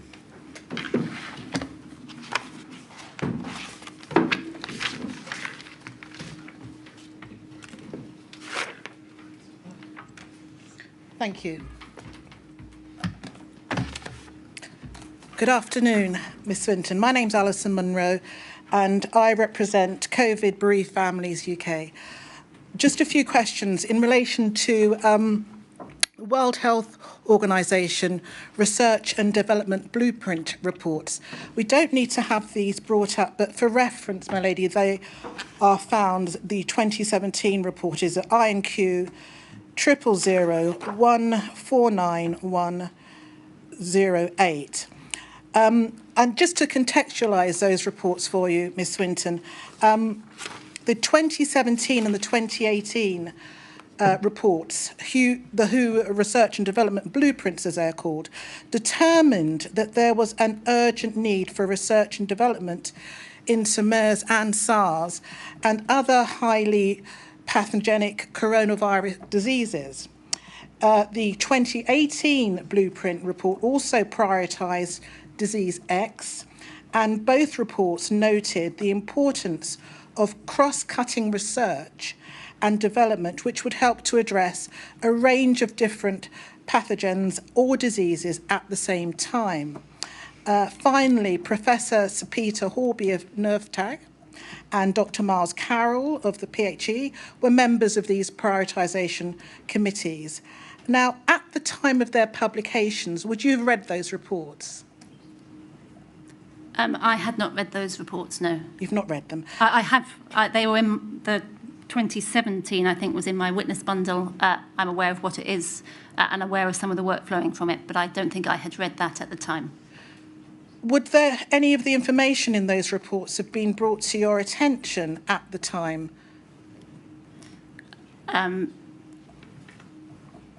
So in terms of the research that the UK would do, that isn't just my job, but in terms of the department and, in fact, the Foreign and Commonwealth Office, where we would prioritise research funding, that would definitely be brought to the government's attention, and indeed the government took some actions that I think do link back exactly to the research and development blueprint. Right. But in terms of your role, and in the course of your role as Director General in the DHSC, how important would those documents, those reports, because they talk about prioritising, in particular, MERS and SARS? Yes. So the Chief Scientific Advisor in the department is the DG level responsible for our research and development. I think these are very important documents for all countries because they list the diseases where there could be a major public health international event and where there is not a pipeline or incentives on industry currently to to develop vaccines, therapeutics or diagnostics. So that would have been, I'm sure, within our Chief Scientific Advisor and our Foreign Office, Chris Whitty, through the chair of the UK Vaccine Network, for example, had prioritised a list which was not identical to the WHO one, but had similarities for where to invest research into vaccines. From those answers, am I to gather then that in terms of the work and strategies of your own department, a prioritisation in terms of research and development of MERS and SARS and disease X would not be something that you would have done or prioritised? No, I don't think that's correct. The UK Vaccine Network prioritised a vaccine into MERS that became the Oxford AZ platform. I think most of the research would be funded by overseas development assistant money, ODA money, and that is there is some in the Department of Health and also in the Foreign and Commonwealth Development Office. I'm more thinking at the time of their publication, though, 2017 Yep. and 2018, in terms of research and development, and particularly this question of prioritising those diseases. Was that part of the strategy of your department at all? It was in terms of prioritising research and development, where there were very substantial budgets across government, both in the Department of Health and in the Foreign and Commonwealth Office and DFID. Yes, that would have been taken into account. Right. These reports also agreed on the value, where possible, of developing countermeasures for multiple diseases or for families of pathogens. What, if any, action did your department take in relation to this, and how was that monitored? So I've given one example, which is the research and development funding that went to Oxford on the MERS vaccine. We would have to look further for others, as I say, that will be through our Chief Scientific Advisor, both in the department and the network across government. Can you assist on this, please? What, if any, action was there taken to update the UK's list of high consequent infectious diseases to include disease X or highly pathogenic coronavirus diseases following those reports in 2017 and 2018? So the high consequence infectious disease list is kept under review by groups or the Chief Medical Officer, the Medical Director of the NHS, and the Advisory Committee on Dangerous Pathogens. It's not a static list. It does change. It is pathogens that actually exist, and there's quite a long list. Disease X, as you have put in your question, is the idea of a novel pathogen that would arise. Clearly, you need to do research into have flexible research in order to be able to respond to a pathogen that doesn't yet exist. In terms of the findings from those two reports from 2017 and 2018, to what extent were they considered or reflected in the national risk assessment? In particular, again, going back to this point about the prioritisation of SARS and MERS. Yes, so for the high consequence infectious diseases, the risk that you were discussing earlier on an emerging infectious disease obviously was based, or the scenario was a SARS or MERS type of coronavirus. But in terms of other threats listed there would be some that would be very relevant for the UK. There'd be others on that list that would be much more likely to have to occur in other bits of the world. And I think Sir Chris Whitty's statement sets out those diseases in part of his statement. But the question was, how were they reflected in the national risk assessment? So they would have. So the type of diseases which had a potential for international spread, a public health event of emergency concern, as the WHO calls it, would be reflected in the emerging infectious disease risk that went on a COVID, SARS, MERS scenario. Finally, was NervTag asked to comment on the blueprint at any point, either the 2017 or the 2018 blueprint reports? So those reports were, and the process was run by the World Health Organization. They brought together an expert group to do so. I think it was from individuals rather than groups, so I don't think NervTag themselves would have been asked, but that would have been up to the World Health Organization. But from your perspective, within your department, obviously there are individuals such as we mentioned at the beginning, Professor Horby, who's from a member of NervTag, who is also part of that prioritisation committee for the research and development blueprint. So following from that, he's a member of that committee. He's a member of NervTag. Would NervTag as a group themselves be discussing the findings and the observations of the report? You would have to check with NervTag themselves. Thank you very much, Ms Swinson. Thank you, my lady. Thank you, Ms Monroe. That concludes the questioning for Ms Swinson and indeed today's business. Thank you very much indeed. Thank you very much for your help, Ms Swinson. Sorry again for the delay. And we will start again tomorrow at 10 o'clock. Thank you, my lady.